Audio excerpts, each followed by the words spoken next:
Cause my new one's better. My new one's bad. He ain't entertained, he don't move like that. Tell him move right back. Touch shots over time, let to shoot right back. Robust, you can tell how we move like that. It's a playground. Bitches got a ring and feel it's safe now. I see a pretty bird, I want a cage out. There's bad games on the road like a playground. Like a playground. It's a playground. Better watch your man's getting safe out. See some play game like snakes and ladder. My ex pissed, cause my new one's better. It's a playground. Better watch your man's getting safe out. See some play game like snakes and ladder. My ex pissed, cause my new one's better.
They're gonna lock onto the base. Panda unloading right now.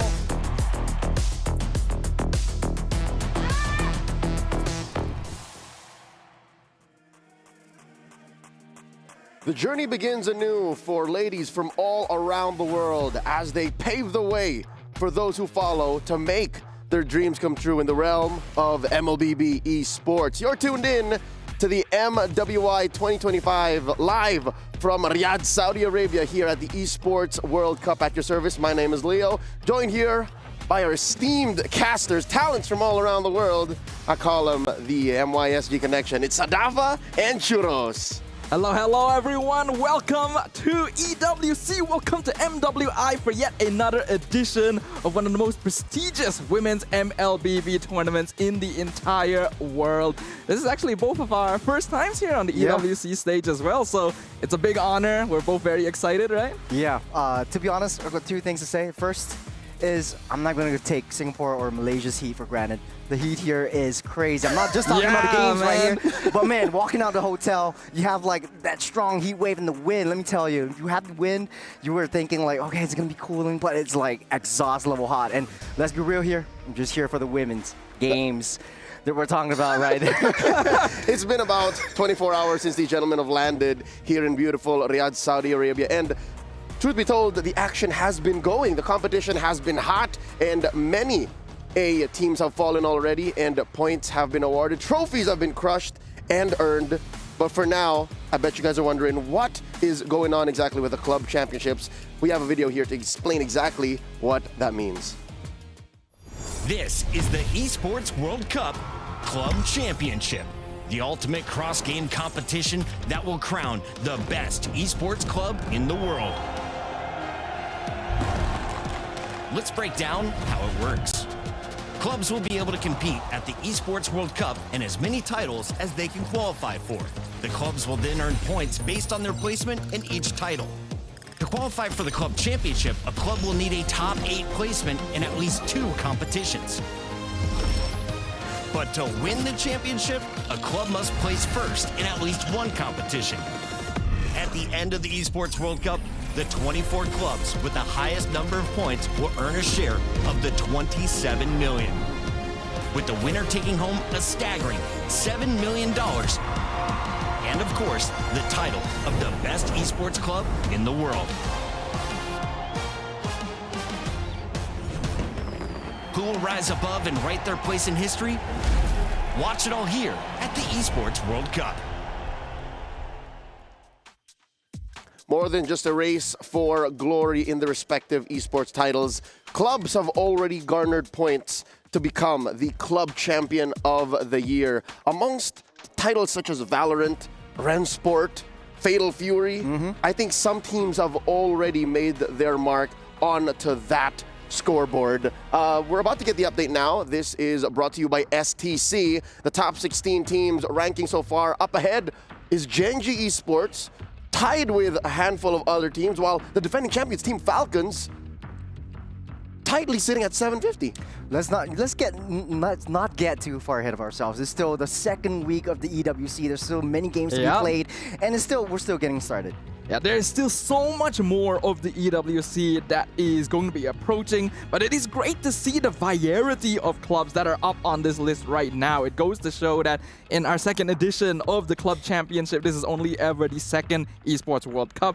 Teams, clubs, organizations from all across the world are putting more and more attention into making sure that they can establish themselves as the top esports org in the world. Here in the MWI, Team Falcons, Virtus Pro, Team Vitality, Navi, all in hopes to add to the points they already have in the Club Championship if they make it far. Another big part of the Esports World Cup are the trophies. From macro to micro, the Club Championship is run through points. But in every title, teams have a trophy to call their own, and that is their pass to move on from round to round. And the eventual winners, well, I think we have a video to explain exactly what is going on through that, because I think it's an integral part. It's one of the things that make the EWC what it is.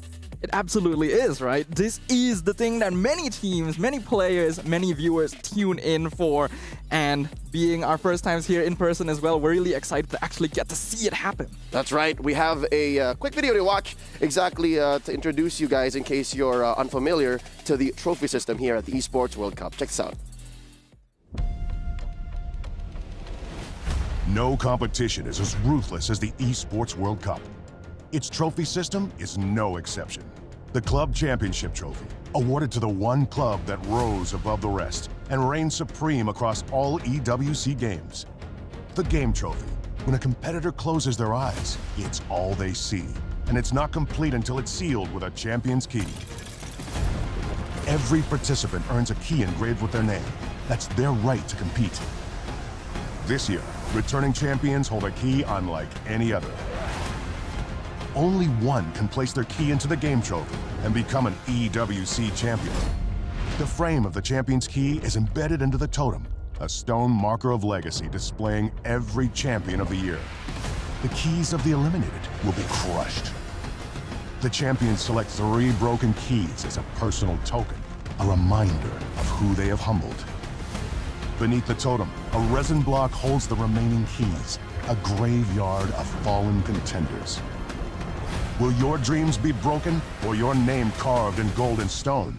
At EWC, nothing is granted, everything is earned. Welcome to the Esports World Cup, the pinnacle of esports competition, waged over 7 action-packed weeks, featuring the world's best players competing in the best games for a chance to take home a share of our life-changing prize pool. There's a ton of money on the line, so let's break it down. $44 million will be split across game championships, qualifiers, and achievements, with the remaining $27 million reserved for the best performing clubs across all tournaments in the Club Championship, where we'll crown the best esports club in the world. However, earning that title will be no easy feat. Throughout the Esports World Cup, clubs will earn points based on their placement in each title. At the end of the Esports World Cup, the top 24 clubs will earn a share of the $27 million, with the winner taking home a staggering $7 million, and of course, the title of Best Esports Club in the world. And it doesn't stop there.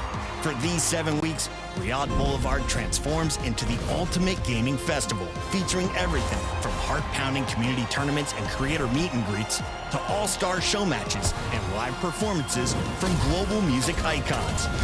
Bigger, bolder, and better than ever before, all kicking off with a jaw-dropping opening ceremony. Who will rise above and write their place in history? Watch it all here at the Esports World Cup. Very rare is it that a tournament and in pursuit of greatness, the prizes and your dreams become palpable and tangible. Literally, life-changing prize pool and a key to track your progress. Because again, once that's gone, you're out. That's the story of the Esports World Cup. That is what our ladies here at the MWI are going through. Gentlemen, there's 16 teams here, and they're all following the same path.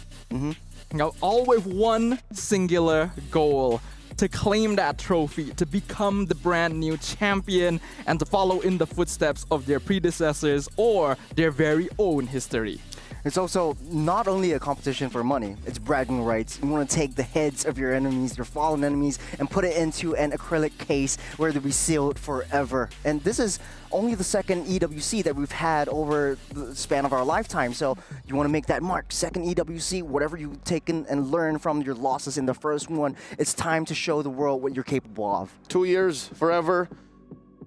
Time is relative. But for now, I think it's time for us to exactly understand what the MWI means, how the tournament is run with our tournament format explainer. Let's watch this.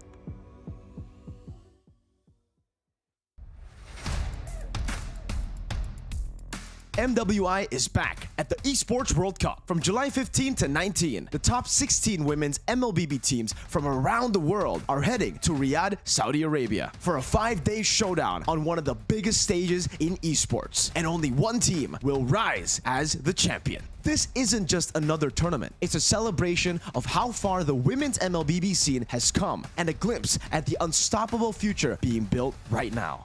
The action kicks off with the group stage, featuring 20 best-of-3 matches across 2 jam-packed days. Teams will compete in a hybrid bracket format, with both upper and lower brackets giving everyone a fighting chance to stay in the race. It's a high-pressure battlefield where early wins mean everything, and only the top 8 teams will advance to the knockout stage, where legends are made. The top 8 teams will enter a single elimination bracket, starting with best-of-3 quarterfinals, then best-of-5 semifinals, and finally, the grand finals. A high-stakes best-of-7 showdown to crown the best women's MLBB team in the world. Expect bold drafts, clutch moments, and history in the making. These players aren't just here to compete. They're here to prove they belong at the very top.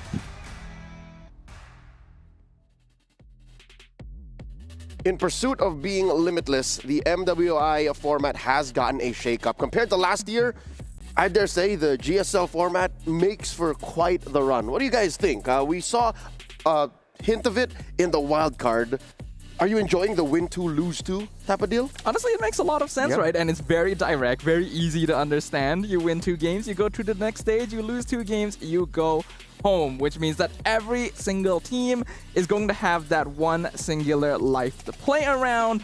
And while that does give you a little bit of safety, you cannot take that for granted. We have a lot of very strong competitors this year. Very strong, and the ability to adapt to new strategies, to new metas on the fly. You only have one shot with one team. There's no do-overs, there's no rollbacks, as you only get one shot in this.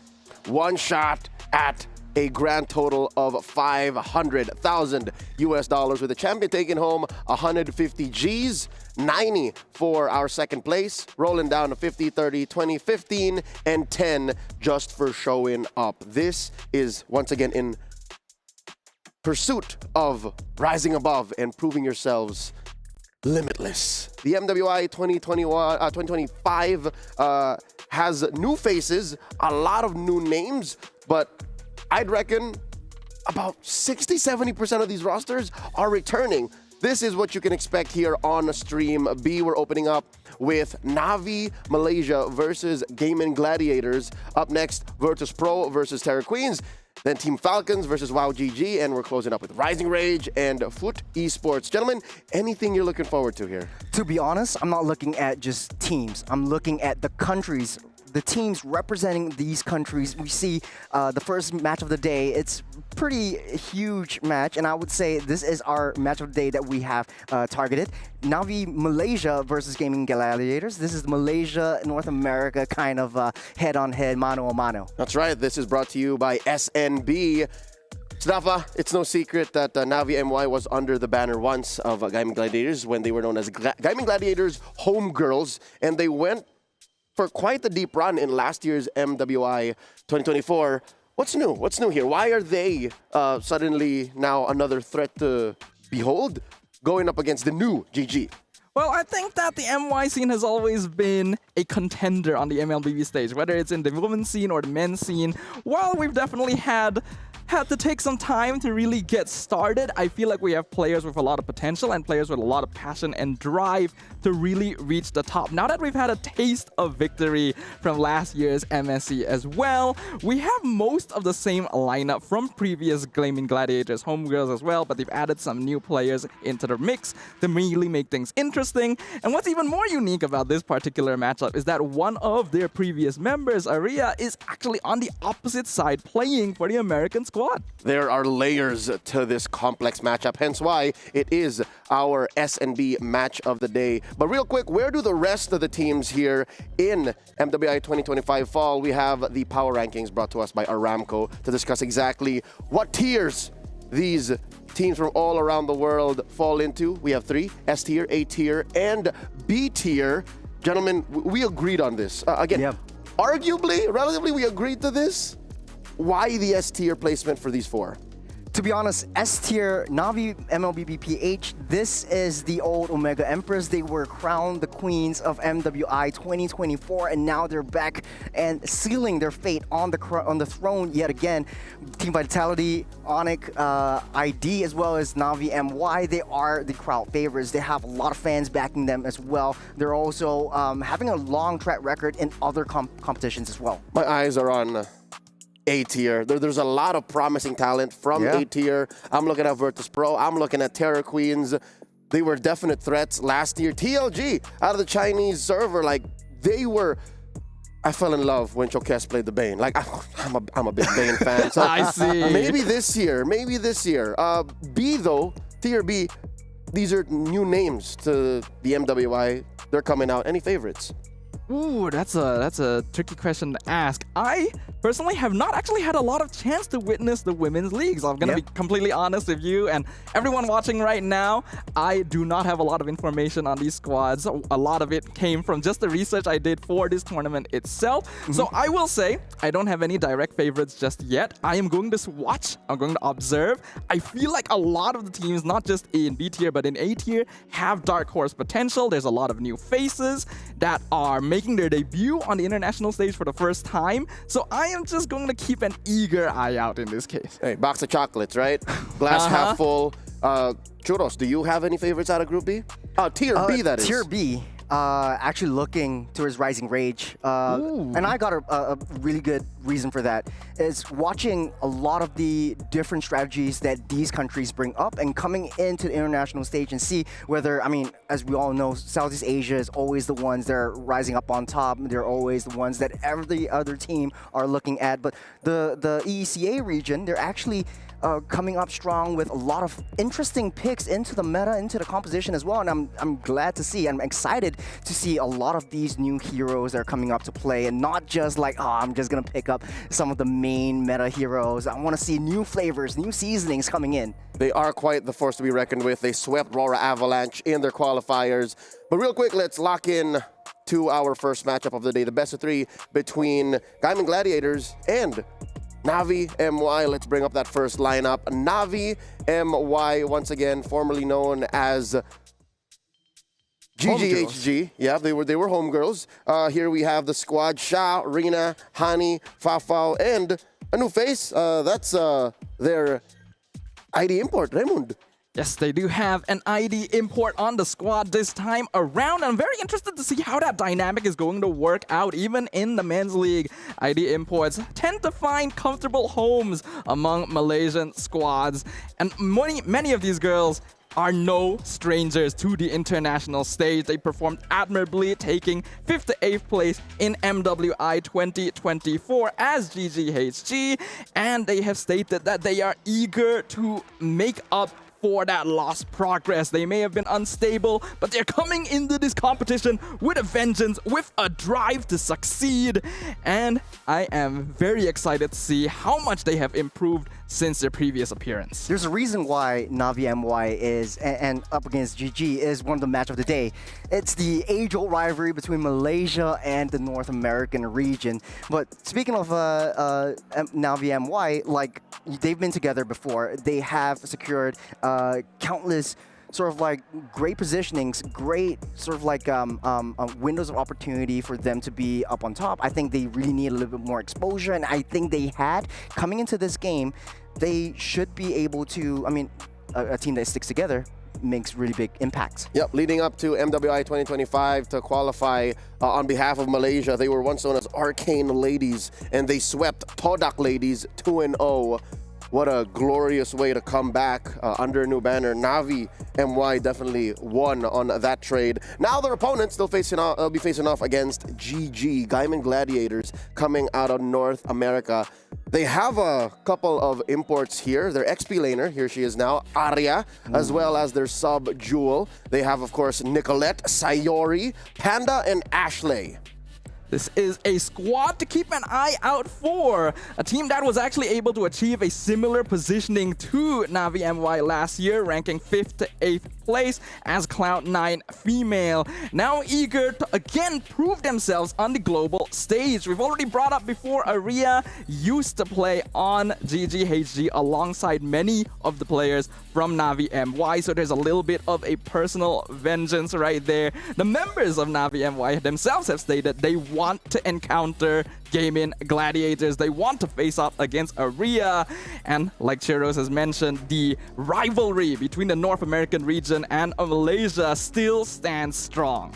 Lots to prove, dominating the MWI qualifiers in the North American region, just sweeping up the competition. Last year, they didn't do so well. Yes, they got into the playoffs, but they didn't make it through into the top 4. 5th to 8th place in the MWI 2024. They have a brand new lineup, and right now, hearing from some of the players themselves, and you know, Trex has been saying as well that these players have been like hyper-focusing on the roles that they want to play. Ashley used to play mid lane in MWI 2024. Right now, she knows that as the mama of the group, she's staying in the roam position, the main shot caller of the team.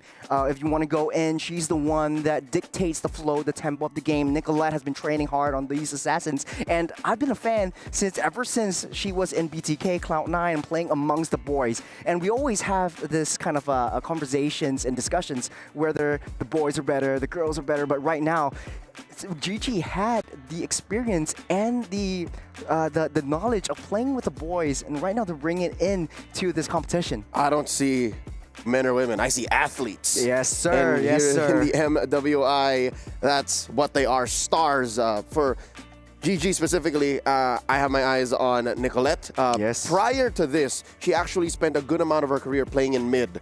Her Kagura, even with her old IG and Apple, was something to behold in the old days of MLBB. But here now, again, I'm so glad to see that she spent the better part of the last year, ever since coming to MWI 2024, just focusing on, as you said, the assassins, the jungle meta, and this is the best we've ever seen women's MLBB out of NA. Because there's always been this weird shuffle, there's always been this compromise, and yet still they made it to the knockouts last year. So now, what more? I can see Staffa quaking in his boots. Like, are you worried? Are you worried about this first matchup? Because again, lose 2, you're out. Win 2, you're out. This is a great way to set that momentum, right? Yeah, it definitely is, right? And I'm glad that you pointed me out specifically as the Malaysian on the desk here. There's definitely a little bit of bias going on. I want to see Navi MY move on, but in the same way, we do have a Malaysian player on GG as well, so there's still a little bit of, you know, balancing in that sense. I do feel confident that Navi MY will be able to do very well here, but in the same way, we cannot count out Gaiman Gladiators. They have been very driven, like you've already pointed out. I think Ashley specifically is a player that is really worth highlighting because she was the one that really got the ball rolling the moment that she heard about the MWI qualifiers happening again, wanting to make up for their less than stellar finish last year. Ashley's bottled thunder. Again, in game and out of game, like she is a force of nature. Specifically, you mentioned already a handful, but Choros, I want to ask you about the XP lane. Personally, do you think Arya has just as much a grudge against Navi? Because Navi, they're saying, hey, we want to fight GG, right? They got very rarely do you get what you want in the opener of a tournament like this. do you think this will be beneficial to GG, or will it, derail their approach towards qualifying the knockouts? Because Arya, she knows these girls. They were once sisters. Yeah, it's always a flip of a coin, in my opinion. If you are in the region that you used to be, you're facing up at regions that you used to be in. And I think for the side of gaming gladiators, they do have that expertise from Arya. Hey, they know how to play this hero. This is what Navi MY is really strong in, and let's try to ban out, or let's try to dictate their movements around. But has been a lot of changes in the meta as well. But on top of the meta, though, I would say it's a flip of a coin. They do have one substitute as well in the games. So if they don't work out, if Arya doesn't perform well in the first game, they might be able to switch it up over Jewel. And Jewel actually has a little bit of experience playing together with the team all the way in MWI qualifiers in NA last year and this year as well. So they have a much longer kind of interaction with each other, and I think they know each other more. So I would say more of learning and understanding your players, and I say this again, a team that stays together wins together. And they have been together for quite a while. Hell, they spent the last month in Malaysia boot camping. Stafa, you know this. Yep. I've been following their Coach Midnight stories, standing that hard every now and then, especially when he posts a good plate of food. Any thoughts on the Malaysian server? Because that's mainly what has honed the playstyle of GG for the past month. That's a long time in MLBB terms. Now, I am probably going to say something that us as Malaysians are not going to be very happy about. Hot take incoming. We're going to have a bit of a hot take here. The meme of us being the easy server. I didn't say it. Yeah, you said it. Yeah, I know. I'm the one. You're not allowed to say it. Only I can say it. Because I'm from Malaysia. Are you from Malaysia? No, okay. He doesn't yes. Technically, I was born in had. Malaysia. No, I was born in Singapore. You can help say I it. held a Malaysian passport before because my family traveled from Malaysia into Singapore. Okay, for you life. can half say it. I can half say it. I can Legally. say E. You can It's say an E You server. can say E server. Yeah. But basically, continuing what I was saying, I will have to admit the Malaysian server does lack a little bit of something compared to some of the other servers out there. Obviously I don't play at the highest level, but from the rank that I have done in pubs myself, I always hope I get Malaysia server rather than PH server, for examples. There's a good reason why a lot of teams, especially for their run here in the EWC, the other big tournament in the MLBB Esports scene being the MSC Mid-Season Cup, they also boot camped in Malaysia. So there's got to be a good reason, right? It can't just be a one-off thing of just GG saying, yeah, let's send the girls over there. Ooh, we have the connect, we have the people we know. Your thoughts on this? I feel like there is a certain kind of gusto that the Malaysian server actually brings out. Individually, and a lot of players also agree with me, the Malaysians are very micro-heavy. They know the heroes' ins and outs. I think they do want to test their mettle on the lane-to-lane matchup, so that's something that I do want to see, whether the EXP lane, like you said earlier on, will match up with Navi MY's EXP lane and see how that pans out as well. But also, the NA region, or gaming gladiators in particular, they are very much focused on the macro gameplay. So that might be their trump card, or that might be their ace in their sleeves. Yeah, their macro should be on point. Again, even if they are boot camping in Malaysia, they have a Filipino coach. Yes, Coach sir. Robert Neal, Midnight de Guzman. He's taking care of them. On the other side, though, you have Coach Aish. Coach Aish taking care of Navi MY. Their play style, what Coach Aish has allowed. Staff, have you heard of this? They once played Bane in the Gold. Yeah, that was definitely a strategy that existed at one point. We have not seen a lot of it in recent days, but if you think back to like many seasons ago, a past era of MLBB, Bane Gold Lane as a way to split push and just provide macro control genuinely was not a bad idea. It was a way to force out pressure onto one's half of the map and basically distract your opponents using a hero that they typically wouldn't be the most prepared for. Do I think we're going to see it under this current meta? I think it's a little bit unlikely.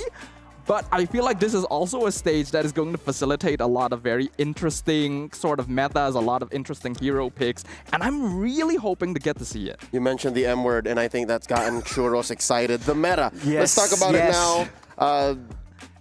Churros, you got so giddy. One thing that I want to point out was not only the girls team, but the boys team. They're bringing out new, interesting, the men's team, bringing out new, interesting kinds of heroes into the fray. I remember the last MPL MY, Todak was actually bringing out the Harleys, and they're testing things around. And I think the first game could be interesting to play things out a little bit, test their mettle a little bit, and put their toes in the water to see how gaming gladiators like to react. And I guess I know why, because Malaysia is a server that likes to test their opponents.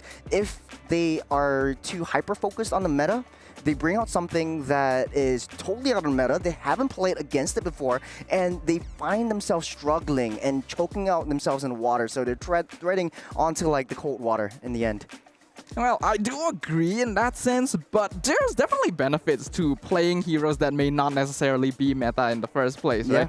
I do admit this is kind of a potential downside to our server, where we do just like playing our mains. We like playing specific heroes rather than adjusting the draft based on what is needed. The meta just seems to be a suggestion. Yeah, but that results in situations where players are heavily focused on micro, as you guys have already pointed out, right? A very heavy practice towards making sure they play this hero as best as possible. They know every single matchup. They know how to negate potentially bad matchups and figure out where on the map they can be most effective, even on a hero that may not necessarily be the most optimal pick. As we set up for the match, we do have confirmation that the ladies have taken to their battle stations. Y'all can open up a new tab, check out the statistics and the drafts that went down at the wildcard just about 48 hours ago. We gave over a trophy. They have earned their trophy. Virtus Pro joining the top 16 teams going into the Mid-Season Cup. That was a meta that was established, but there's a good chunk of us amongst the talents, amongst analysts, pundits in the MLBB scene saying the meta we saw there isn't exactly what it might be come the next few weeks. Is there a wish list of heroes you gentlemen want to see coming up into today's matches? Again, that's 4 best of 3s. We can't just be seeing over and over again Farsa, Kimi, Zetian, Zushin, Angela, Baksha, Uranus, Yusun, shit. I can go on forever. That's pretty much all the heroes. I can go on forever. Any one of these names, or names I did not mention, you want to see come up suddenly today? Well, my favorite hero has always been Ruby. So I would just love to see Ruby gameplay. Very universal hero, very safe pick, very good under the sustain meta in the first place. And I'm gonna be honest, I actually don't like healer meta. I like sustain meta. I don't like healer meta. This guy is just churning out hot takes today. That's your second hot take.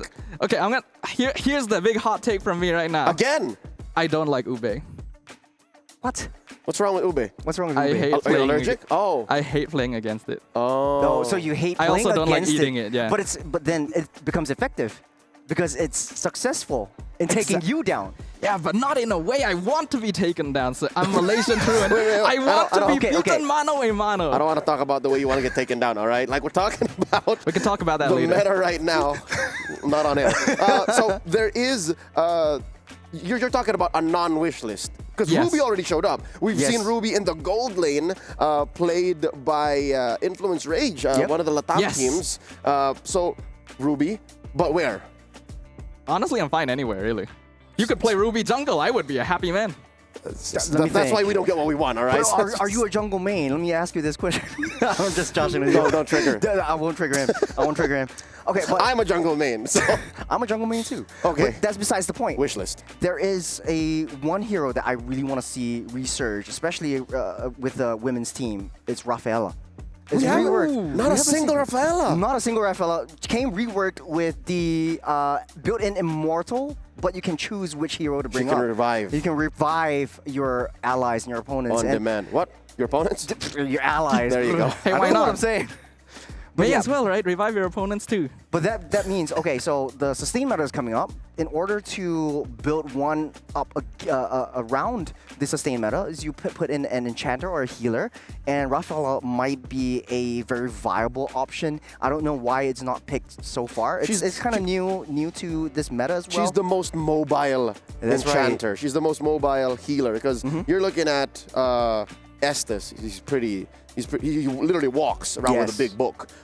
You have Angela, who just has to jump into someone. Vision control with the skill 1 as well. Global, yeah, she's fine.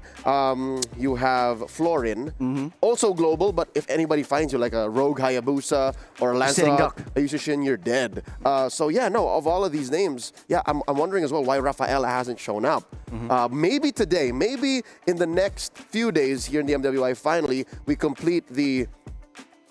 I know if it's 3, it's trifecta, but what's 4? Quadfecta.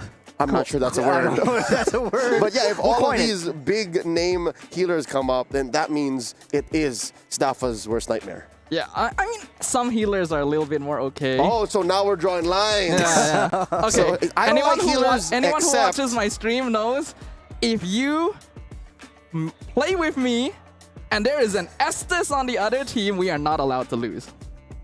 So it's Estes. I hate Estes. You respect all of them except Estes. Now, honestly, I respect them more subjectively. Okay, you know what? What I'm wondering is, in the absence of certain heroes and picks made impossible to fight against when you have a healer meta ongoing, gentlemen, what do you think about the absence and the again, unexplained disappearance of Selena? She just disappeared. I think the adjustments, the nerfs was hit way too hard.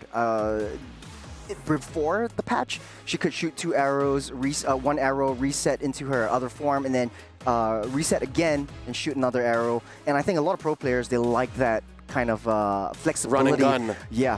It also allows you to gain vision into the jungle. But right now, it's a little bit too slow, especially since you got to wait a little bit longer. You can't set your traps all willy-nilly. You have to wait out for your skills to get the cooldown. So I think a lot of teams are managing around Selena, and especially since Super Friends has always brought that up as well. All right.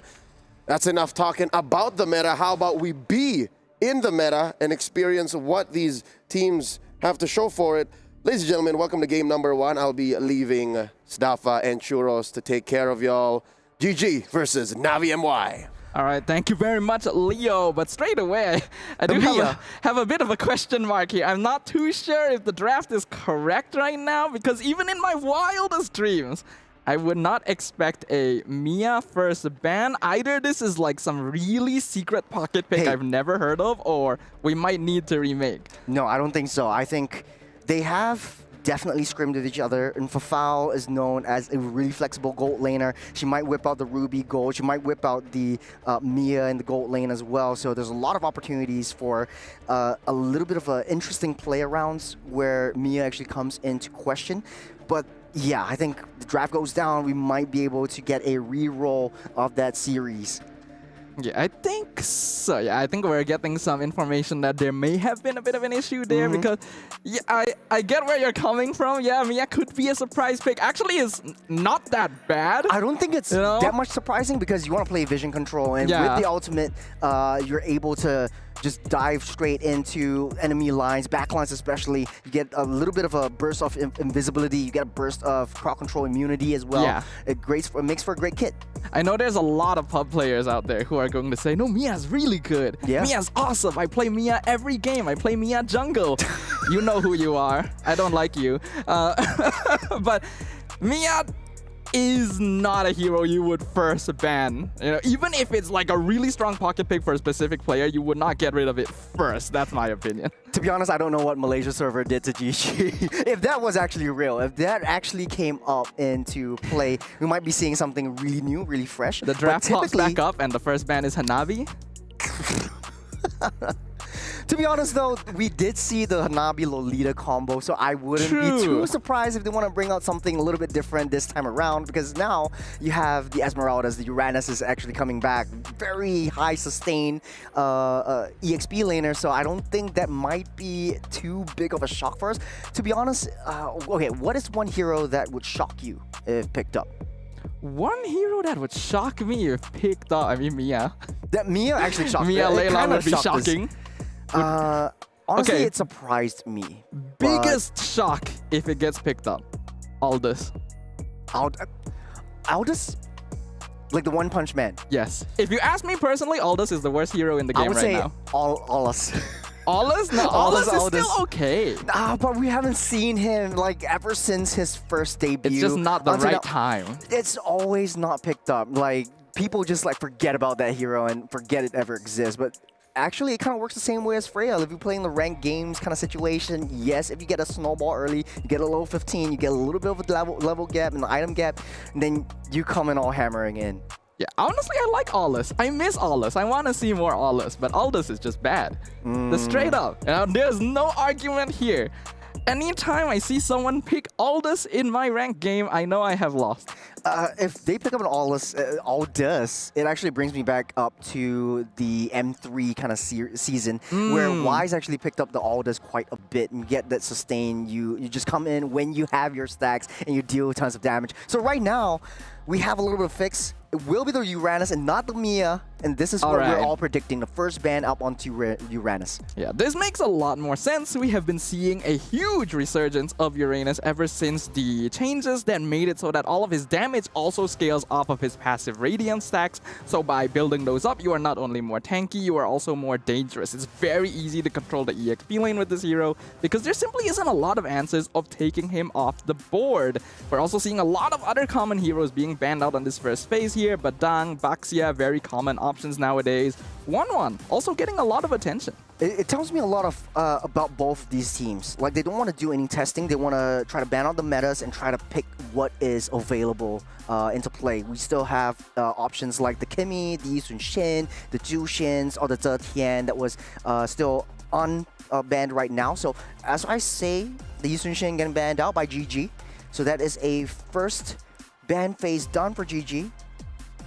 I am kind of curious to get your thoughts. Let me probe your brain a little bit here, Cheros. Yi Sun-shin did get banned out, but this is one of the core heroes of the triple marksman lineup that we've been seeing a lot of in the wildcards. What are your opinions? I was honestly edging for GG to pull out the triple marksman, especially since, you know, Nicolette is known as a very versatile jungler, and now into question you have Ashley playing the roam position. You're bringing Sayori into the mix as well, but I think it's more of like, let's just play what we're comfortable with in the grander scheme of things. And now a target ban from Na'Vi onto Nicolette, so no Hayabusa for Nicolette this time around. First pick option, we have Kalea, we have the Kimmys on the tables as well, but they want to pick up that Arlott. So Aria wants to pick something that's more comfortable with her, a nice little setup hero that could never go wrong. Yeah, Arlott, also a hero that got buffed in a pretty notable way in the previous large patch, now having much better quality of life in lane, faster animations, quicker recharge timing on the passive, which ends up resulting in overall more damage and more sustain. The setup ability of the Final Slash has always been very strong, and with Uranus already taken off the table, there's not a lot of EXP laners that put up a good fight against it. It is also a very good combo option with the Fredrin, which GG has just locked in.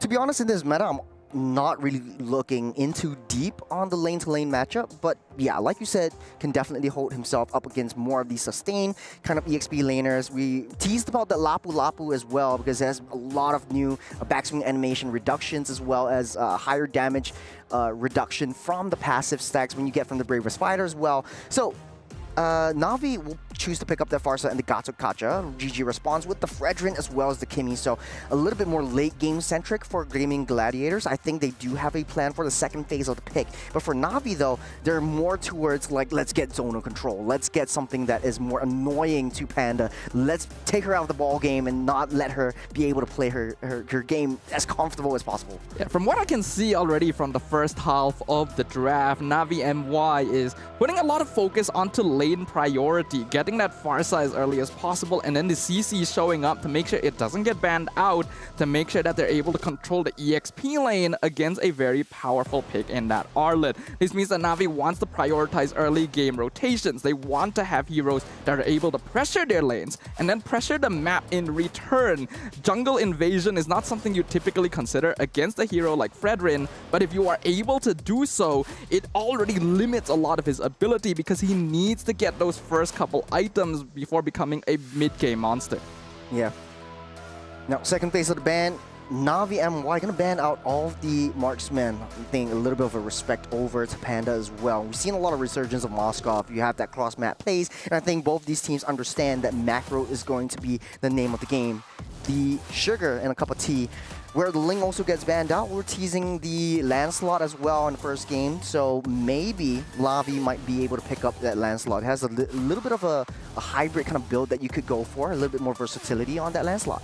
Yeah, I think GG is already scouting out that because of the increased lane pressure priority that Navi is putting into the draft, there's a very big possibility that they're going for more of a scaling jungler, Ling being the most obvious choice. They're also gonna get rid of the Joy here. Personally, I feel like they could have allowed this through. They got a good amount of crowd control options, but you can already see that Gaming Gladiators wants to play that classic front to back around this Fredrin, delaying and denying heroes that can dive the backline.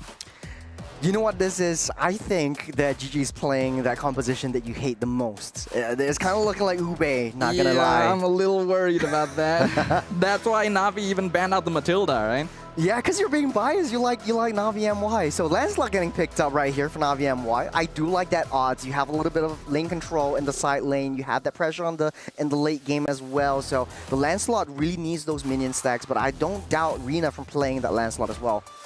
Yeah, Lancelot is actually a very good option here.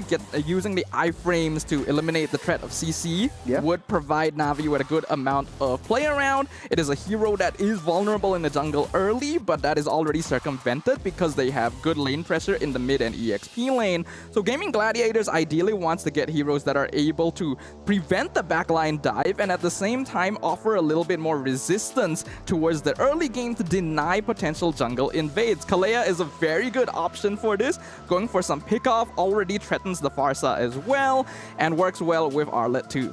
Ooh, okay, very good lineup from GG. They do have a lot of crowd controls. They have single target pickoffs. They have a tanky front line as well in the form of Arlot, Kalea, as well as Fredrin. And you have backline heroes. The only threat that GG has to deal with is that Lancelot and the Gato just diving straight into their backlines. Maybe you have the potential to deal with the CC as well. It might take a little bit of time to try to disrupt the CC from getting into the backline, but a traditional front to back for GG might work out well in favor for objective takes. But for Navi though, they don't really need to care about objectives since they have that zone of control from the AOG as well as the Predator Airstrike with that Pharsa. If they want to continue going for early lane pressure, then you want a gold laner that can take care of themselves fairly well against the Irritel and can also protect themselves from Kalea later on. 1-1 and Moskov are already off the table. Ooh, I was more thinking something like Bruno, but Harif going to be the last pick from Navi. I know a lot of teams in Wildcard, they don't want to pick up their Harith. The damage that it deals has been nerfed to the core, and they don't really see a lot of value in their Harith. But right now, I think there's a little bit of a difference here in terms of getting the Harith up on top. If it ain't broke, don't fix it. Am I right? I don't know. I feel like Harif is kind of broke. That's the issue that we've been dealing with, right? Ever since the Starleo Scythe nerf, this hero has not been having as much success. Hey, it ain't the hero, it's the player. So if Afao is comfortable with the Harith, we'll see how they play around this. And I think for Harith on a lane-to-lane matchup against the Irithel, it's easier for Harith to get in closer to the Irithel to deny a lot of the burst damage and the physical damage reduction coming in from the first skill as well. I don't know, even in the past when Harif was strong, Irritel was still a pretty 50-50 matchup, but we will see. Ladies and gentlemen, let us jump into the Land of Dawn for the very first game of MWI 2025 Gaming Gladiators versus Navi MY. We'll start things off strong, a lot of damage taken by Ramoon, able to walk out of the way with the Revitalize. But now Navi MY showing that they're getting pushed back. GG starting things strong, starting things very aggressively. That's what you get when you have a Sayori with a Kimi in that mid lane and Ashley taking control of the momentum in the early game. Yeah, this Kalea makes a big difference actually. We already talked about how the early Pharsa pick was for Navi to make sure they had mid lane priority, but the Kimi-Kalea combination just does so much damage at level 1, and then the Kalea passive offers you much better trading, means that Gaming Gladiators has actually regained control over that part of the map. This makes early jungle invades impossible and gives Nicolette a bit more space to play around Rina. Yeah, we're talking about late game. Look at the level difference so far from the Lancelot and the Fredrin. Rina got the level 3 much earlier than the Fredrin, so Nicolette has to buy some time, play towards the late game, try to go towards the objectives. You don't want to play lane to lane kind of aggressions and as well as clashes. So I think for Navi MY, try to play more passively, try to deny that late game potential that Gaming Gladiators can bring up. Taking a look at emblems, is there anything that speaks out to you, Sadafa? Looking at the emblem setup overall, there's nothing too unusual. Weakness Finder on Sayori means that they are leaning more towards late game scaling. Otherwise, it would be Quantum Charge to take advantage of more mid-game pressure. We also have Sprint on Panda, so not going for that Purify since Gaming Gladiators know they are much more superior in terms of crowd control, even forcing 2 Purify takes on Na'Vi instead. First turn of the game, Nicolette's already in position. Aria level 4, waiting to use that final slash. They will knock up 2 members. Ramoon is actually knocked up to the sky for airstrike to zone Nicolette out of the way. Won't be able to take her out as Gaming Gladiators take 1 kill, and Navi MY secures the turtle.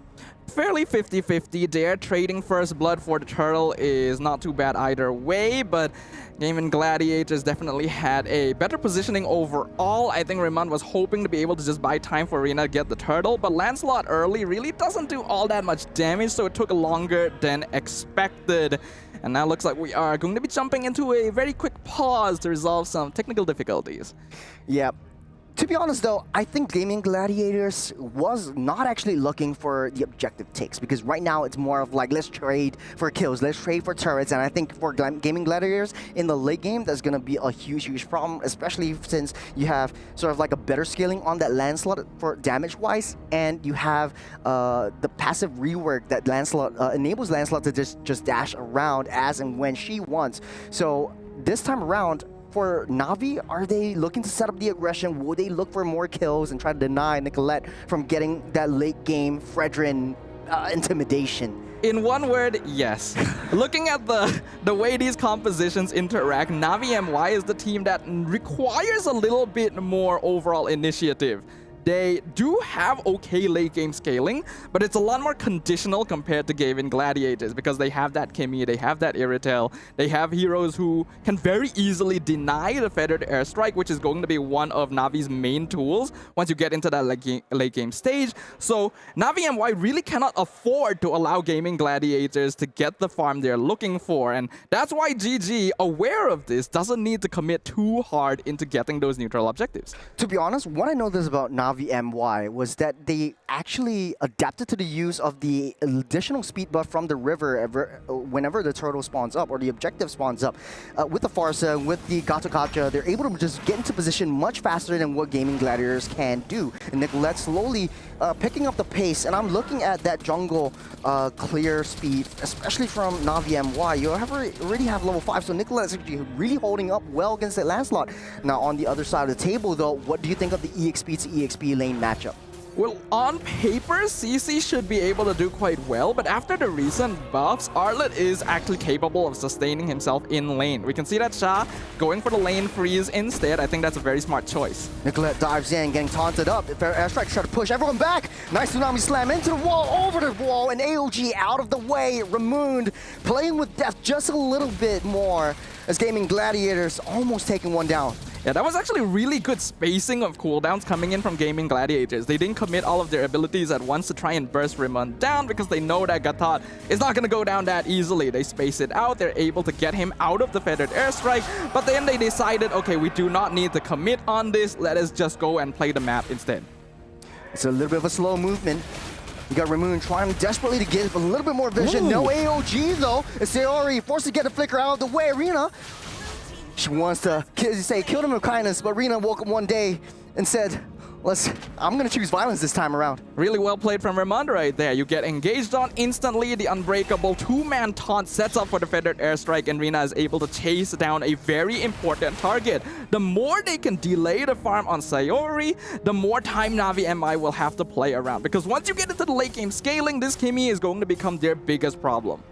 Scoreline, economy, equalized as of now. You can see a lot of rotations coming in from Gaming Gladiators. Panda is actually trying to go over to the mid lane, trying to get as much funneling economy into herself as possible. We're starting things up onto that turtle. Haney uses the fair airstrike, trying to kick things up. Nice little fair, the final slash onto Haney, but able to use the wings, but wings to get out of the way. In deep, Arya, one more hit, might be able to go down. Nice little swing and a slash. Rina actually takes one down after another. That's 1-for-1 for both sides. The turtle getting dished, getting dodged. Ramoon is just waiting for her inevitable doom.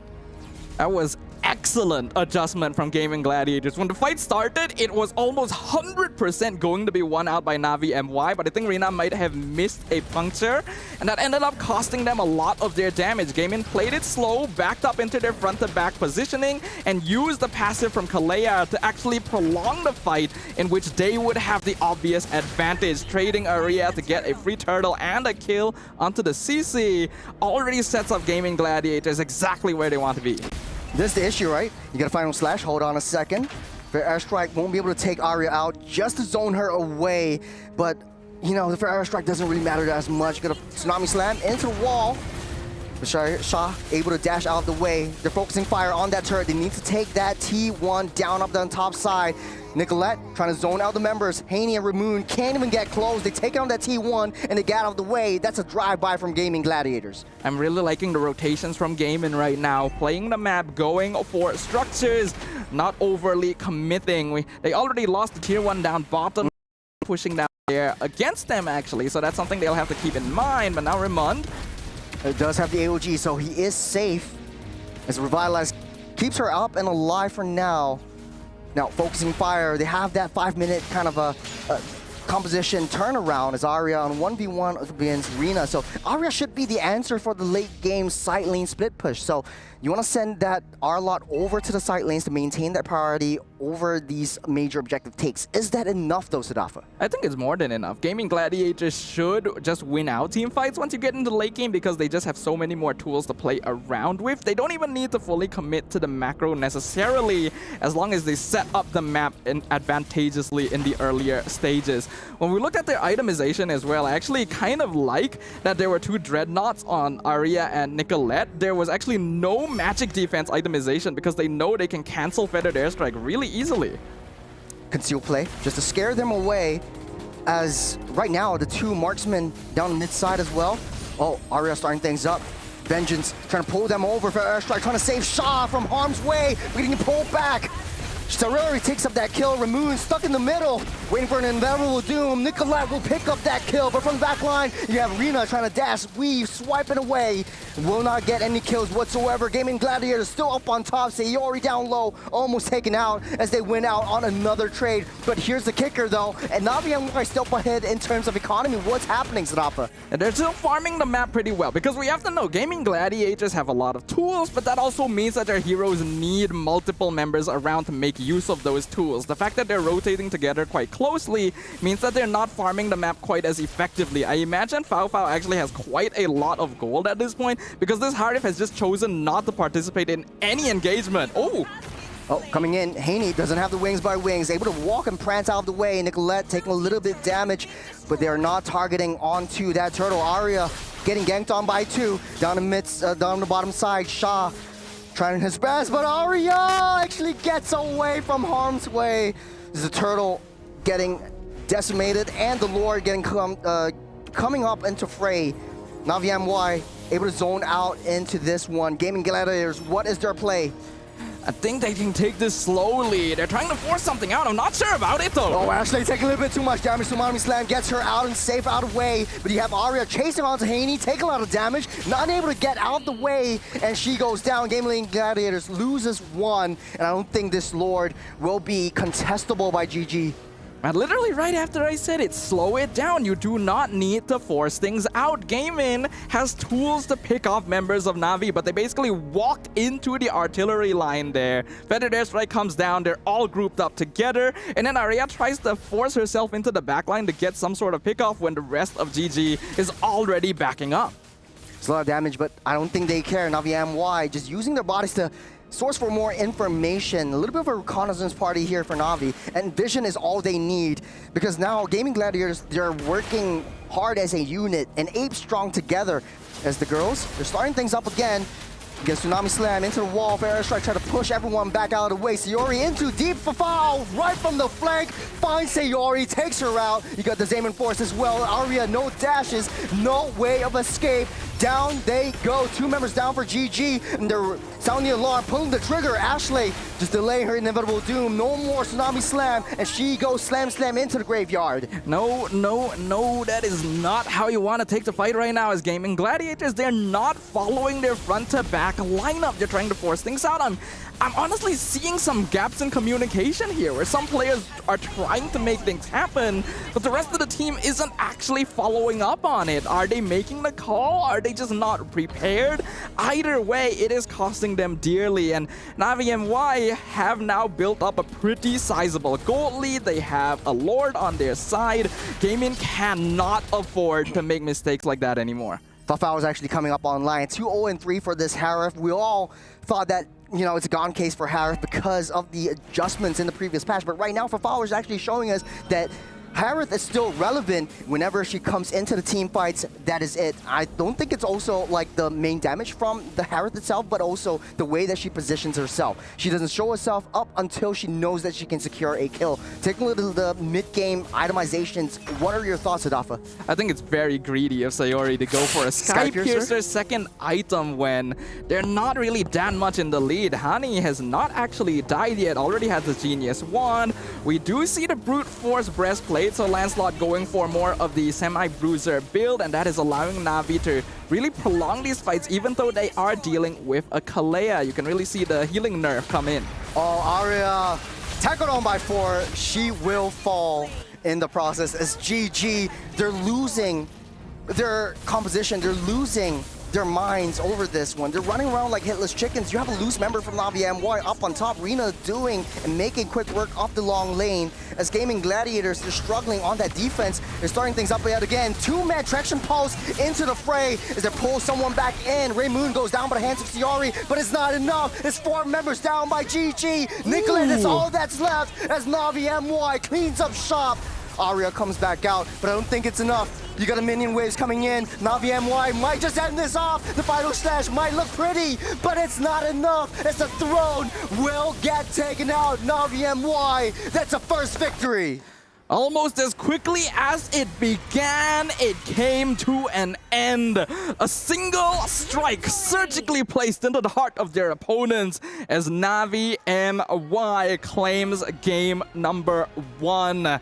Definitely some things that needed to be worked on by Gaming Gladiators there. The start of the game looked really good, looked really clean, but they found it difficult to adapt as the game went on, and the flexibility coming out of Na'Vi was what won them out in the end. Let's go ahead and bring Mr. Leo back onto the desk. What did you think about game 1, sir?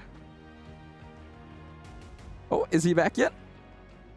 One day. And that day's today. You gotta have an epic entrance. How was your nap, Leo? I did not nap. I'm just kidding. I watched the game. You know I was close to you like your shadow. I would say GG had a great draft. Yes. Very rarely do you get the likes of an Arlette, a Kalia, a Kimmy, a Fredrin, I'm just naming all the heroes, right? On the same lineup, but here, all right, we're going to be seeing the highlights in just a bit, right? Yep.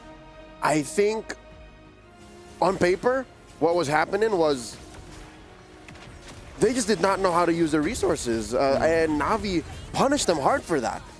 I agree with you, because in these first few fights, Gaming Gladiators was doing a great job. They were taking fights slowly, adapting to the situation, spacing out their crowd control to pick off members. But then as the game went on, there was a sort of unnecessary desperation to make something happen on the map, even though they could arguably wait and scale. Yep, they put a lot of pressure on Redmond. And how many times was that they killed Redmond? Like 3 or 4 times? How many more times did Redmond get away with it?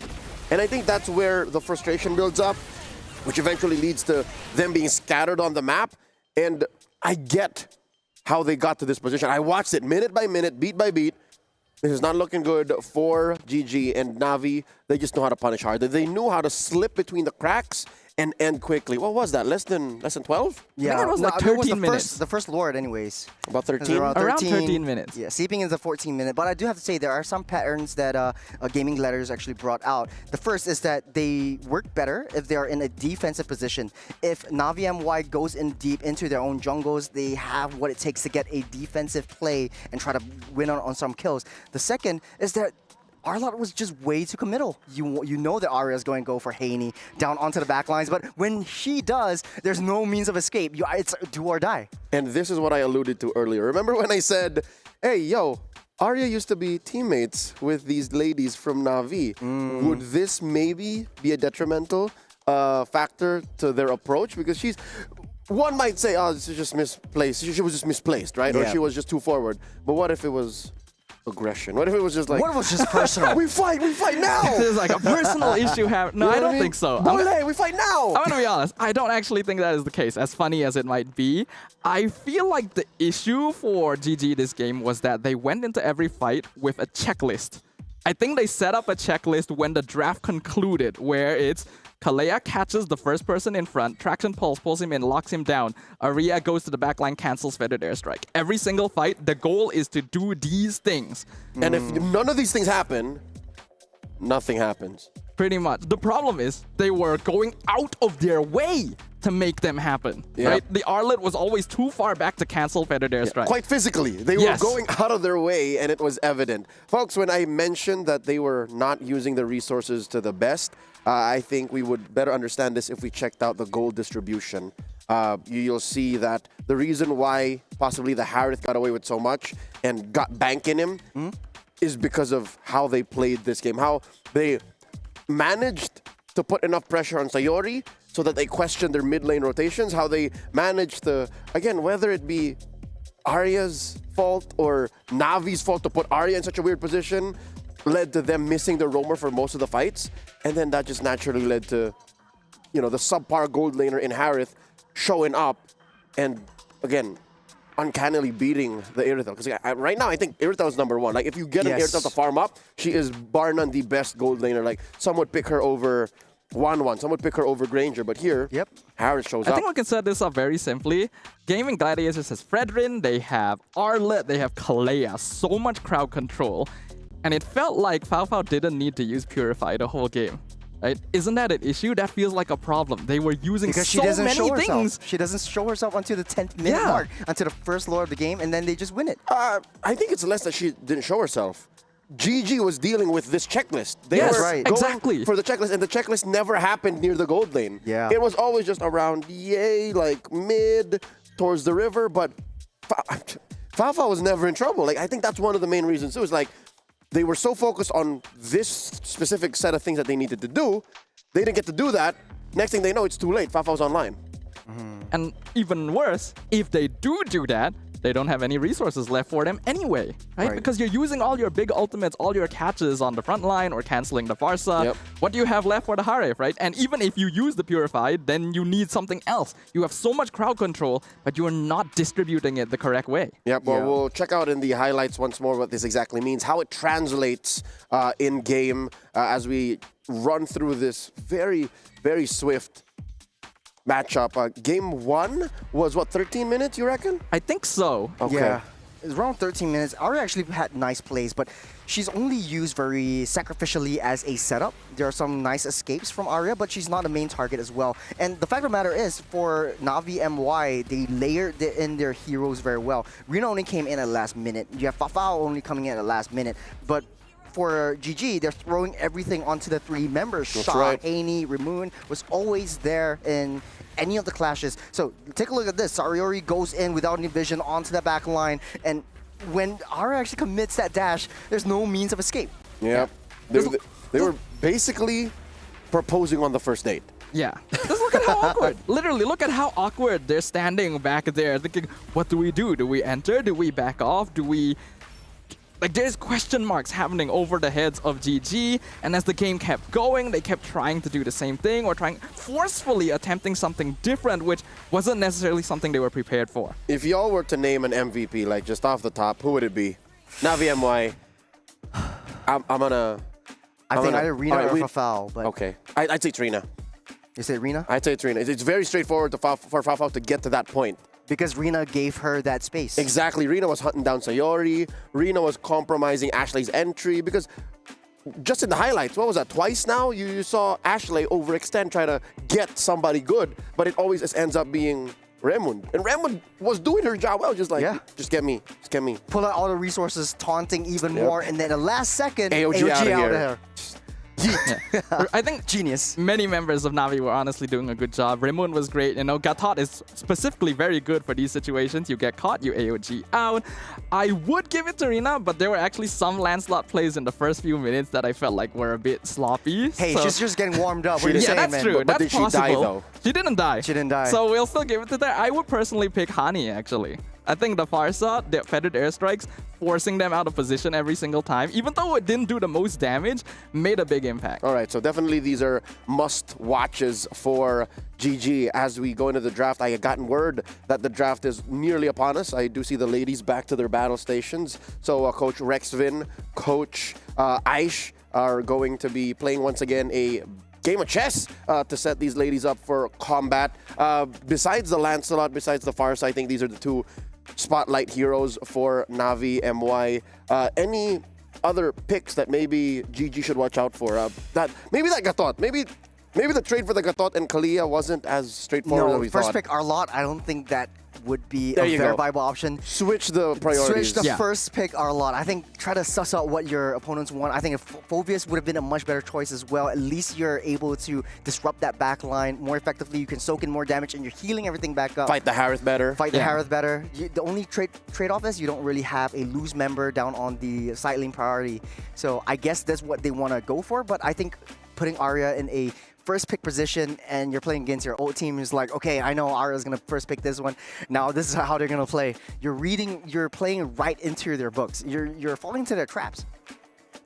I agree. I can definitely see that because Arlot is actually not too bad as a first pick, but it's always risky to pick EXP lane early, right? Because this is one of the most what's the word I'm looking for? A lane that can be very versatile. Versatile, yes. This is a very versatile lane. This is a lane that affects the game very heavily depending on how that matchup goes. So picking a hero early, you need to make sure that it's able to make an impact no matter what. Yeah, it's versatile. Weirdly enough, meta-wise, I think XP lane now is versatile in purpose, but not in hero pool. It's one of the most shallow hero pools I've seen in a while. Maybe only second to mid. Yeah. Because who's really in the XP lane right now? Lapu. Top tier. Lapu. Uranus. Always banned. Always banned out. So it's Lapu, Arlot, Phovius, CC. Glue. That's it. That's it. Maybe on the off chance, sometimes you pick up the Yuzhong, but we haven't seen that yet. We've been alluding to the Yuzhong. The Masha is very situational. My eyes are on these ladies and the coaches. Come on. Rexvin, Midnight, Aish, you have to do this now. Like, no debuts. I wish that was an actual Mia ban. Like, I was hoping that was real. It's like, what do they know about the Mia? We don't. Yeah. I mean, they've been scrimming in the Malaysian server, so they've definitely met a couple of times before the EWC main stage. So, if Mia is actually banned out, I think I wouldn't be shocked. I wouldn't be surprised. I wouldn't be shocked. I would be like, oh, it's kind of interesting. I would be shocked. I know you would be. I think I would be pretty shocked. And I see Mia in all my Pubs games. What rank are we playing exactly? That's dangerous. I'm worried for you than anything else. But folks, do let us know exactly who you think is going to be winning. Wherever you're watching Stream B from, welcome. Once again, we are smack dab in the middle of this best of three, the opener to the MWI 2025. This is a Group B matchup between Navi Malaysia and Gaiman Gladiators. Again, just a quick refresher on the format. There are 4 groups. GSL format each, and the top 2, meaning they won 2 series, regardless of how many losses, makes it through to the knockouts. Anybody who loses 2 is knocked out. So this is what? Navi MY 1 game away from being halfway there to qualifying for the knockout stage. Yeah, but Honestly, though, we talked about this backstage. This is a matchup of the day for a reason, and I'm actually gunning to see 2-1s coming out from both teams. Maybe the first game is like, I just woke up, there's a little bit of a time difference, and I'm adjusting to my jet lag, and I think this might be coming through. It has been about 48 hours since these ladies have landed, but that's more than enough time to make up for it, given that Game 2 is upon us. Here we go. Churros, Staffa, take care of business. Thank you, sir. We will catch up with Leo after this game. Will it be the end of the series, or will we be going to a game number 3? Gaming Gladiators now under the spotlight to see whether or not they can adjust their strategies to deal with Navi Malaysia. They have swapped sides, so they're going to be on the opposite sides of the draft this time around. Navi going to be banning out the Badang, the Gatot themselves, as well as the 1-1, whereas the Uranus and Yi Sun Shin will be taken out on the red side. Apart from the heroes, pretty much similar from the first game. But take a look at the girls on both sides of the table. You have Navi, MY actually feeling very confident, very calm and composed, but you have a lot of focus, very locked in kind of phases coming in from GG. So from both these two teams, I guess they have a different way of locking in. For Navi MY, it's just another game. It's just another game. But okay, coming back to the draft, GG actually bans out that R-Lot. Possible EXP shallow pick, but now the Boxy are getting first pick up by Navi. So take a look at a lot of the Enchanter and support heroes for the side of GG. You want to deny that from coming in. Granger getting picked up here by Panda as well. Very interesting choice to go for the Granger here. Still an okay goal lane pick, but definitely not nearly as strong as before. Though we've already been proven that strength of the hero doesn't really play the biggest role, since Navi already won game 1 with a Harif, which we all thought was just out of the meta entirely at this stage. Granger will provide some good poking potential and is a good way of whittling down a hero like Baxia from afar, but you're still going to need a solid front line to be able to stop it, and I don't know if I agree on Kalea. Actually, GG likes to just play that front to back, that traditional front to back kind of composition. So we talked about Selena as well. Navi MY actually picking that out for the mid lane, but might be flexed up into maybe even the jungle, because you still have the buff from the previous patch where Selena can play in the jungle. So a little bit more flexibility there.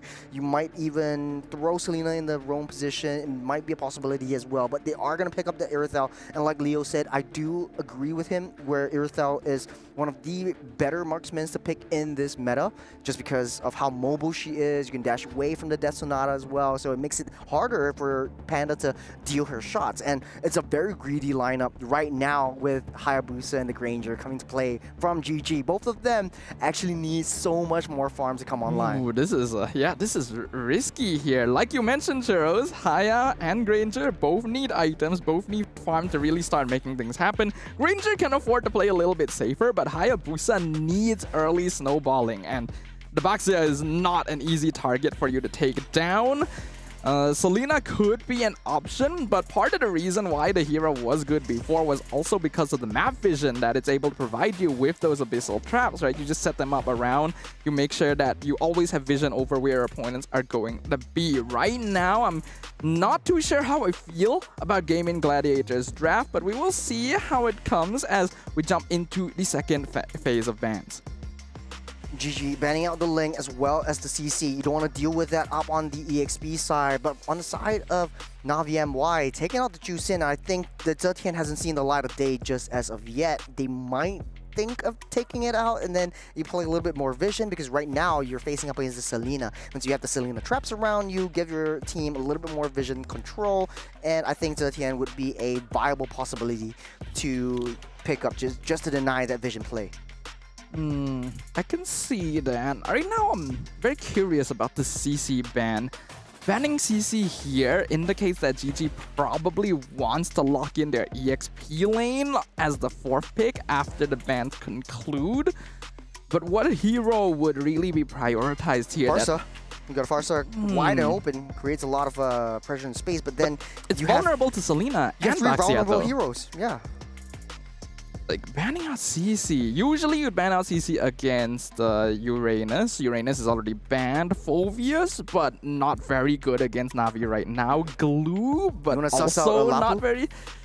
Lapu is probably the most likely EXP option, but if GG wants it, they need to lock it in now because That's there's a chance Na'Vi steals it away. They go for Zetian? Yeah. It's more of a passive play, doesn't do a lot of damage, and we talked about this yesterday as well when we were like discussing about the viability of Zetian. It's basically used as a utility mage. You want to give a little bit more vision on the Fury of the Phoenix, but as well as maybe try to set things up together when Ashley goes in with a Kalea, you throw down your Fury of the Phoenix, maybe you can get a little bit more burst damage when you have that Venn diagram, the circles coming in and integrating it together. So Lancelot will be picked up once again. Right now, I think much easier target onto this Granger, but then chasing Granger is not what you want to be.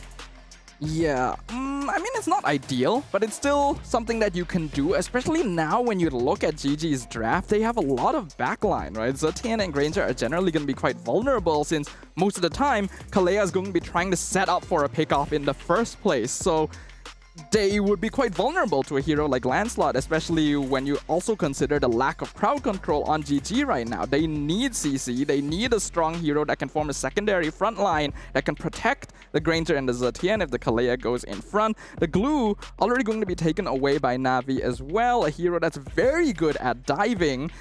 And this is just straight up a dive comp from Na'Vi, which is exactly what they need. It's easier for them to layer it in onto the Zetian as well. Baxia rolls himself in, tries to break that the passive shield, and then Rena just comes right in from that flank, tries to swoop her up from the back.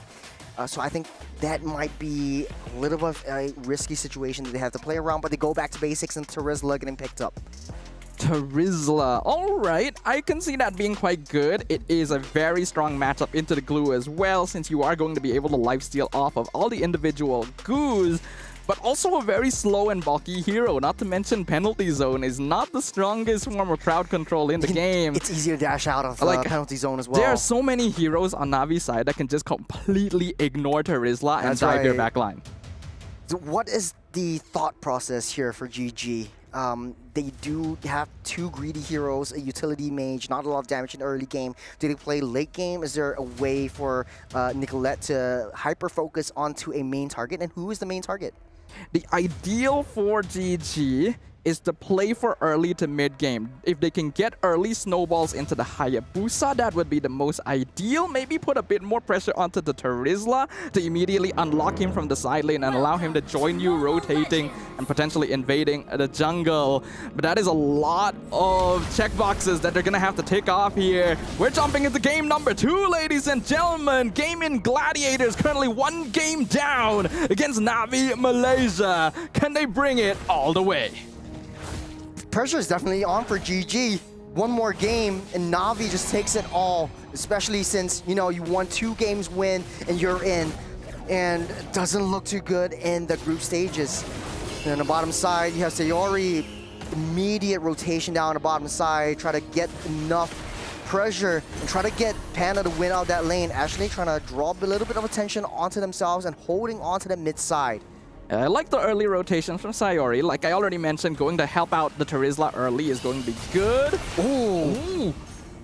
Way too much damage taken. Very risky play from Ashley. The turret shots actually brought her down from almost full health to down low. Arya taking a little bit too much damage. Swipe and flicker out of the way. There's a crucial resources wasted for Gaming Gladiators. Right now, they're being on the aggressive too early.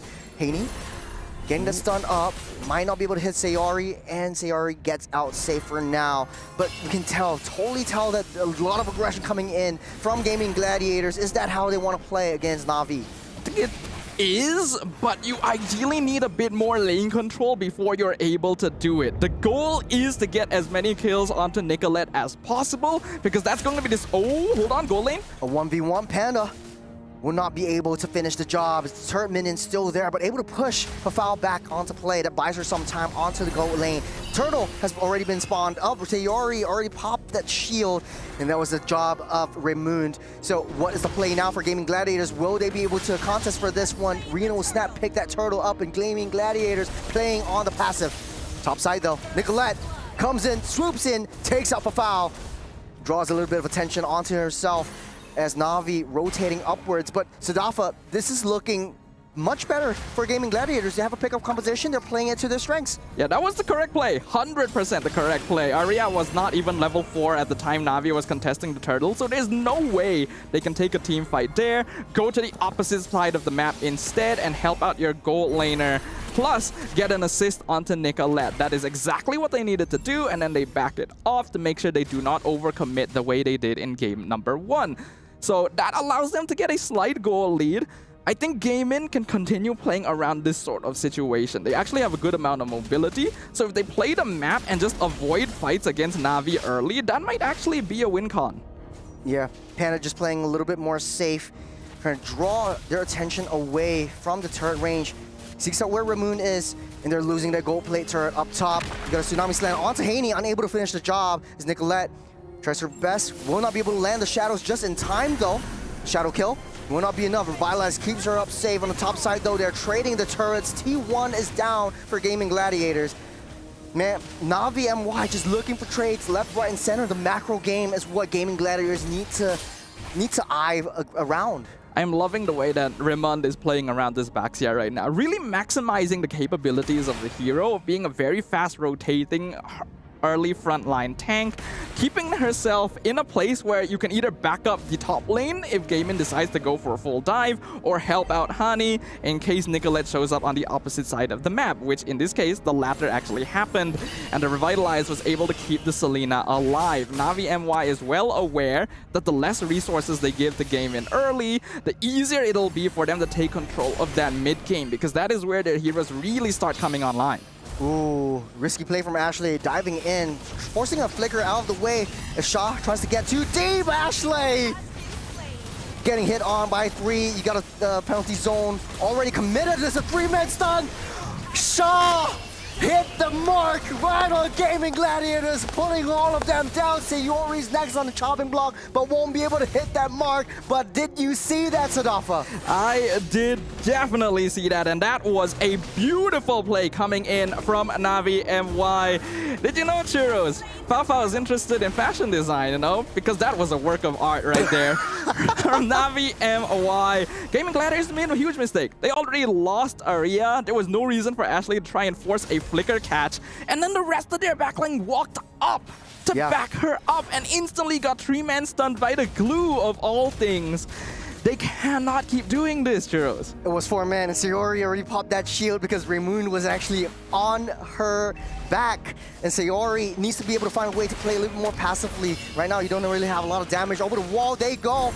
You got Rina actually dashing, weaving, bopping away as Gaming Gladiators are falling. Sayori goes down as Rina tries to come in for the counter-attack. Zarya next to fall as Ashley unable to watch her children stay alive in this small little skirmish. And as I said, Gaming Gladiators, they had a much better round in the early game, but they are struggling when it comes down to the mid. Nicolette able to dash and weave, bop out of the way. It's Na'Vi MY ramping up the aggression onto GG. Honestly, though, I feel like we are starting to see this game go down the exact same path as before. We can see here in the instant replay, Thorn Rose they on tried the to go mark. in on the lance, but look at how much damage the Thorn Rose does, and then the instant Abyssal Arrow follow-up. The communication from Na'Vi MY is on point, and when Panda's already backing off, the rest of GG is just hovering there very awkwardly. They need to decide. Another Abyssal Arrow. Zarya taking a little bit too much damage. She will fall, but hands off a foul. It's just feeding that Earthel up so much. 5,000 gold lead for Na'Vi MY, and they're looking for all these turret trades. Nicolette versus Rina is 1v1. Able to dash out of the way, though, is Nicolette. Use their shadows, though. Na'Vi MY, they have their eyes set on these turrets. Looking at the items right now, there is a very clear advantage going over to Na'Vi. They're already at nearly a 5k gold lead, and TQ Ras going to be the first item for Sha. Very wise choice, since most of the damage coming in from Gaming Gladiators is going to be physical. Only Hunter Strike completed so far on both Nicolette and Panda. Even trying to go for that Sky Piercer, second item on the Granger. It is a key item build, but not sure if this is the right game to go for it. I also might dislike the War Axe first choice for Arya. You need bulkiness now. That damage is not going to help you. So Dafa, if you're GG, what is your game plan right now? Do you go for the team fights? Do you try to play more defensively or passively, try to just let that give up all of their turrets? They do have a little bit of high ground, especially from Panda and Sayori, so it might not hurt them for them to stay huddled and turtled up on their base. You literally have no choice but to either turtle or try and play risky to go for map farm. And it looks like they are going for the latter, sending Panda down bottom to get minions. They can't take out the T1 yeah, bottom Na'Vi side. is just rushing the base. Okay. Aria taking a little bit too much damage, able to force that flicker out of the way. Sorori comes in for a backup, try to push them out of the way. Gaming Gladiator is able to zone Na'Vi out just for now. Abyssal Arrow misses by a hair. They might not want to go for this counter re-engage. Not a lot of damage from the Shadow kills. Nicolette dashes out with the Shadows. As Gaming Gladiators, they're struggling to keep up. We have reached the point of the game where Gaming Gladiators just straight up has no damage. They do nothing to the members of Na'Vi MWI unless they're somehow able to jump on Hani. Otherwise, you are going to tickle Sha and Ramon most of the time, and Na'Vi MWI is more than aware of this. It's so easy for them to dive. And we talked about this during the draft, right? There's a lot of heroes on Na'Vi that can just ignore the Terizla and go for the backline, but they're so farmed at this point that the Terizla is basically a pebble on their path that they're kicking aside. They don't need to ignore him because to them, Aria no longer exists. Ooh. Nice Abyssal Arrow. They might not be able to have that damage to follow up. It's Ashley getting possessed on by that stick. Oh man, Sha will be able to stop her in her tracks and take her down the way. Gaming Gladiator still up on 1 kill. Nicolette has that Shadows to dash out of the way, but they're waiting by that Shadows. They don't know that Nicolette is running away, but they're making a beeline for it. There's a silver arrow and there's a huge red mark at the back as Nicolette slowly walking and prancing all the way as Rina, oh man, that's 2 levels ahead. I don't think she'll be able to survive this. Even on Rina, you can see the Yogi Shadow kill barely does anything. Even though Nicolette is buying a lot of time, there's not enough map control for the rest of Gaming Gladiators to do anything with the space created. Nicolette goes down. Somehow they pick up Aria as well, who's hovering around the Lord Pit. Very dire situation from Gaming Gladiators. Now they don't have their jungle. They can't contest for this Lord. It's Na'Vi MWI taking full control of game number 2. Messy. I am seeing a lot of messy plays. Really, no reason for Aria to be that far out. Your jungler is getting chased down across half the map, and the rest of your team is not going to be able to back you up. Give up the Lord. Try to get farm wherever you can. And the more and more we see, the worse and worse it gets. We are looking at an 8,000 goal lead for Na'Vi MWI. 3 items now concluded on Faufa, with that Berserker's Fury holding up the rear. Brute Force Breastplate allowing Rina to be more tanky. Rayman once again focusing on that Dreadnought armor just to make it even more difficult for the Haya and Granger to actually make any sort of impact. All of the members of Na'Vi, they're at least 1 level ahead. You got Abyssal Arrow already stuck in. Sha trying to go in with the stick and split onto the fray. As Aria goes down once again. Gaming Gladiators has to deal with the Lord on the top side as well as the skirmish down the mid side. As everything goes wild, it's chaos in the land of Dawn, especially in the home of GG. There's nothing they can do. But they're going to play more defensively as they don't have that damage to take anyone down. I'm sorry, Gaming Gladiators. This game is over. There is literally nothing you can do anymore at this point. You have no They're damage. They're gonna make you eat your words. There is no chance. Be careful. It literally is no chance. I'll tell you right now. I would normally say you need a miracle to happen for this to turn around. This has gone beyond that point, in my opinion. 11,000 goal lead, It man. is that dire. Not looking so good for Gaming Gladiators. Don't really have that damage to get on that defense. I think the only silver lining is only if Gaming Gladiators turtle down for at least another 10 more minutes, try to equalize the level difference that Na'Vi MWI has ahead of Gaming Gladiators. Out of all of this, the only kill that they had was Nicolette down on that top side. Yeah, this is very, very difficult. This composition required very specific conditions to be met in order to be effective, and they've not found that. Here, the Phoenix already committed. Rina able to dash out of the way, but they cannot finish the job. On the top side, though, they're trying to buy some time as Nicolette tries to use their Shadow Kill, try to push everyone out of the way, but with 1 cannon minion and 1 for foul right on that base, that is a huge chunk of damage that has already been taken out from that T3 on that bottom side. Navi MY showing the world right now how much they have improved since their last stint in MWI. This is really clean macro. The decision making is so effective. When they saw Arena getting jumped by 3 members up top, the instant decision is to go for the push down bottom, maybe pick off Nicolette if they're lucky. They weren't, but they still are able to create the pressure they're looking for. And now there is lane manipulation happening to maybe bait GG out in advance as the Lord is going to respawn. They're playing on the opposite side of the map though. Lord spawning up in 3 seconds as Gaming Gladiators tries to get enough priority over their own jungle, picking up all that scraps. It doesn't look like they want a contest for this Lord. They can't. And this is the 12-minute Lord that we're talking about, Sadafa. Gaming Gladiators turtling up once again. Shaw is actually keeping them busy, getting a little bit more vision, tries to get herself latched on to Ashley. Might be able to do that. Fear of the Phoenix will miss all of their targets though, as Aria goes in deep with the penalty zone, forced to use that flicker out of the way again, as Ashley getting possessed onto it. Some foul will take Ashley out of the game. Aria gonna be picked off as well. Mega kill going over to Rina as Hani chases down Nicolette. 1v1 monster kill. 5 members of Navi MY rush down the crystal of GG. Up against 2, there's no way that GG will be able to defend against this rush in the battle of Malaysia versus North America. Malaysia takes this not as a game, but as a statement. A statement has been made, has been published, has been edited, and put out in full blast for the world to see. Navi MY are here as contenders, eager for the throne of MWI, and this is only the first step on that journey. But what a huge step it is for these ladies up on stage right now. A clean sweep against their rivals, Gaming Gladiators. First game, I would say, pretty close from both teams. I thought GG had some fight in them, but the second game, after that first blood kill onto the top side, onto Fafau, it kind of seems like Navi MY, they're all locked in and ready to go. They're like, not anymore. Don't take out my Fafau. I'm going to take you all out. But man, what a series this has been for both teams. A lot of high hopes for both these two teams as well. It's just been an incredible performance, honestly.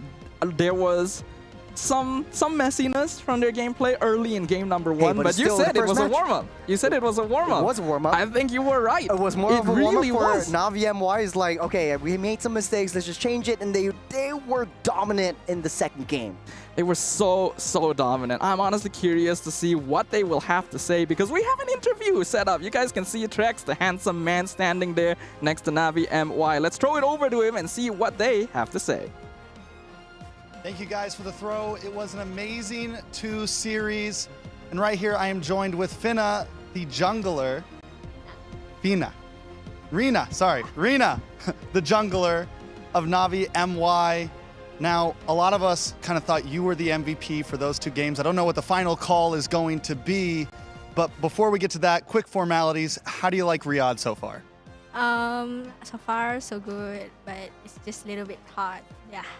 Definitely a little bit toasty. You guys came into this game swinging, you 2-0'd. Did you feel confident coming into this game? Yeah, I feel so confident that we are gonna top 1 in my grouping. All right, top 1 in the group. All right, are there any teams that you're really excited to face after you top 1 in this group when you get to playoffs? If you top 1 in the group, do you feel anyone that you're really aiming for? I think it's gonna be Onyx. Onyx? So, because we lost to them in other tournaments, yeah, so we want to revenge, yeah. Okay, and last question. We got to see you play Lancelot amazingly. Are there any other junglers that you're excited to play during this event? Yeah, I will bring Saber. Right. No, I'm joking only. So, you guys have to stay tuned and watch our all games. Awesome. All right, make sure you guys stay tuned, and let's throw it back to our wonderful casters with the highlights. That is a face of a man that is trying to hold back his tears. But hey, congratulations to Rina and the rest of the Navi MY squad. They played a heck of a game. This is the second game that we're seeing right now. And this was the play that Ari actually went in, Shah actually went in with a 4-man glue stick down the bottom. And they really set themselves up for that. They were basically lined up like bowling pins, waiting for Sha to roll them over.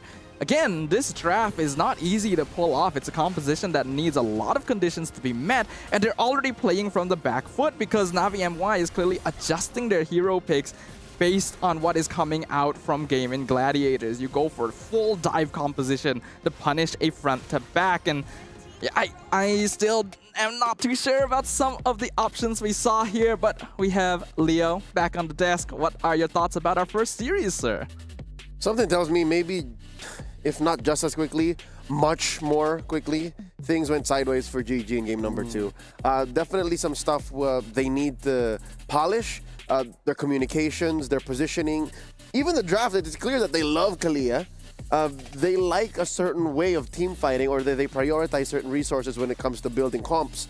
But here, it seemed like it was more disjointed than even game 1. And that ended in 13. This one was just... This had at least 2 lords, right? Yes. This had 2 lords. It's just... It felt like it wouldn't have been if Navi MY was being more aggressive in the first Lord run. They could afford to be, but then you might give advantage over to GG. So they were dominant, but they were also disciplined in how they want to play out the entire of the game. A lot of teams struggling with closing games out, but Navi MY actually learning from their mistakes. Yeah, I think that's an excellent observation. That's exactly what happened. It was aggression, but controlled. They knew exactly the limits that they could push while still keeping their egos intact and having fun on that Land of Dawn. It's very clear one of these teams knew what needed to be done. I think that Gaming Gladiators definitely went into this game with a plan. That's why they stuck to their draft so closely. But it's already difficult to have to execute that kind of plan against a full team of counters. And I feel like even from game 1, there was some miscommunication that needed to be fixed. Yeah, what exactly that looks like translated into the game. We're going to go and take a peek once more at game 2's replays here. Run through this base defense, which was, again, as soon as I saw a majority of the ult spent, I think, what was that? Sadafa, you said this, like, yeah, it's over. I don't think there's anything left for GG. And Churros, as much as you'd like for Sadafa to eat his own words, it's the reality situation. The math checks out. Rina was just a little too much. I'd say even Hani was a little too much. And we were looking for the Selena pre-draft, yeah? Pre-game, pre-match. And here, Hani brings it out. I think this was a much easier game, even for Remun, compared to game 1. Yeah, I think so. All the Baksha has to do is run herself into 2 or 3 members, and now she has help from Sha, and then they just rinse and repeat. I have to note, we didn't like get to point this out in the game very much, but Rimon was so comfortable that I think she went for a Guardian Helm, second item. Oh yeah, I'm staying. This is my house now. Yeah, just dealing a little bit more damage over time as well for the roam. Just to get a little bit more damage, but not only that, like you have 12,000 gold lead by the end of the entire series. All-time high. All-time high. I mean, it's the first series on Stream B. First series, one first could game. only wonder what the gold lead was like for our first match on Stream A. Yeah. But to think it might be 12, higher than that. But to be honest, though, I would say it all boiled down to the draft. I think GG just drafted themselves for failure. Easy to jump out of the Fury, the Phoenix. It's easy to jump out of the penalty zone. There was no way where Navi MY was in a position where they got caught because they were always out of the way. We saw that one replay where the Fury of the Phoenix was activated. Everyone was actually just walking out of the circles, and they weren't stunned at all. And then Arya read Panda actually read everything differently, and she actually went in. So that was a very high-risk play from GG, and they don't know their power spike difference from that level difference as well. So I think, oh man, if I could turn back time, I wish that it would have been done differently for GG. Yeah, we had such promise. We could not turn back time. We can only move forward. Coming up next is a matchup, another best of 3 between Virtus Pro of the Mekong region facing off against Terra Queens of Myanmar. Ladies and gentlemen, you're watching the Stream B of the MWI 2025 live from the Esports World Cup here in Riyadh, Saudi Arabia. We'll be right back.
It's a brand new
Welcome back to Stream B of the MWI here at Esports World Cup 2025. At your service, my name is Leo, here with Sadafa and the Churros. We're bringing you a best-of-3 matchup between Virtus Pro of the Mekong region facing off against Terra Queens from Myanmar. Gentlemen, we ended up with a quick sweep with our opener. This time around, what are we expecting? I think this one's going to be interesting because both of these regions, their men's teams, have actually done surprisingly well on the global stage, even though they don't get quite as much spotlight. And I think the women's teams are just as eager to do so. We got Daisy, Starsoy, Sa, Kao, and Liv. This is a Virtus Pro. Yeah, we're starting things off. Virtus Pro sweeping the Mekong qualifiers in first place. And I think they have got their way through. There is a little bit of changes. Starsoy is Indonesian, so bringing the Indonesian flavor into the Vietnamese mix as well. So I am having a lot of high hopes for this team, especially since, you know, they have been highly dominant. They've shown a lot of adaptations on the fly, especially in the Mekong qualifiers as well. And the fact of the matter is, they have been some sort of adapting, and I want to give a huge shout out to my friend Lucian Cutie, who's now the coach of the Virtus Pro team, and bring his own experience into the flavor as well. Lucian Cutie, the cute one? Yes. He is the cute one. He is the cute one. Dude, he stole my heart at MSC 2023. Competed as the roamer for RSGSG then when they played in Cambodia. They went far there. Yes. That's yes, the one they and did. only Lucian Cutie.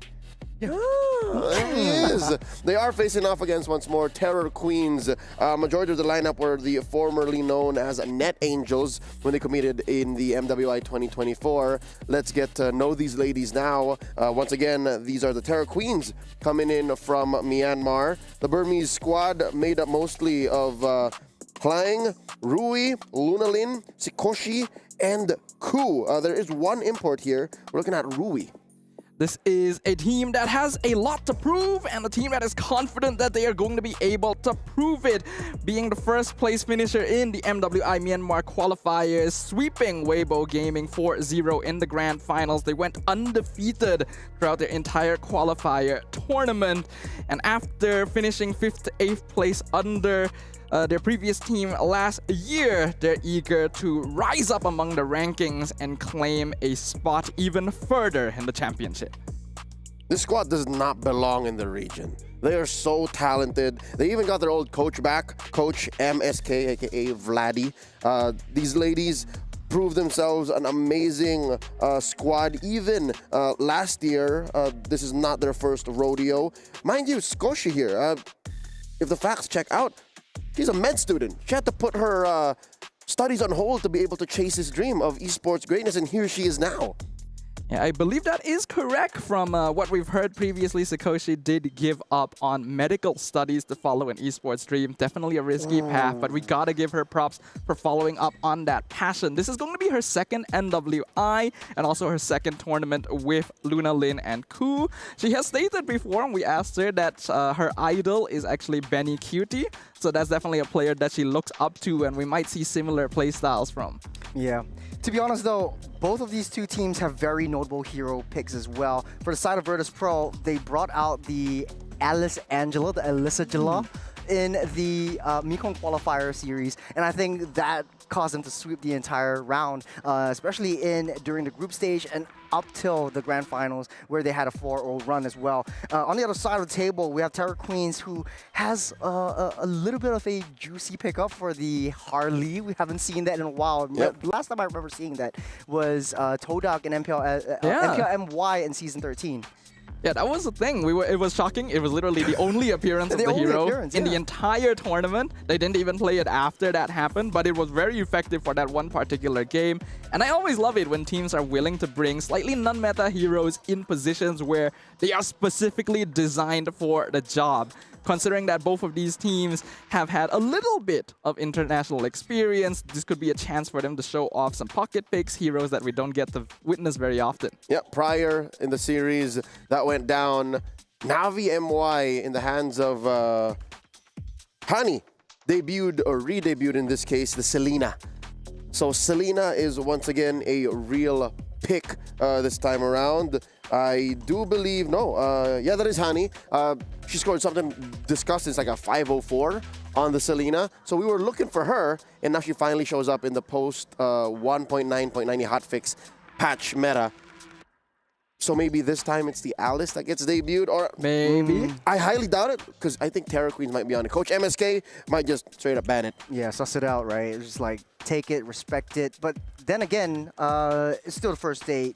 Would you want to risk playing things around, trying to open up kind of a tease new heroes that are coming into the mix and try to play around that meta? No, this might be the best time. Because if it doesn't work, you revert back to what works. Yes. I'll see, if you ask me, there's no difference between first day, second day, whichever day you are in the competition. Every single game could be your first, every single game could be your last. So you gotta bring your A game regardless. Let me remind you, they're in Group C, so their other contenders are Navi, PH, and CFU Gaming. So then again, if you have these kinds of like options, you leave them as options. Like if the draft calls for it, then maybe you play for it. But now you have to think about what your strategy is. You need to think about like, what do you really want to show your cards on? If it's on a greater team like the crowd favorites on Navi PH, then you bring out your kind of like wildcard heroes. We scored an audible from one of Virtus.pro's players, Sa, that is their mid laner, and she says she wants to face off against Tegami. She pulled a King Kong from Team Liquid ID back in the days of M6 when she says, Sa, Tegami, says Sa, I want to solo kill you. So luckily, CFU is also in the same group. Yes. So this moment might actually happen. Coming from today's match of the day, Navi MY came through to take down GG. Here, I think we have some time to wait for this rivalry to brew. But yeah, no, Virtus.pro and Terra Queens, they know each other very well. Again, Xeno Lilies last year, Net Angels last year. There's a good chunk of these players that have locked horns in the past year of MLBB Esports. Gentlemen, are we expecting this to go long, or are we expecting a 3-game series, fast rotations? Might this be a stomp? I'm hoping it's not. I think it's going to be an interesting dynamic for sure. Because when we went into the start of the day, right, GG versus Navi MY, we were expecting that to go the whole way. We were expecting that to be the game that really started things off, the ball rolling for MWI. Scrappy. And then it ended up being a very fast, clean sweep for Navi MY. So even if we say, oh, these teams might be evenly matched, we don't know how much preparation has gone into this tournament in the past few months of both these teams.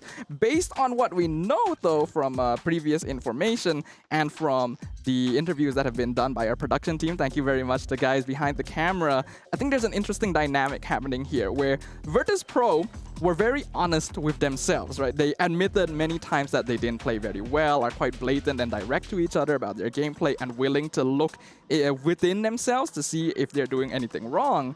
Whereas on the opposite side, Terra Queens is one of the only teams that has self-proclaimed that they will be the dark horses of the tournament. That's right. How often does that happen? Humility versus pride in this kind of setting. But I think it's quite exciting to see like the top of the Mekong qualifiers up against the top of the Myanmar qualifiers, which should be pretty much in the same region, so to speak. They're all in Southeast Asia. They run through the Mekong region. And Moment was also saying like, yeah, they should be in the same team. But hey, right now, it's their first time, or Vietnam's first time in a international league. And so this is where most of the Virtus.pro players are having their first foray into international tournaments. So jitters definitely in, but then you have some experience from star players like Star Soy and Sa. Yeah, more about Vietnam as a region itself. This is the first year that they have been removed just being under the Mekong banner. Yes. They are more now likely known as the Vietnam region. They are 3 out of 5 Vietnamese, correct? Yes. But I'm looking at Star Soy too. Story goes she was inspired by EVOS, the champions of the M1 World Championships, and here she is now fighting for a world championship of her own in the realm of women's MLBB, facing off against a fellow Indonesian too. In the jungle as well, Rui, who has, word on the street, been staying in Myanmar. She's lived with her team for the better part of the past 6 months. think it's very important for these teams to be able to create that chemistry, right? That's why a lot of these teams have gotten together. They boot camped in countries outside their own to get used to more alien locations, being able to play under pressure and not necessarily in familiar positions, alongside faces that they may or may not have a lot of experience participating in tournaments of this scale with. So we can tell that from this year of MWI, a lot of teams have put a little bit of that extra effort compared to when MWI joined EWC for the first time. There's a lot more eyes on this competition, and the players are aware of that. Yeah, let's get down to brass tacks here. Talk about the meta, because the draft is nearly upon us.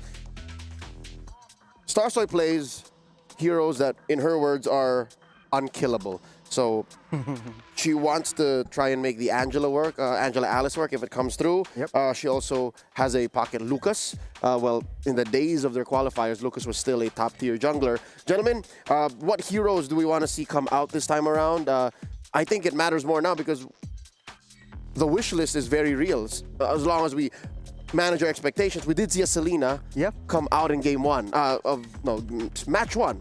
To be honest, game two. When I was watching the Mekong qualifier, Starsoy actually pulled out Fanny a couple of times. And we oftentimes don't see Fanny anymore because there's a lot more, I wouldn't say better heroes, but easier to execute heroes. But Starsoy played it super well. They understand their own dynamics within the team. They understand what their job is, what their role is in between every single one of the lanes, especially big team fights and macro plays. So I'm not surprised if she actually picks up the Fanny once again, and don't be surprised of other assassins that might not see the light of day. Like the Lancelot might come up once again, the Lings as well. Starsoy Fanny might definitely be a thing unless Virtus Pro puts Cho in the hands of How. It's one of the heroes that can actually answer to the Fanny. Stafa, your wish list, what heroes do you want to see? I mean, Ruby is still up there. Still? For sure. But now that I've known that, okay, Starsoy likes unkillable heroes, we could see assassins. They're known for Angela Alice combination. That could be interesting. Another option, if you want like a unkillable jungler, could be Julian. Right? We saw a lot of that hero beforehand, playing around the enhanced sword, becoming just a pain in the butt to get rid of, especially during the Rose Gold Meteor meta. No longer quite as strong as before, but could be something. Infinite iframes. Yep. One could assume. I hate it. I know you also do not like healers. There's a certain kind of type lineup you want to see, but healers, does Kalia count? Is Kalia part of that? I give a pass to Kalea and Minotaur because they're kind of, mixed. And I'm actually okay with Angela purely from my own bias because she just heals one person. And I want that person to be me. Actually, it's not usually the case. It's Like an when you have AoE your up hard front. waves, Yeah, yes. it's an AoE up front. If you Not hit in the my skill pub shots, games. yeah. Well, again, what rank are you playing on? Hey, don't I'm not gonna dox reveal him. that to the We're not world. doxing. Don't We're not dox You him. guys don't need to know. Top level, right? Top level, right, guys? Top level gameplay. There's a My reason, fans watching at home, you guys know, right? There's a reason why he's a caster. Yeah, We'll leave it absolutely. at that. I personally would like to see Rafaela. Again, Yes. cannot be said enough. In the first match today, I was hoping that some way, somehow, either Navi or GG would bring it out. But here, why not?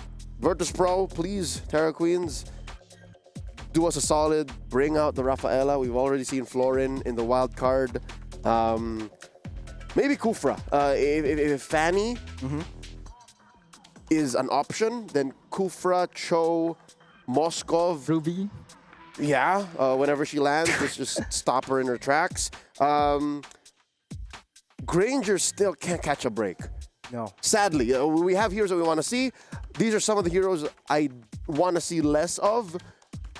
I hate that Granger took an L while Harith got a dub. Like, it doesn't paint the meta game in a good light because we're going left and right here. We're pulling and pushing and pulling and pushing.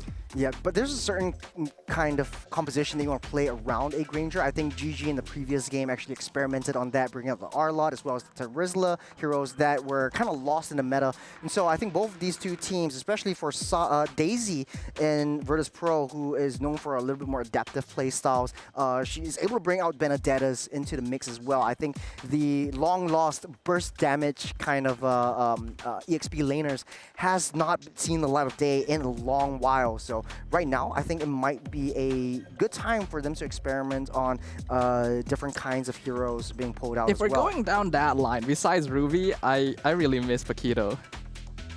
Paquito brings Yeah, I miss Paquito. a certain do. amount of burst in the EXP lane that has not been replicated. No, I don't think there's anyone out of the EXP lane that bursts quite as quickly as Paquito. It's just that he's not bulky enough nowadays, right? When you compare, like, it would be way better to go like Lapu Lapu, because he does a good amount of damage, but it's so difficult to kill in return that Paquito is basically relegated to jungle, and even then you're going to have way better options in assassins that have iframes built in. So I'm really sad because Paquito is one of my favorites, and he just has disappeared for so long. Yeah, Paquito I don't think counts as an assassin, although he does assassinate certain Yes. heroes, but one People of the do build assassin emblems on him as yeah, well. but one of the most prolific times in Paquito's time in the limelight, I think, is when he was punishing Ling. Yep. He was Yeah. punishing Ling. Ling lands, you're dead. Yes. Paquito's hunting you down. If you find the Ling, you're dead. So Maybe- Ling has been bubbling up. Ling has been, around here, behind the Hayabusa, behind the Lancelot. Yep. So Maybe Paquito just needs to pick up a knife. I don't think boxing works like that. You gotta do what you gotta do, man. Some heroes already have knives. But Exactly, right? You can't bring fist to a knife fight.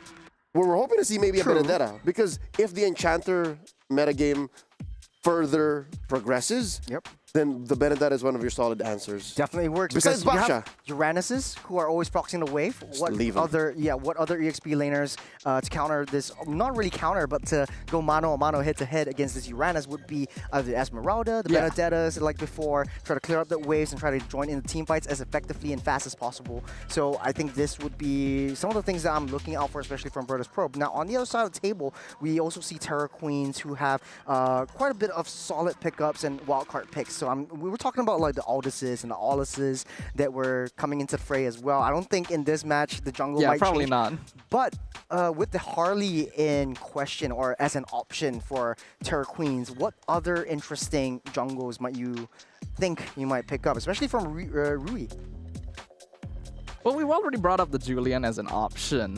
Paquito, Daemon maybe. Paquito moving I would up. love it. Nolan, I'm wondering why Nolan isn't the thing. That's Right. true, 'Cause actually. Nolan has a modicum of CC immunity. Actually, Suyo hasn't been picked up as much anymore. So. Amazing burst. Yeah. But yeah, I think I've alluded to Suyo like at least twice or thrice in the wild card, because Yeah. as long as you know that the magic damage profile from your opponent is clear, Yeah. no one is as high a utility pick in the jungle as Suyo. He has everything you need. Mobility, damage, sustainability, can steal away major objectives with the Sever Retribution combo. That's It's right. still like maybe only second to an Appraiser's Wrath or Lethal Counter plus Retribution in terms of mechanical execution. So yeah, no. Where is Suyo? In the same scheme of it, we haven't really seen Lucas jungle in a long time, right? We've seen Lucas XP in the wild Yeah. card, as played by Rare Adam out of the Chinese server. They came close. They were almost going to make it through, but Virtus Pro, not this Virtus Pro, but Virtus Pro men's, knocked them out. I'm happy you brought that up, actually. So the men's team actually got in through the qualifiers. That's right right. now, the MWI women's team has a lot of pressure. Like, hey, the boys are already making it through. You guys have that onus in you to really take it to the top and win out the MWI series, and they do have that gusto in them to make it work. Yep, they're driven. Again, this is for club points as well, for That's that club right. championship. And if I'm not mistaken, Virtus Pro was right about here. Like, they were at least top 8 Yeah. in club championship. There's still a shot. Points. Still 2 weeks into the EWC. And if you ask me, big picture, I think Virtus Pro now, these ladies, I think they can make a top 8 Yes. here in the MWI. So that means those points count up towards the club championships. No matter what happens to the men's team in MSC, they're going to be in action like later on in the month. I think Virtus Pro is in a good spot. This is a great way to get that started because if they do win the series, they're halfway through to qualifying for the knockouts. It's not going to be easy, though. I think both these teams have already proven that they are capable of standing on an international stage. Both teams actually went completely undefeated in their qualifiers, didn't drop a single game. So they are clearly threats on the international stage. Like you pointed out earlier, neither really feels like they belong in their region. But do they belong here at MWI? We're about to find out because, ladies and gentlemen, in just a few, we are jumping into game number 1. The draft is nearly ready. That is a best of 3 delivered by Stafa and Churros here. We've already talked about the heroes we want to see, and we want to hear from you. Wherever you're watching from, please do put it in the chat. Let us know what heroes you miss and who you think is going to be winning, who you think is going to be taking this down. The first game out of Group C this time, playing out on Stream B. Virtus Pro out of Vietnam or Terra Queens out of Myanmar. Gentlemen, let's do some predictions. Predictions? Ooh. I'm going to help you out. No need to put scores. Honestly, I gotta say, I'm with Virtus Pro on this one. I've seen how they play in the Mekong qualifiers. I've seen also Terra Queens play in the Myanmar qualifiers, and I think Virtus Pro has it in them. Stafa? Well, I mean, if you guys are going to go Virtus Pro, then Terra Queens needs a little bit of support. You know? This is a team that has said that they're going to be the dark horse. And before they went undefeated in the qualifiers, they said, we will be undefeated in the qualifiers. They made reality. You just gained about 500 Burmese fans just about now. Hey, follow me. Ladies and gentlemen, we do apologize. This draft will have to be rebuilt. So do hang on. And this does give me time to give my predictions. Hot take. I could have sworn I was going to get away with it. I was just about ready to dip out. Yeah, so Terra Queens. VP. I've seen a fair amount of play from both of them. Yes. And I think they both have a fair go. Politically correct answer. Yeah, no, but I'm going to say it now. Patience, sir. Terra Queens. Let's go. Ladies and gentlemen, Okay. game number 1. The draft is upon us. Coach Destined 1, Coach MSK here at the helm. Stafa and Churros bring you the action. Thank you very much, Leo. Very good of you to leave the desk before we can ask you for more details on that, especially after you said Virtus Pro was probably going to be top 8. But we'll catch up with you after game number 1. Virtus Pro on the blue side, Terra Queens on the red. And we're already seeing some very different bans. Haya and Joy being focused down. 2 assassins by VP. It's a respect over to Rui. They know that Rui is more like an assassin player, so I wouldn't be surprised if Lancelot getting banned out right here would be an option, unless Starson wants to pick it up right from the bat. Now, on the other side of the table, you got a Kalia, Baxia, and now that is typically the Uranus spot. If they open it up, it will go over the hands of Virtus Pro, and they have to play around it. Now, without the Baxia, the Uranus will be a huge threat. And getting rid of Baxia here means that Terra Queens probably have to consider banning out the Uranus themselves. I'm trying to think about what else has been let through the draft. The Yisun Shin, the Badang, the Wanwan also, which has been getting a lot of attention, all are wide open. So Terra Queens do still have the option of just leaving it open entirely and playing around with the draft. And it seems like that is what they're doing. They banned the Arlet instead. You want to go for the 1-1 first pick. We talked about how risky that is. And now for the side of Terra Queens, Uranus hasn't been picked up. Uranus is typically the first pick, first prio material. It kind of counters a little bit on 1-1. Wherever she hits, he will get that restoration. So in this case, I think there's a lot of options for them. They could pick up the Yusun Shin, Kimi, Uranus for themselves, but they go for the Juicin instead. A little bit more zonal control from the side of Terra Queens. Zusin and the Hilda going to be locked down by Terra Queen, so not going into the expected result of the Uranus. Although that hero is pretty good, it would actually be kind of difficult to play into a 1-1. Correctly played, it's a very easy hero to set up Crossbow of Tang on, so I think Terra Queens just wants to avoid that entirely. And by putting Hilda on the table, it puts VP in a tough spot where if you go for an assassin pickup, it is going to be very vulnerable to this hero. Yeah, I'm just thinking, okay, it is possible for VP to actually pick up the triple marksman meta because you already have to deal with a Hilda, but now it gives a little bit more space. And now the Kimmy has been picked up alongside Uranus. That gives a lot of lane proxy approach, but not a lot of crowd control. The only one right now for VP is basically Attraction Pulse from the Kimmy itself. And it kind of works well because you have that range to keep yourself a foot from the Hilda whenever she pummels at you. Now they'll finish up the first stage of that draft with the Irithel, which I like. It keeps both of these lane-to-lane matchups in the gold lane. I would say it's still even Stevens. It is tougher for 1-1 to actually get close to Irithel, and that's how you want to counter it. Yeah, that's why it's going to be interesting. I think it's a pretty 50-50 matchup. It's not an obvious victory for either gold laner, but Terra Queens do decide to ban out the Angela, which is very interesting because I actually feel like they are in a better position to pick it up for themselves as with that the force pick. Angela combo. Literally every hero on That's this right. lineup works well with Angela. Irithel, Zusin, Hilda are all very solid. So getting rid of that is interesting. It indicates that they may want more of a roam presence since Hilda has the potential to be countered by this Uranus in lane pressure. The land's now going to be focused down, so even more priority onto getting rid of Rui's heroes. I think a lot of assassins are definitely taken off the bat. It's interesting, they banned out the Esmeralda for themselves actually. On top of Uranus, might hint that Uranus could be going into the jungle as well. It has happened in the MSC wildcards, so I'm not going to rule that out one bit.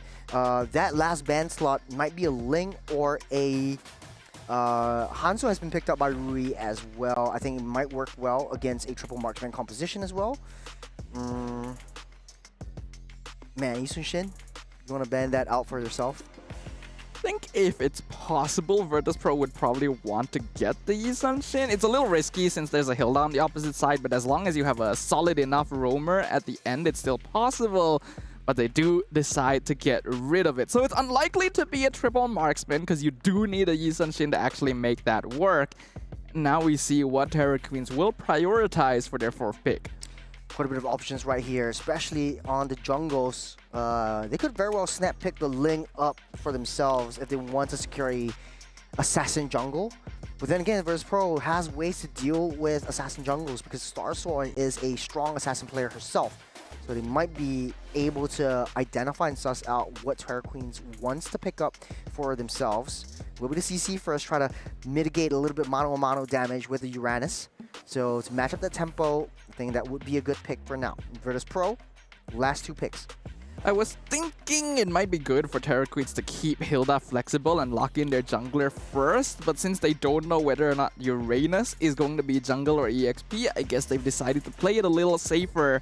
But that means that Hilda is going to be locked into the roam position, and VP just makes sure they don't draft a weak early game jungler, and they should be pretty okay. Uranus can actually still go into that position quite well, but Dang going to be locked in. This was a hero that was 100% banned in the first match of the day. Let's see what their final pick is going to be. Now, left with the Phoveus. Okay, so it will be the Uranus in the jungle, Badang in the roam, and then Phoveus in EXP. And then you got a double marksman that you can possibly protect. I love how Virtus.pro likes to play things around. A good amount of recovery, a good amount of crowd controls, and a good amount of chase onto the back line. So Irithel and Jusin will be a huge threat into this lineup. Okay. The Phoveus is kind of interesting because that is a hero that actually loses lane to the CC, so you're picking him into the counter actually.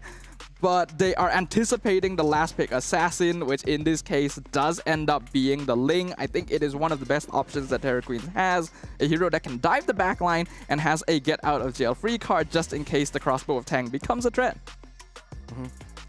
Out of all of this though, I think Virtus.pro is giving us something new, something fresh. Throwing Uranus in the jungle once again.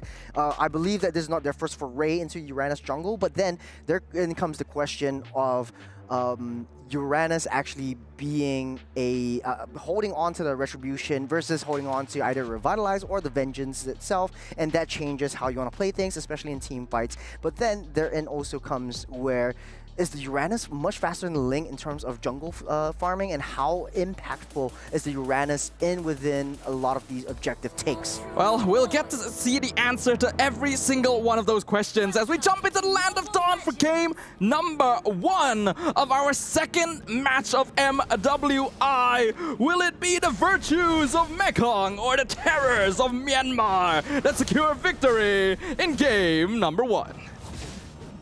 Quick little aggression, especially from Ku over onto the jungle side. Starsway needs to try to push her away because there is always that threat of the buff getting stolen, and trying to get back into the battle would be a little bit tougher. You have to pop that retribution off the bat. Try to take it away from the hands of Ku, but just giving a little bit more information. But on the bottom side, Daisy taking too much damage from the CC, so that shows a little bit more dynamic into how Terra Queens wants to play this very aggressively. Yeah, that's what we were worried about, right? The Phobius loses lane to CC, so Virtus Pro picking this into the counter matchup is very risky. Loses out EXP lane pressure. Ku gonna try and annoy Starsoy again, but this time Sa is around, and you do not want to mess with a Kimi level 1 and 2. It just creates so much pressure.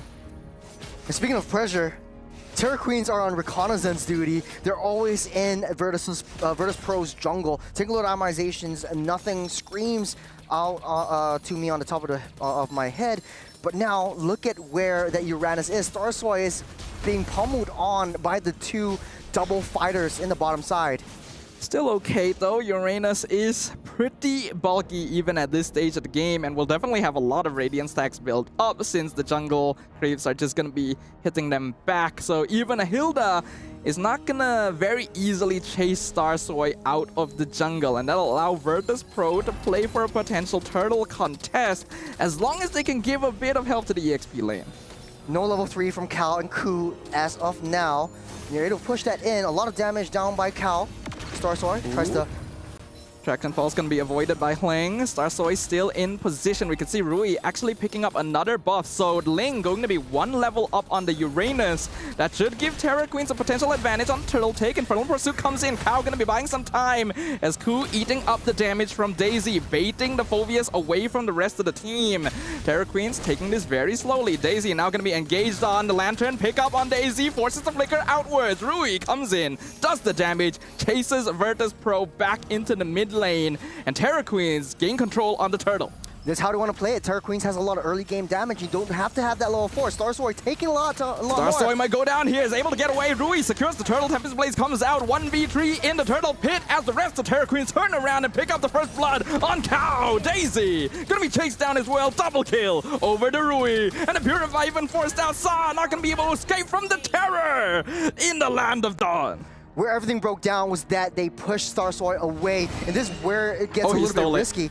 Yeah, Ku also stole the orange buff away from Starsoy, so that leaves 2 levels behind of Rui. This is not a good start for Virtus Pro, but then again, it is so difficult for Virtus Pro to play this early game because of how well Terra Queens has that damage and that crowd control, especially from the Juice in whenever they come into that clash moment.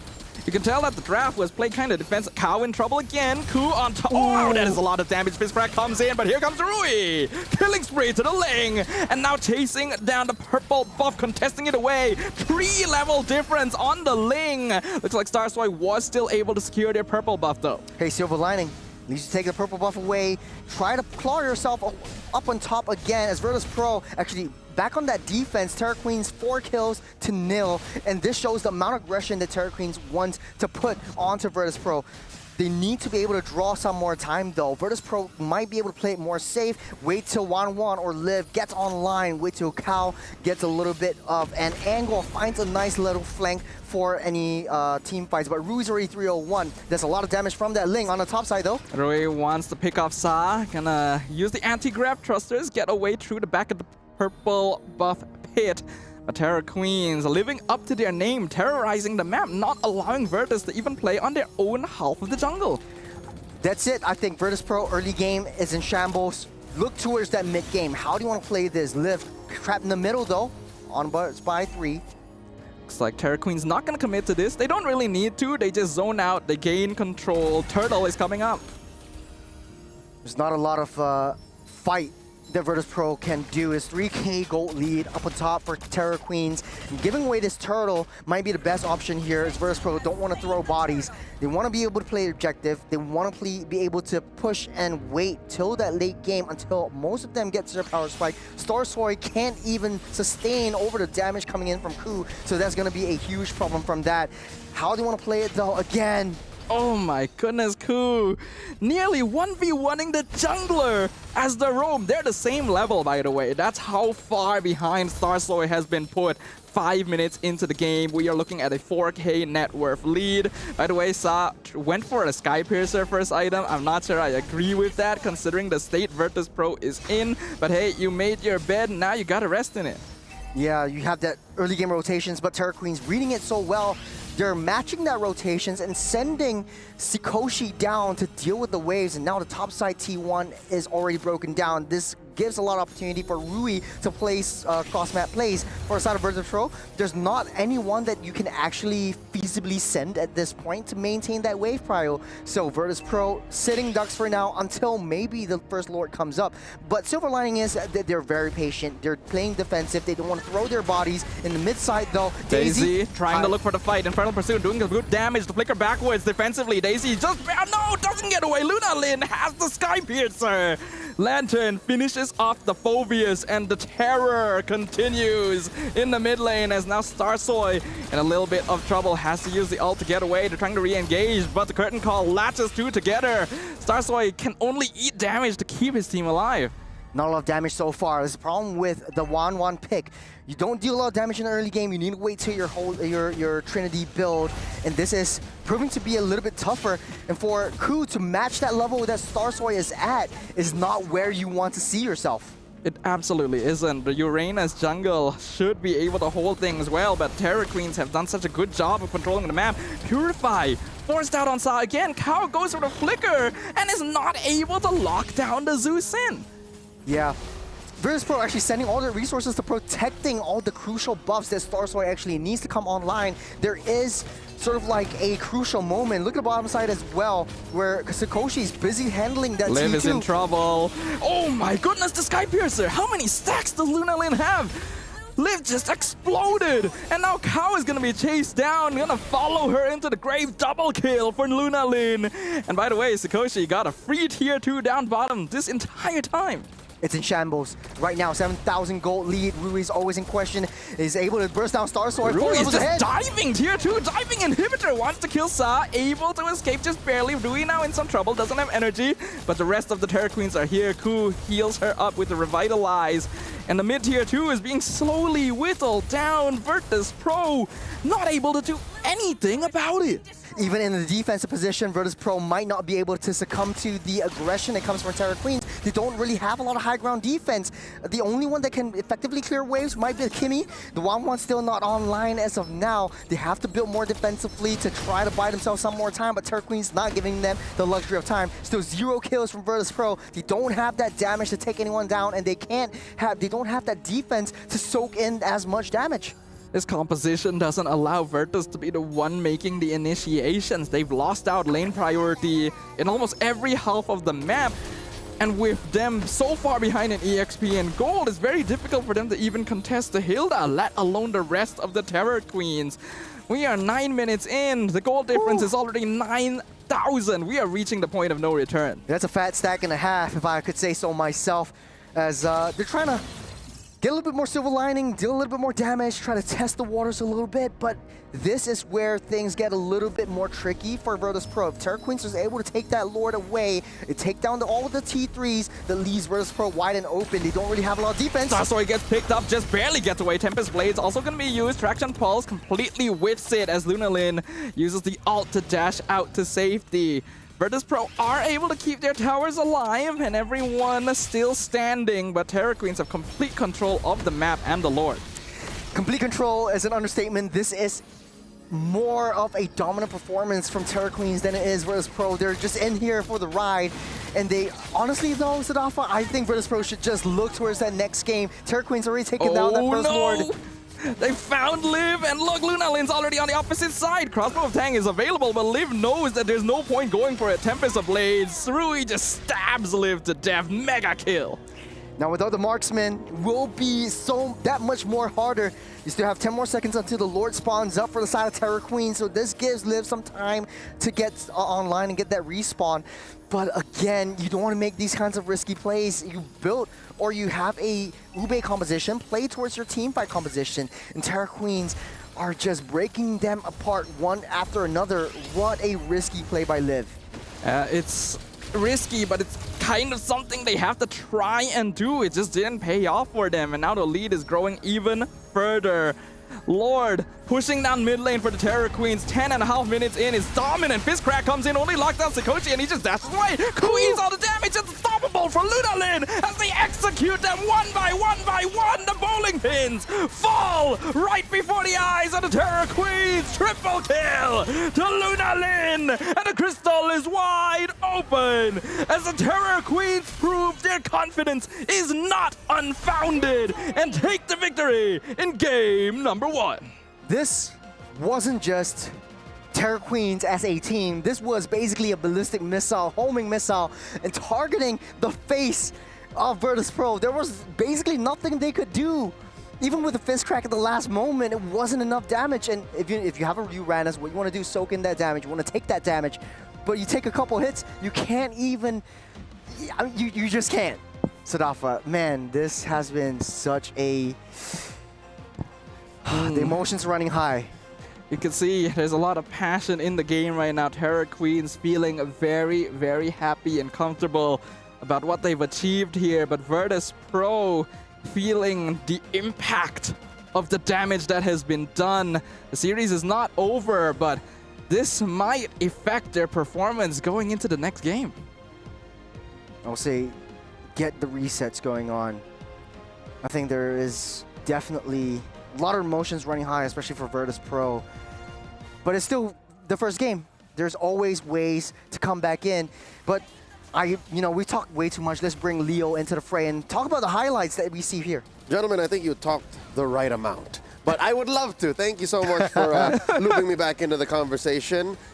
It's true that emotions run high, and this being the opener for Virtus Pro, after everything that has been said, I would understand why there is some disappointment in their own performance. But looking at the lineup, right, starting with the draft, I think it's one thing to say the damage profile is good, especially since there's a solid amount of magic from the Kimi. There's a solid amount of damage from the 1-1, but both are relatively conditional. Yes. Especially the 1-1. That one moment in the twilight of the game, I'd say the last 2 minutes, wherein they actually, weirdly enough, caught out Liv. Like that's not supposed to happen. Yep. Liv tried too hard, and maybe there wasn't enough communications happening from Virtus Pro, and I think that much is true. We can only guess what was going on, but I can tell you this: being in the SEC studios and listening to the difference between both sides, Terra Queens are laughing, Terra Queens are communicating, they are just shouting out, calling every move, and that's good. That's a sign of life coming from a team. And when a team is quiet, when they're not saying anything, you know something's wrong. Yes. That's what happened to Virtus Pro. Honestly, I don't even really blame Virtus Pro too much about this. I don't even blame Liv for going all the way out and getting caught out there, because you really just have to try and make something happen in that position. Get some farm, pull some pressure elsewhere. She actually almost made the recall back home. It was just like a fraction of a second off, but I think that this draft did not do them any favors. You take one look at it and you can instantly identify every single hero on the Virtus Pro lineup needs items to do something. To be honest though, I don't think it's the draft. Like both teams, I think Virtus Pro had a very interesting draft, and it was just down to, I wouldn't say execution as well. It's just Terra Queens read their draft so well with the Hilda and the CC, and Starsoy not even getting freedom of her own farm, her own economy. That shows a lot of harm coming their way. But she didn't need it. That's the thing. Even if you are the Uranus, down 2,500 gold, 3,000 gold from the Ling, you don't care because you're still building tank items. I think the problem was not what you got, but how you used it. And I think Virtus Pro, again, for the lack of a better term, their breakdown in communications led to their lineup that needed to farm up some items where it mattered. Again, you needed it on the Kimi, you needed it on the 1-1. Hell, I think the Phoveus needed a little bit of farm too. Plus the fact that Terra Queens were so comfortable. they were just so, they were flowing. Again, some teams you just watch them and you know that they're flowing. You know that what they're doing is according to their plan. That was just a perfect mix of Virtus.pro not getting anywhere with their lineup, especially with the Uranus jungle. The Uranus jungle was such a key strat for their counterparts in the men's division to do so well. And Doryu got 5 heroes banned away. Their new jungler, the Filipino import, got 5 bans away, and then they're like, we still have Uranus. So without an Angela, mind you. But here, it was a swerve. Like, here's the thing, they didn't even need to swerve. They didn't swerve. Honestly, I feel like they put too much stock in the Uranus. They went into this draft believing Uranus jungle will handle the Hilda one-on-one, no problem. That didn't exactly go according to plan. And then if you need someone to help the Uranus, it's already kind of bad because Uranus is supposed to create space. You're not supposed to have other heroes create space for the Uranus, and that was what was happening. Even worse than that was that they didn't have any heroes to create that space because Badang can't do anything to Hilda early on, and the Phoveus was losing lane. They picked it into a losing matchup. Yeah. It's a combination of these factors that made a bad situation worse for Virtus.pro. And for Terra Queens, again, even if they did end up playing a roam Hilda, which is, again, less than ideal most times, the fact that Virtus.pro didn't have solid ground to stand on made it passable, made it even excellent in some cases. Yeah. What I want to point out is from the first second of the game, Ku, the Hilda, as well as the CC. Flying Rina. What? Flying Rina. Flying Rina? Flying Rina. She was she was flying last year, and we know her as such. We loved her, but she's like Flying Rina now. To be honest, though, they predicted where Uranus was because there's 2 options that you can go for with the Uranus. They throw all their bids into the orange buff, where Starsoy actually was in the jungle. She struggled minute 1. Minute 1. Struggled minute 1.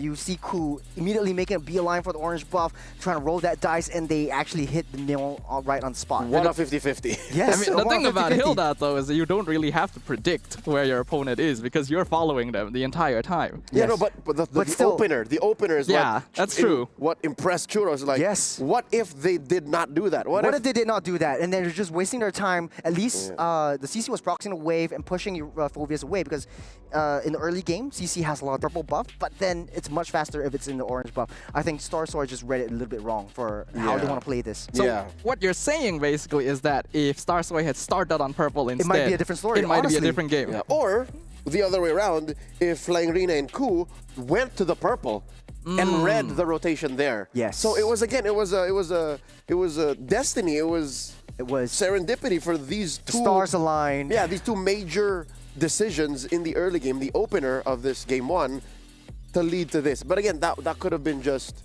amplifying the fact that maybe Virtus.pro weren't in any good shape to take those kinds of fights anyways, you know? Like the whole compromising the Uranus to start, it's a huge thing. It's a game changer, yes, but what would they have done with that extra space? Like, would they have done better if, let's say, Starsoy had a good 5 minutes in? Because again, you're right. What do you do with that space? Yeah. Even if you do make space,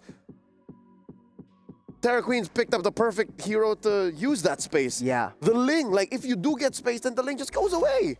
Yeah, I'm taking a look at some of the replays as well. Remember where Cal was when, the Ku was in the orange buff and the orange buff was in shambles. Cal was actually walking up from that purple buff, so she was actually giving vision onto where the buff was. And this was the one where Liv was trying to use Inspire to get away. She shouldn't be too far ahead from the rest of the team, and I think that was the whole breakdown in communication issue that Leo, you talked about. Yeah, well, what could have the decision have been made, right? Like, I'm going to bait them away from y'all. No, you shouldn't. You're the gold laner. That's an argument you should be having. But alas, it still happened. It's still what we ended up with. And the reason why we're so fixated on these small things is because the rest of Terra Queens basically had a free game. I saw Lunalyn, believe it or not, her first real item was a Sky Piercer. Yes. Wasn't even the glowing one, wasn't even the maybe she had boots, I don't know, but elegant gem,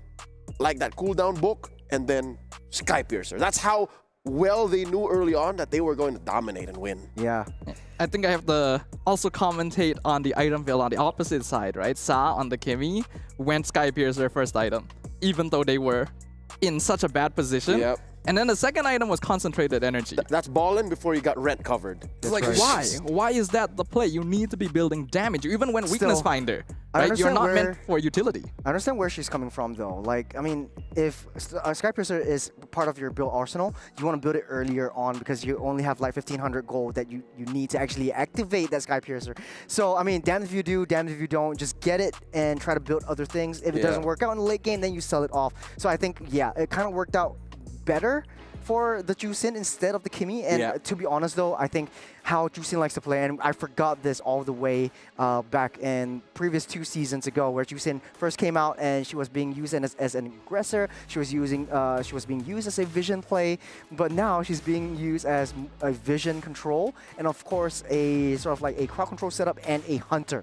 Yep. Yeah. I think it's going full circle. She's both now. She can start up fights, zone out, and then once you get your build going again, folks, do not try this home. Do not just jump to Skypiercer. These are professionals, all right, competing at the highest level of MLBB esports in their realm.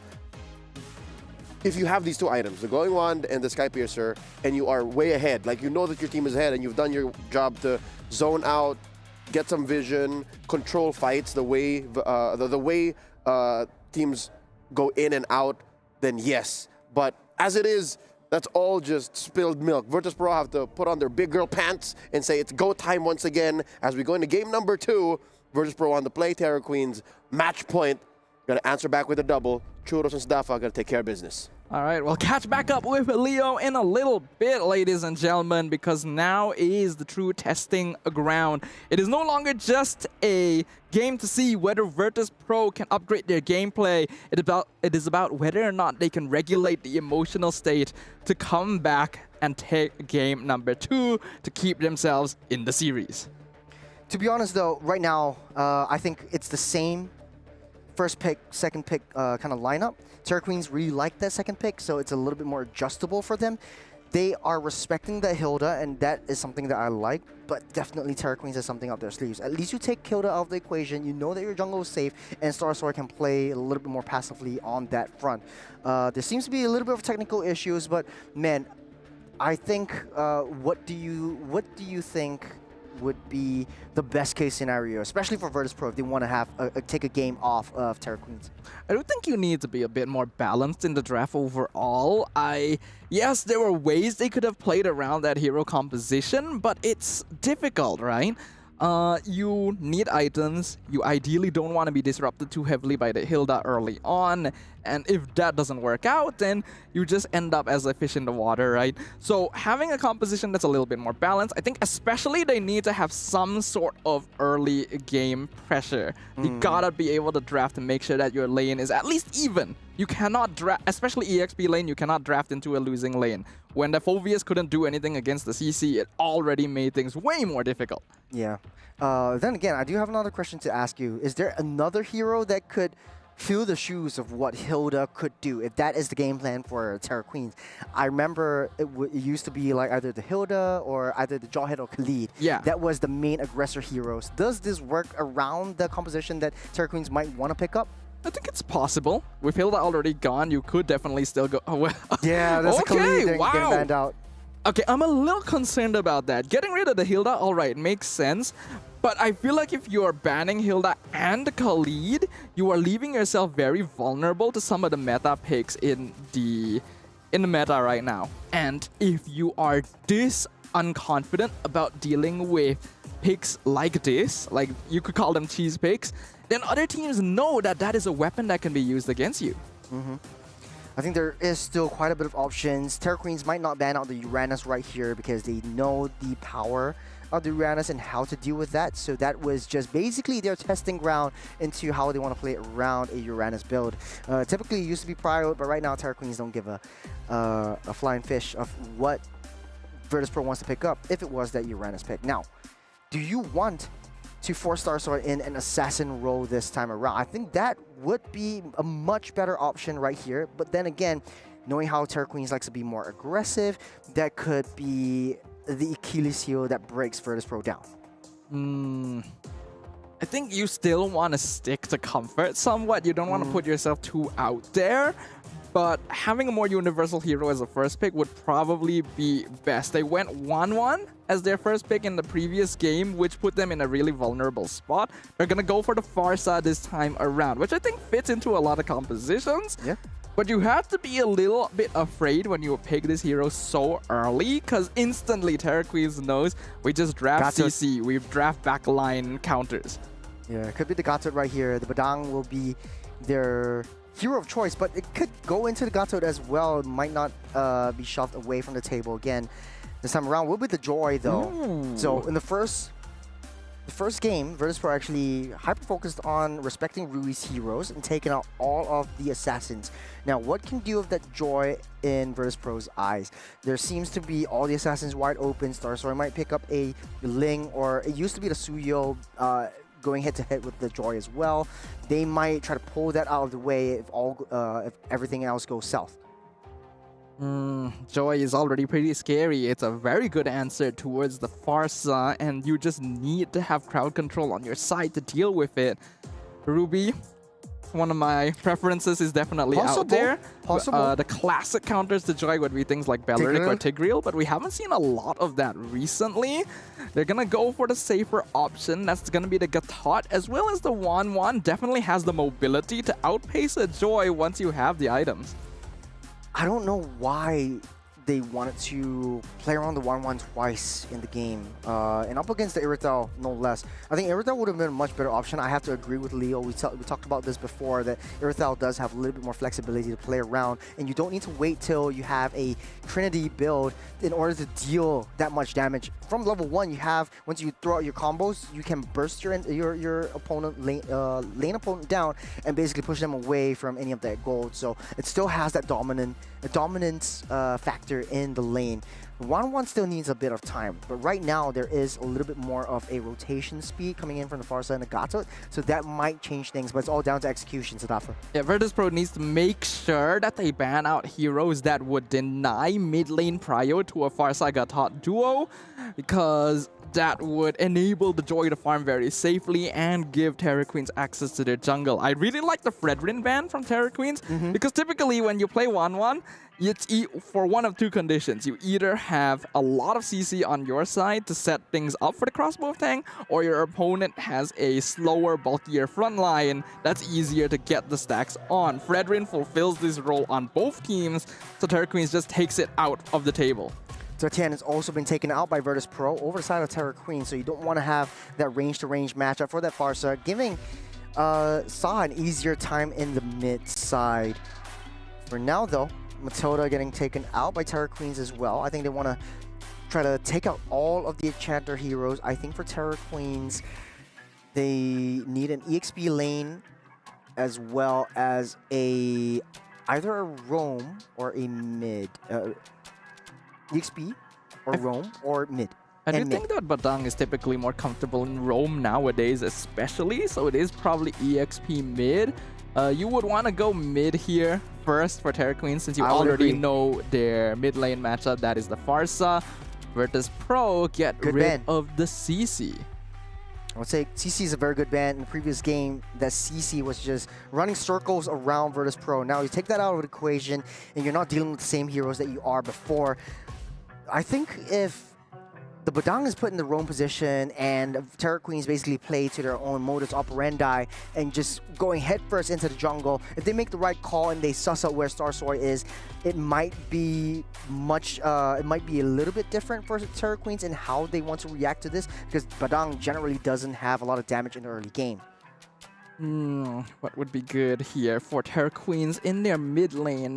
Kimmy is still Zusin open. has been banned. Yeah, Kimmy could be an option. Selena once again. Okay, of course. Against the Farsa, Selena going to be a very good choice. Is risky, because if you're not able to land those arrows, then it becomes very difficult to play with. And against the 1-1 especially, is a difficult hero to execute on, but we've already seen it done to a very effective degree by Navi MY in our first match of the day, so I'm excited. Yeah, I do have to agree with you. I think Navi MY has played the Selena very well, but therein comes several factors that you want to to throw out there. There is the primary engager and then the secondary engager. Typically, the Selena comes in with the Abyssal Arrow as a secondary engager, so you're throwing all your eggs into one basket with the Badang, trying to set up with a fist crack.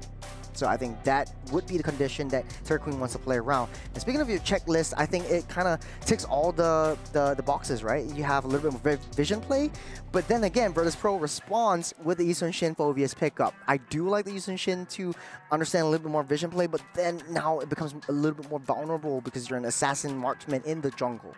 Yeah, Yi Sun-shin has the potential to be vulnerable to a Joy later on in the game as well. It really is a skill-based matchup. The Phoveus is going to help alleviate some of that pressure since it is the direct counter to the Joy. But with no EXP lane revealed just yet, there's still the possibility of a counter. They got rid of the CC specifically to make sure they could lock in this Phoveus, and I imagine that Coach MSK would have definitely seen that from a mile away. So yeah, there it is. That's what I was wondering about. It's either the Glue or the X-Borg, and the latter here is going to do a great job of controlling the front line for Terra Queens. Yeah, it typically leaves 1-1 out of the equation. There's nothing that I mean, if you pop the weakness points and you throw the crossbow tank onto the X-Borg, it doesn't really matter. The Firaga armor comes off and you basically throw yourself away. And there's a lot of hints on X-Borg actually coming up into the meta as well because you have more spins in the Last Insanity. Yep. You have a lot more true damage that you can pile on top of yourself. So I think the tanks for the side of Virtus Pro is a non-factor in the eyes of the Terra Queens. We're once again seeing really good flexibility in the way that Terra Queens are drafting. There are more tools for Virtus Pro to play around this time, but they once again gotta keep their jungle safe, play around the mid lane priority, and give their Phoveus some help because their EXP laner had a lot of difficulty in the previous game, which meant that the map could not be unlocked. Let's see if they're going to be able to hit these conditions because they have their backs against the wall. Can the Terra Queens spread their terrifying aura across the Land of Dawn once again in game number 2? Pressure's on for Virtus Pro. If Virtus Pro loses this one, they're taking a whole game out of their hands. But right now, we don't see the same aggression that Terra Queens has brought upon the Polar Bears in this round. There's a little bit more held back, a little bit more patient. They want to wait till Rui gets that power spike. Take a look at emblems. Not a lot of differences, but I do like the killing spree coming out from this Irithal. So Sakoshi looking for that late game. Whenever you get a snowball rolling, you want to be able to come in. Oh, the engage onto Cow forces out the Revitalize, but that's a pretty good battle spell to get rid of early on. And that means Terra Queens are actually winning out a little bit in that mid lane prio.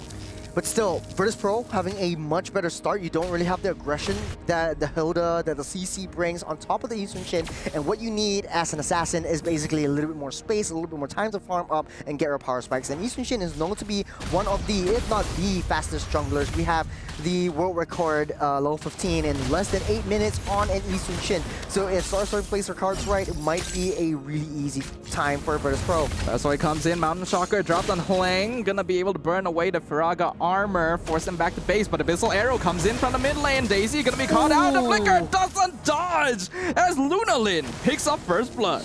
Beautiful dashes from the Selena, and I saw what Daisy was doing there. The Abyssal Arrow was coming in, but he was going left and right and left and right. Wasn't she was a little bit confused. The arrow comes in, gets stunned up, and basically Starstory can't do anything about it. But first blood goes up. Gonna be caught out with Feathered Airstrike. The artillery strike alongside the 1-1 picks up the kill, but Rui gets the turtle. I spoke a little bit too soon. Terra Queens ramping up the aggression. Helen Arena coming into the jungles, and you see Rui trying to pop that retribution away. Won't be able to get it though, but buys themselves some time to get into position where Terra Queens is able to understand the rotations of Virtus Pro a little bit better. Now Rui, it's free map, free play for her. She can go into the enemy's jungles, go to her jungles, and just farm up whenever she wants. Yeah, we can really see why Virtus Pro devoted so many ban slots to Rui's assassins in game number 1, because you could see that there's a really notable awareness in rotation of how aggressive she can afford to play on the map. And yeah, even though she didn't manage to steal the buff away, the damage is still done. Yeah, you got Mountain Shocker already used up by Starstory, so vision play. Oh! The arrow actually hits! Lunalin flickers forward! Executes Starstory from a mile away! Must be happy about that one. Man, What a shot from Terra Queens. And right now, Virtus Pro, they don't have that momentum that they had in the early game. We're seeping into 3 minutes, 50 seconds till the next turtle spawns up. And Rui's actually it's right up ahead in terms of Star Soy's rotations just because of that death. And that was a really unfortunate timing for the Yisun Shin, and it felt like a really dodgeable arrow as well. It's like Starsoy wasn't actually paying attention to the map, and you cannot afford to have that happen when a Selena is walking around. I'm trying to wrap my head around what is happening around Virtus Pro. They had such a strong time in adjusting in their Mekong qualifiers, but now going up against the Burmese team, it kind of seems like they're intimidated, they're scared, they don't know what to expect. Cool with the face crack, lockdown tree! Infernal Pursuit comes in from Daisy. Hang Rina coming in to back up the mid lane as well. No casualties here. Coming out of nowhere, I think Virtus Pro, they're desperate in trying to find a target to take down. I know they take down one hero on the top side. It's Sakoshi went down, but now there's no way they can get close to the turret. Better airstrike committed on top of Ku. AOG gonna be used as well. Meanwhile, the backline is being bursted with the last Insanity. Hangryuna forced to flicker away. Luna Lin finally caught as well. Starsoy getting some much needed revenge. Kao gonna be holding the front line. Revitalize still available, keeping her intact and forcing Terra Queens to retreat. That is the play that Virtus Pro wants to execute. Well, a little bit more defensive, wait till Terra Queens come in, but it kind of seems like they're throwing away the objectives. And right now, Virtus Pro, they have their first lead of 2 games they had so far. Scoreline 2-2. It's a slight lead, but it's more than enough. It's something. At least they will have a foothold to put themselves into the game. Liv also has been farming pretty well overall, so Virtus Pro will be able to play more towards their mid to late game scaling, especially with a Farsa as well. Looking at the items, we're already seeing the first being completed. Yeah, we're starting to see the rotations. Loose member Starsoy actually having going onto the long lane, trying to maintain that lane prior, pushing it in and try to draw Terra Queens away from that. The power spike has ended, the scoreline is equalized, and Virtus Pro has a fighting chance for this last turtle of the game. If things go well... Better airstrike comes in. Cool gonna be caught between 3 members. Virtus Pro executes the Terra Queen roamer. Defensive play coming in from Virtus Pro allows them to secure another kill. This is how Virtus Pro wants to play around. They're not too busy rushing into any of these team fights. They want to draw them in and try to play a little bit more reactively onto Terra Queens. They know that Terra Queens are very aggressive. Just let them come. And then Virtus Pro just comes in for that defensive play. I think it is a smart idea. Their counter attack is actually pretty good, especially if they can time feathered airstrike for when Terra Queens have already overcommitted, but it's giving space to Rui. Feathered airstrike comes out once again. Ferraga armor burnt down on playing Rina. Ku trying to go for the flank, not able to find it. Crossbow tank comes out. AOG cuts him off. Fence crack, not gonna be able to buy more taste for him. Ku gonna be picked off straight away. Terra Queens still in position, but they don't have a lot of HP to work with anymore. And Arena still has the immortality. They're waiting and buying some time, but Virtus Pro will snap pick this turtle up. You don't see Rui in position anywhere at all, but it's a 2 turtle for 1 trade out of both sides. Daisy 1v2 actually burns away the immortality. Liv picks off Sakoshi with the feathered airstrike as well on the top lane. Playing Rina gonna recall backwards. Virtus Pro finally in control. Mountain Shocker stuns the Joy. Rui goes back in just to pick up 1 final camp. But Virtus Pro finally in control. Finally, after the second game, the first game, a lot of emotion. Second game, it's personal for them. This time around, they know their win condition. Starsoy is coming up online. You have the vision play around. Luna Lin, the early game is over, and it will be easy for Virtus Pro to take her down. Late game, Selena is a non-factor for the lineup such as Virtus Pro. It's not too viable in team fights, so Daisy's able to just zone out that back Conceal line. play. They're looking for Rui down bottom. Rui realizing, uh-oh, this is a bad spot. Unbreakable into the better airstrike, and Liv picks up the last hit. Killing spree for the 1-1. 23 seconds, she'll never get back as the Lord spawns up. Look at where Starsoy is. She's handling herself over on that X-Borg. Playing Rina, not successful in stealing the purple buff, actually loses her entire Ferraga armor, gets caught with the Dark Wave. Daisy not gonna overcommit this time. The damage is done. That being said though, Sakoshi busy with the side lane pushes. You want to maintain that side lane priority. They have a lot of pressure on the back row. That's right. They caught out Ku, forces the flicker. Badang gonna survive, but No battle spell for the next 2 minutes.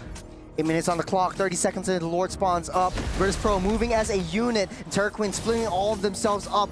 They seem a little bit desperate, but Sakoshi has an idea of trying to get that side lane split push up, get a little bit more farm, and when she comes online, the rest should be history. The longer this game goes, it goes in the favor of Terra Queens. They have a little bit more tankier lineup in the form of that export and a lot more burst damage from Irithel. Now we are reaching the point where Virtus Pro is able to play more of a death ball style, and it does seem like they're more comfortable in that position overall. Terra Queens aren't out of the game just yet, but you can see that they're a little more uncomfortable now that they are on the back foot. Next Lord currently in control of VP. Virtus Pro starting things off, but I think Terra Queens a Cool little in bit trouble. into the Federico also catches Rui in the backline. He's sidestepping it, but that means the Joy is out of the fight. Last time he comes in, Starsai gonna be picked up. Sa steals the Lord away. Liv gonna be picked up by Rui. It is absolute chaos in the Lord pit. Sakoshi still inside the fight, will lead the retreat, allowing Terra Queens to back off. very good try. I saw that Rui was being targeted on by Sa, able to dip out of the way and try to get in for that retribution. Unfortunately, though, it was a little bit too late as Sa actually picks that up with a skill 1, skill 2 combination. But then again, it buys Virtus Pro some time. This game is a little bit closer, but I think it's still anyone's game. Take a look at the replay. Look at where Sa is. They know where Rui is. It will dip out of the way. You get the last insanity deep into enemy territory, but it was a little bit too soon. If Arena waited for a couple more seconds, the Lord would have been theirs. It doesn't seem that Rui would be able to get in position in time. But Lingarina actually had to go in there. The last Insanity comboed with Ku was actually what allowed them to take out Starsoy in the first place, and that's what allowed it to be a 50-50. It was just unlucky that Sa was the one to get the last hit. But it's still actually not a bad trade. Terra Queens have been able to halve the net worth difference at this point. Yeah, it's still a long game to play. Virtus Pro wants to push it through the late game. It will be all even Stevens. And comes out once again. Infernal Pursuit follows Ku all the way into the mid-tower. Last Insanity used for defensive options. Terra Queen gonna be able to keep their mid-tower standing. Their goal is to just keep their T1 mid up. As long as Terra Queens is able to still take control of their jungle, they could sort of like sustain their farm over onto Virtus Pro. If their jungles open up, I think it gives a lot of opportunity for them to come in. Flicker, Fist Crack connects with 2, but in the mid lane, Cow already chasing down the backline. Sa picks up the Badang. Revitalize gonna be used by Cow. Rui looking for the entrance, but the Mountain Shocker locks her down, forces the retreat. Virtus Pro deny the attempt. Super risky play from Rui, just jumping right in, taking the full brunt of damage from Starsoy, Cow, and Liv. Man, this is a very tough matchup right now as we're seeping into that late game. 12-minute mark. Lord spawns up in 50 seconds. Does look like the airstrike. Sakoshi in some trouble, but able to get out of that. I do like that size, creating a lot of pressure. Has to be careful though. Terra Queens is going to eventually figure out the patterns if there's not enough adaptability. We need to slow down tempo just a little bit, especially for Terra Queens. They can't find a way back into this fight as Virtus Pro, they're leading and dominating this game so much more. And every time Daisy opening up that map, Terra Queens need to find a viable pickoff. Starsoy though. Starsoy in trouble, able to dash away, but now the Purify count out from Sa, actually dodging everything. But Sakoshi picks up the shutdown. Crossbow of Tang finishes off Ku in the backline, but it's still a pretty good trade for the Terra Queens. 1-to-1, Sa for Ku. It's so much better for Terra Queens. They don't have that the mid lane from Virtus Pro to zone themselves out from this Lord. They're able to handle that side lane. Then this Lord should be theirs. And this is the 12-minute Lord, mind you. Sudafa is looking really good, really even Stevens for both teams, and it's a trade for trade, tit for tat for either sides. And I think that the one that would lose out on this game is the one that manages the side waves. And speaking of which, Liv already pushing that in. So they're pulling Terra Queens away from that Lord pit to deal with the bottom side. Yeah, macro play is probably going to become quite a big role in determining who actually comes out on top here. Terra Queens have been able to narrow down the net worth difference quite a bit. Mountain Shocker going to be used. Rui scouted out in the bush behind Daisy, making sure they can't enter. Conceal going to be scouted out as well. Ku forced to use the dash to get out of feathered airstrike, but the missile arrow connects. Here comes the last insanity. Terra Queens are stepping on the gas pedal. AOG comes in defensively. Daisy buying a lot of time against caught in the fist crack killing spree to Sakoshi as Terra Queens regains control of the river. Very smart move from Terra Queens, but Virtus Pro also was too trigger happy with the feather airstrike. Cal trying to buy a little bit more consolation prizes. Gets the taunt on Playing Arena. One hit away from death, but still holding on to that immortality. Lord down to 30%. Cal gonna be jumped on by Luna Lin. Stunned once again with the fist break. Feathered airstrike can be used. Terra Queens chooses to reset the Lord, start the Lord dance all over again.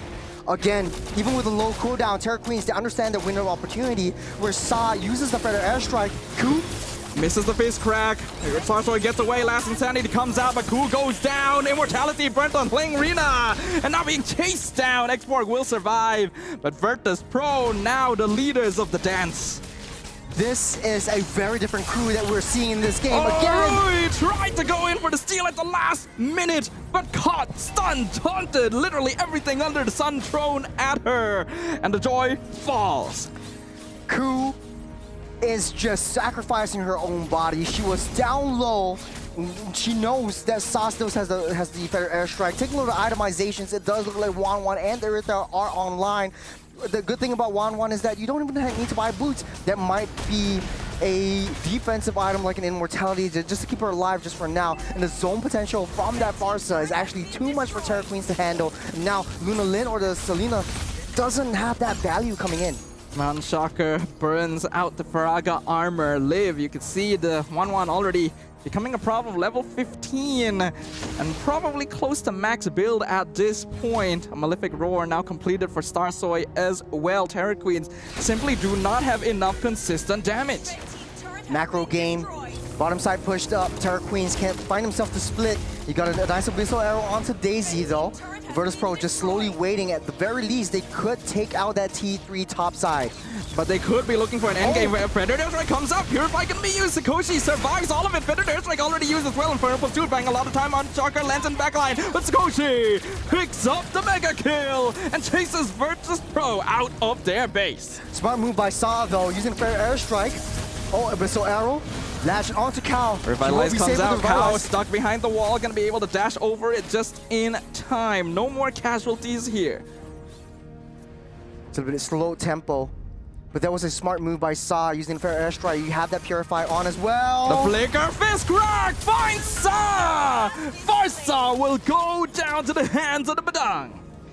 It's a very, very even game. After coming out from a dominant game from the side of Terra Queens, right now it's super, super even as Virtus Pro actually economy up ahead. Take a look at the jungle to jungle matchup. Does look like Rui has a much faster farm over Starsoy, but this doesn't put Starsoy out of the equation just as of yet.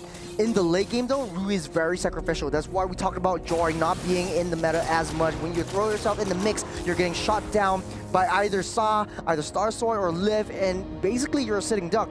Rui should be looking at getting something a little more defensive or trying to get that macro game going on. For the side of Starsoy, easier to execute. You have the Mountain Shocker that you always need to be in the team fights.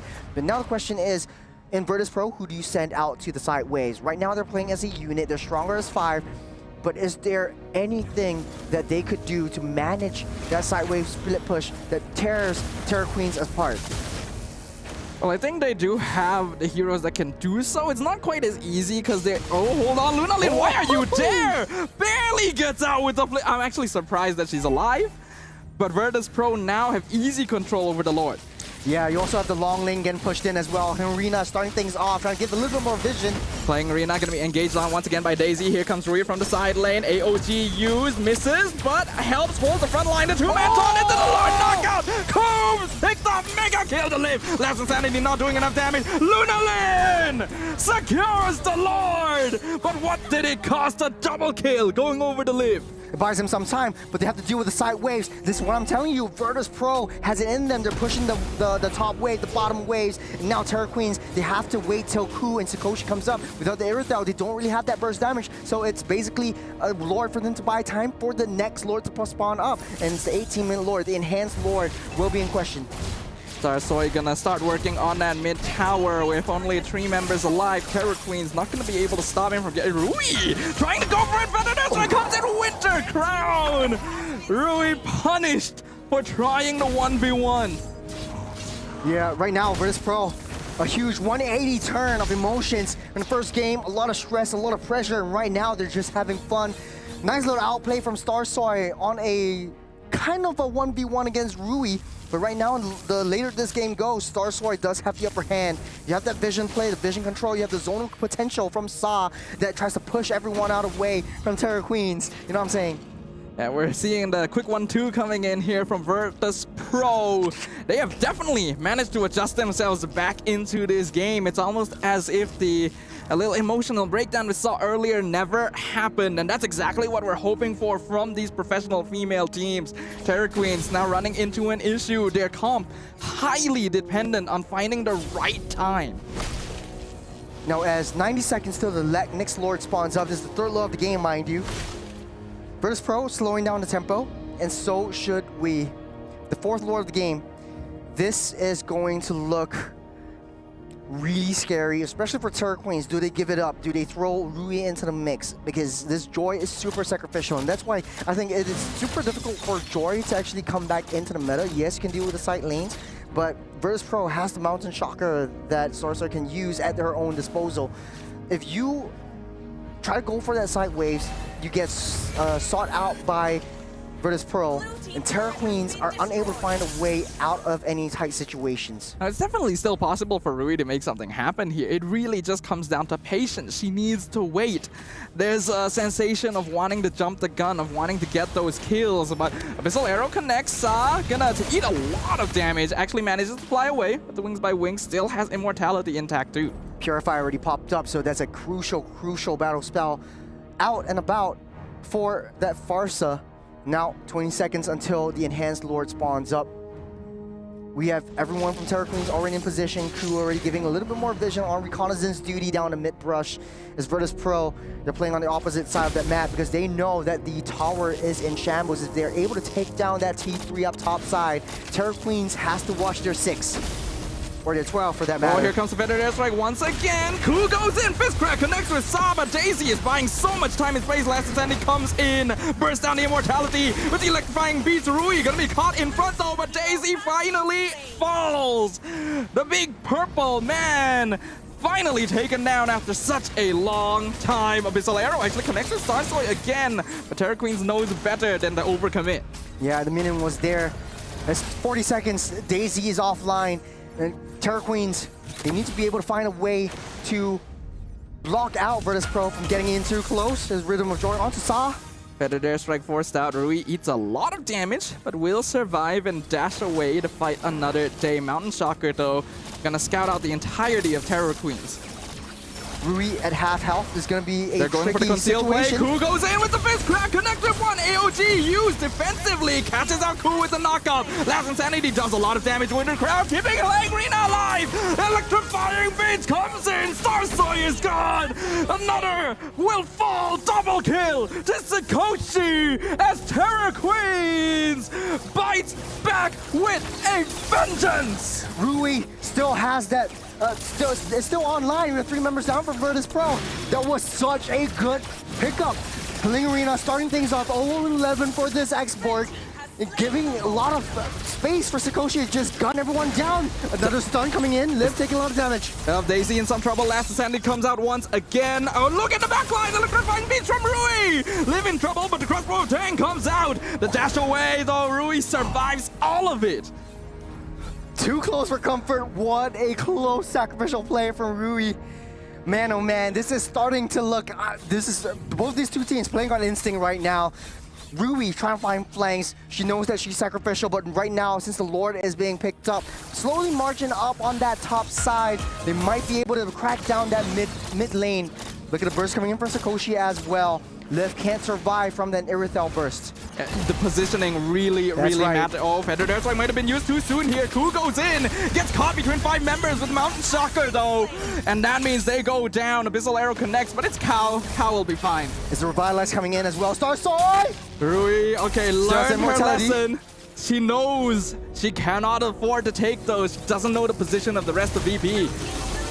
They're desperate. They still have the Lord in their possession, slowly marching down. That's a slow push up on that top side. Terra Queens eventually broken down that T1 mid side. You have all 3 lanes sinking and pushing in together. And Virtus Pro has to play on that defense. Another Feather Dare Strike used mid. Sikoshi dropped to half HP, but still alive. And now there is no Farsa ult to defend this mid tier 2. Sikoshi will slowly work. Rui comes in, forces the Wings by Wings out, and Cow bursted 100 to 0. Immortality gone. Cow falls. It is a 4v5 defense. Mountain Shackler lands on Sikoshi, but the last Insanity flies into the base. Terra Queens are turning it around. Double kill to the tie. Mega kill to Sikoshi. Liv and Sa the only survivors, but Terra Queens very low on HP, and the Lord will eventually fall. That will be the end of the push. They're taking turns. Arena goes in, but hold on a second. Rui toying with death, but eventually a little bit more discipline to get out of the way. Still have a little bit of silver lining though. 30 seconds until Star Sword actually eventually comes up as Terra Queens continues their rampage onto the turrets. The minions keep pelting against the base. Rui looking for Liv. Bursted down Immortality, but the Abyssal Arrow into the mid back. Shut down. Unstoppable. The Terra Queens have done it. They have taken game number 2 and the series. Playing from the back 70% of the game, and at the last moment they played their cards right. Sikoshi coming into the fray, gunning everyone down and buying them that continuation, the momentum that they so desperately need. To be honest though, I was counting the Selena out of the way, but at the last moment just landing every single one of those Abyssal Arrows, Adafa. It really came down to the opportunity. Would the Terra Queens be able to create the situation, the perfect spark to take that game away despite Virtus Pro's dominance throughout the early and mid game? And somehow they did it. To be honest, GG to both sides. This was a heck of a game, and Virtus Pro actually showed us that fighting spirit, losing out on dominant performance, and right now at least they found a way back up. Emotions ran high. It turned around 180 from the second game. And right now, man, who do you want to hear for? Honestly, though. Man, I feel like we can hear from anyone at this point. Terra Queens, they came into this. We knew this was a confident team, a team willing to call themselves the Dark Horses, to predict victory many times in advance and turn that into reality. And they've done it again in their first match here at MWI. To be honest, I thought they were sacrificial, especially Ru, especially Ku, the Badang. And coming into this matchup, I think the sacrifice actually paid off. Throwing her body, if she didn't attempt to make big plays, none of this turnaround, this comeback would have happened. It was a clear adaptation. These players learned. They realized what they needed to change during the game itself, and that speaks to a level of experience and maturity that we're hoping for from these female teams. We're going to be hopping into an interview very soon, though. I think this will be one to watch, right? I'm very curious about what the team, what the players will have to say. We already have Trex in position. I believe that is Lunalin down there as well. That's gonna be very interesting. I think Lunalin did a great job. So let's hand it over to Trex. You know, we'll let him handle things and ask the questions.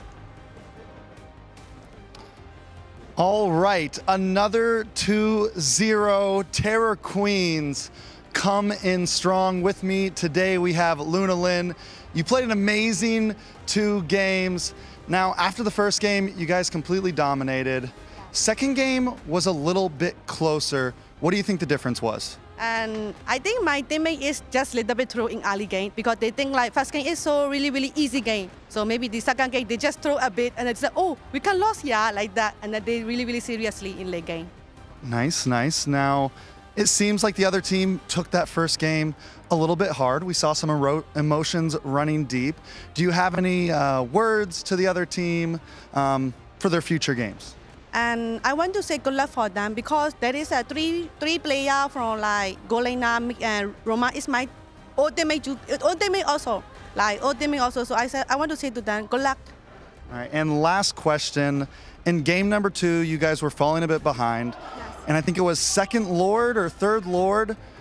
Rui goes down and you get the steal on that Lord that probably bought you guys the time to win that game. What was going through your mind there? Take me through it just a little bit. Like I'm thinking like my Roma gonna withstand to the enemy jungler. Maybe my jungler is cannot dash here because there is a Fovia hero also. So I'm thinking like, okay, I will use my scale 1 and scale 2 to Lord and I will try to get the Lord. I just thinking like that. And you did it. I mean, you did it amazingly. We were all bouncing off of our seats for that one. Before we toss it back to the casters, any words to fans, family, anything like that? Can I speak with Myanmar language? Yeah. 我ညီမတို့တင်းကိုပေါ့နော်အခုချိန်ဒီပေါ့နော်အပိနေတွေကိုကျေးဇူးတင်ပါတယ်အပိရကျိုးနဲ့အောင်လည်းအကောင်းဆုံးပေါ့လုပ်ခဲ့ပါမယ်ရှင်အခုမြန်မာနိုင်ငံကနေကြည့်ရှုနေတဲ့အဲ့တော့အကုန်လုံးပေါ့နော်မိဘတွေအကုန်လုံးတန်ငယ်ချင်းအကုန်လုံးကျေးဇူးတင်ပါတယ် Thank you for supporting us guys. Thank you. All right, let's toss it back up to our wonderful casters. Thank you so much, Luna. It was amazing.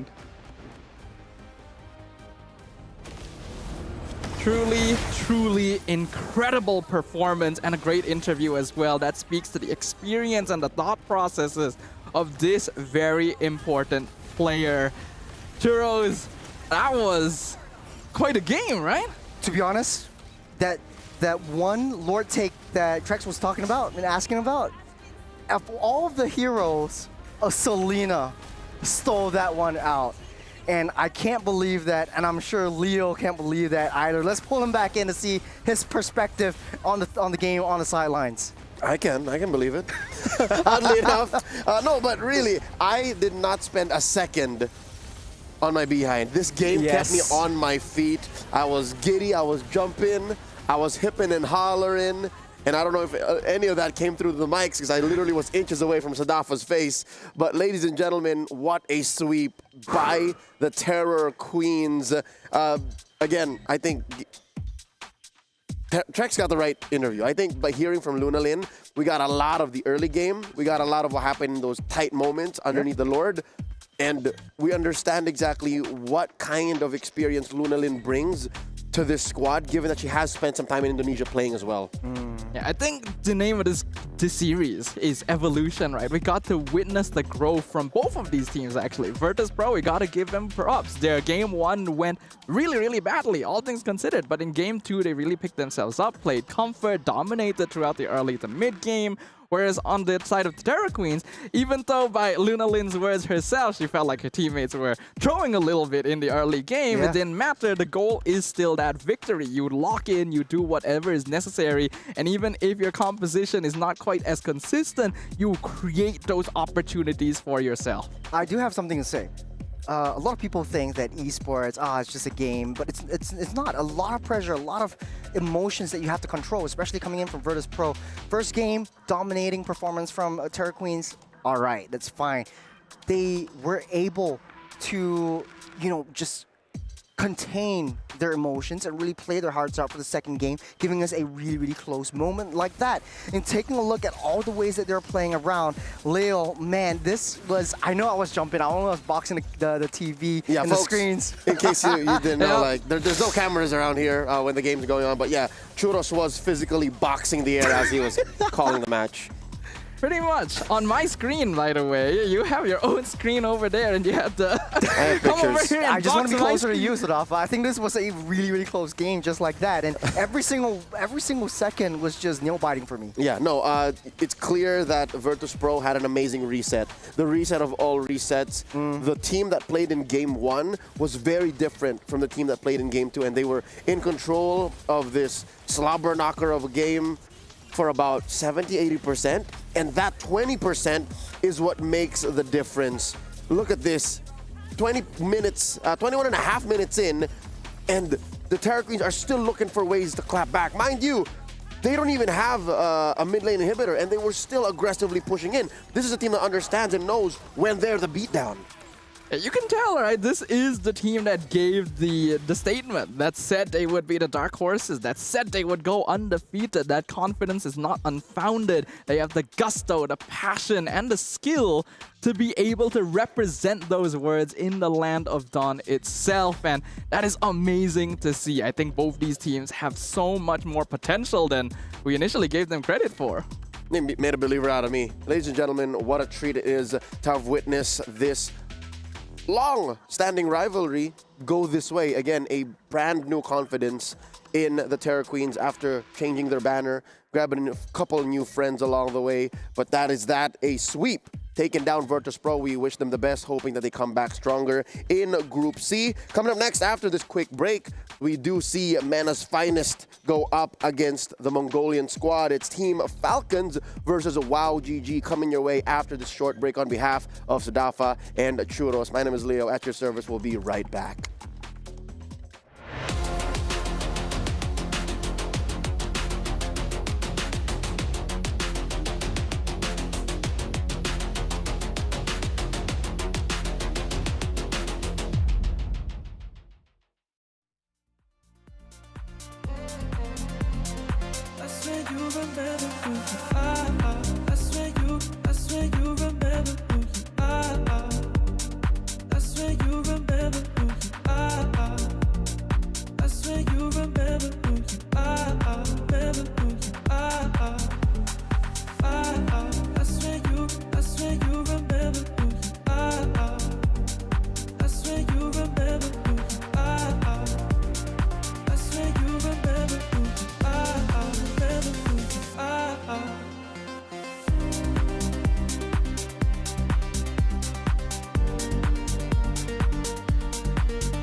Hello everyone, my name is Othel and we are gonna see the journey of the teams. So we have our official, unofficial EWC drawing game. We need you, one of you guys, to draw and another one to guess what is the skill and what hero is it. And this is your canvas. 3, 2, 1, draw. Okay. Yeah. Again, mahirap ah. Check the status of the drawing. I'm so proud of her right now. This is one of my favorites. I see the first part of drawing and I'm already confused. Okay, we're ready? Okay, show the camera. Okay, Kao, guess the skill name. Essa aqui é a skill que ele faz, isso aqui é o que ele faz. Eu entendi, Solon. Que boneco que faz isso aqui? Fica assim. Fica assim. Ah. Weapon?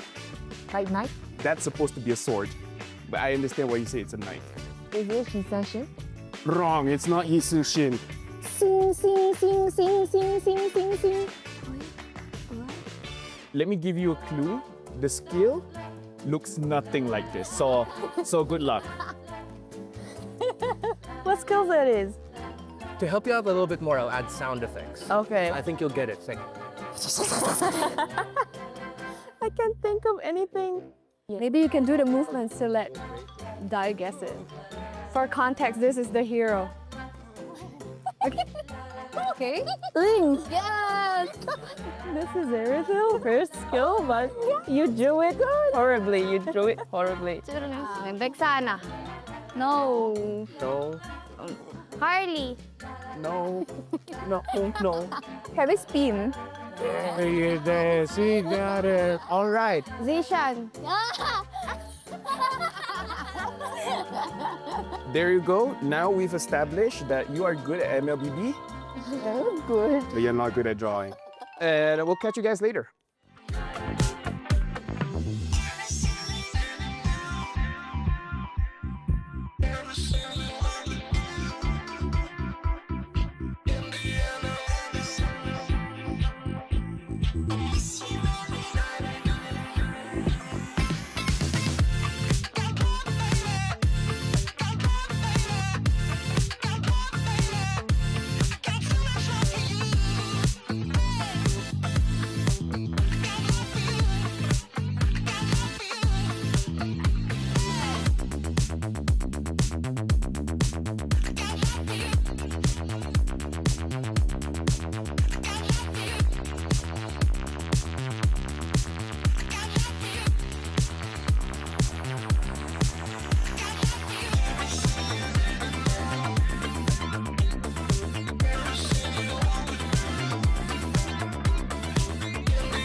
It's my second time in Riyadh this year, and this city is beautiful.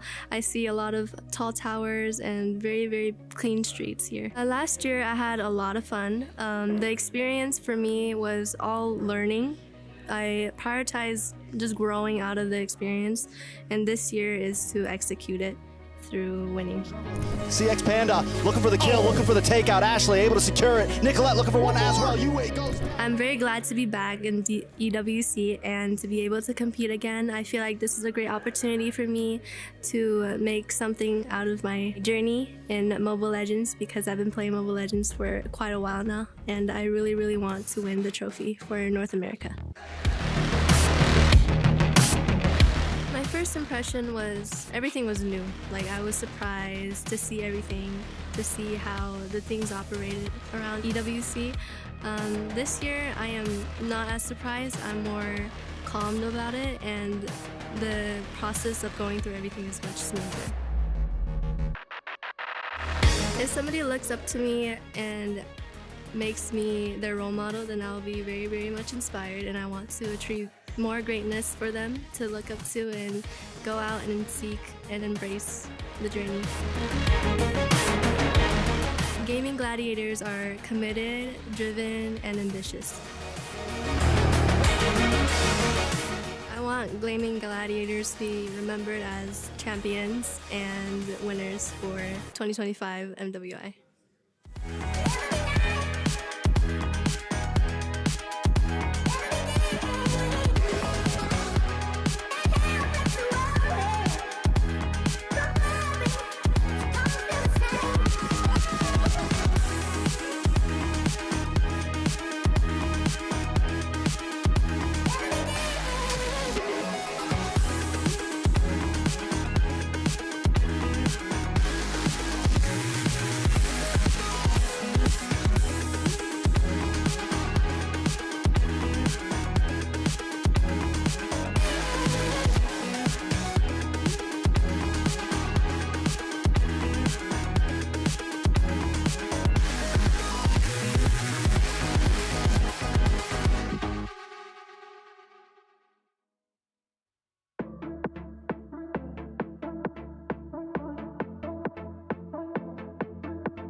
level up your gaming experience with over 8 billion playlists, only on Spotify, the official audio streaming partner for the 2025 Esports World Cup.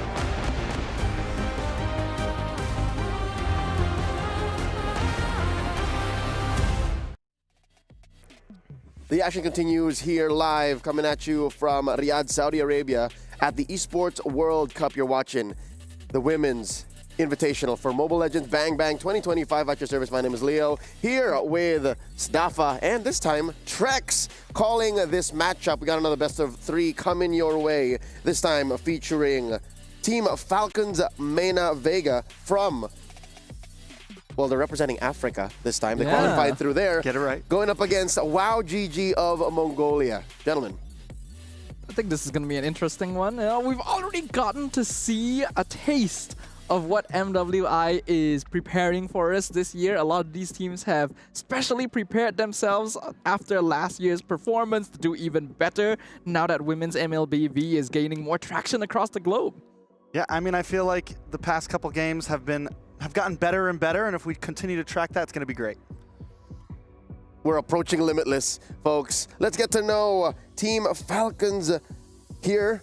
Representing, again, Egypt, you have Velvet, Sunlight, Yui, Piven, Names, and Anucci. I had the pleasure of meeting these ladies towards the end of last year, 2024, when they competed for country pride at the IESF WEC finals. And even then, they were proving us wrong. Like, I have to be honest, I shut them down. I shut them out. Like, if you're not from Southeast Asia, then you got to do something else to prove that you belong on this stage. But I saw them in action, and they were playing awesome heroes. This was in the height of Sicilian, and they were rocking that pretty well, pretty confidently. So I guess they basically did do that something else that you were looking for, right? They have earned their spot here on this stage, and it's a very interesting journey that Team Falcons had to go through, because they technically had to go through 2 different qualifiers, right? They went through the Egyptian qualifier first, then the African qualifiers, and managed to clean sweep KTG Esports at the end to become the representative for Africa here in MWI. And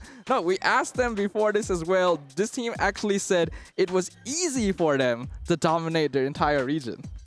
Yeah, I mean, I feel like so far every team has brought a little something different. I'm excited to see what Falcons Mena bring themselves. Do they have some sort of clutch pick? Are they going to approach the draft a little bit differently? Because so far from the past 2 series, there's been a little bit of spice from each different team. Yep, we have notes on the draft as brought to you by Dr. Sulaiman Al-Habib. Those are the doctor's notes coming your way in just a bit. Very specifically for the draft, because a little birdie told me that their jungle situation is something to be watched out for. The patch, the meta, it's in flux. Let's see how this squad will use that to their advantage. You're looking at WOW GG from Mongolia. You have Deja Vu, Force, Mike Wazowski, Ayame, Rika, and of course their sub here, Kairin.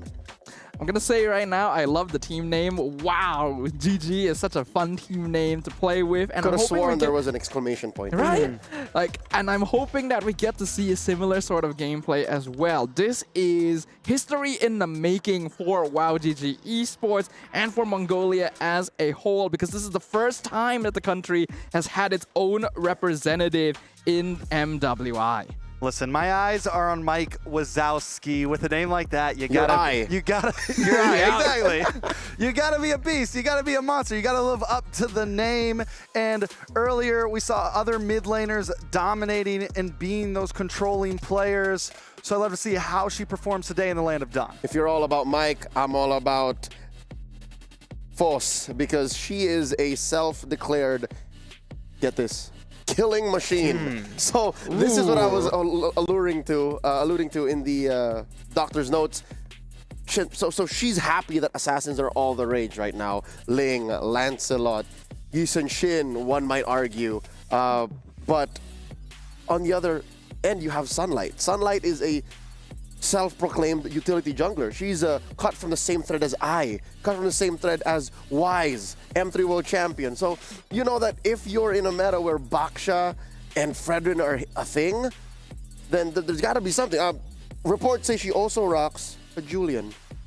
Yes, I did see that in the notes, right? Julian as a potential pocket pick here coming in from Team Falcons. We already talked about that in the previous match, right? As a potential sustain assassin jungler that's difficult to remove from the map. Could have good synergy with certain healer supports that we have not really gotten to see just yet. But I'm hoping we get even more variety in the hero pool. Because so far, the female teams have still leaned a little closer to the meta we were expecting.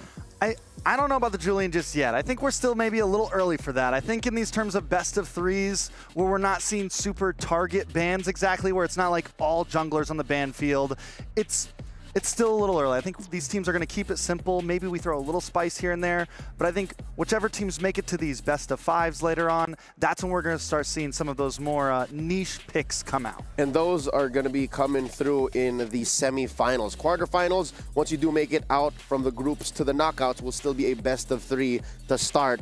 But I'd rather be optimistic about the situation because every series so far since we opened up the show here on Stream B has shown us either a reintroduction of a hero or a debut. I'm looking at the likes of a Selena. That worked out. The X-Borg, one might argue even the X-Borg in the hands of the Fury.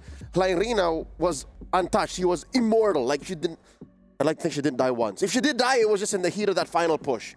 So if those kinds of heroes can come up in the first, 3 or 4 hours of a new tournament such as MWI here at the Esports World Cup, what more in the following matches? Because there's just 2 more best of 3s here today as we prep for this third one.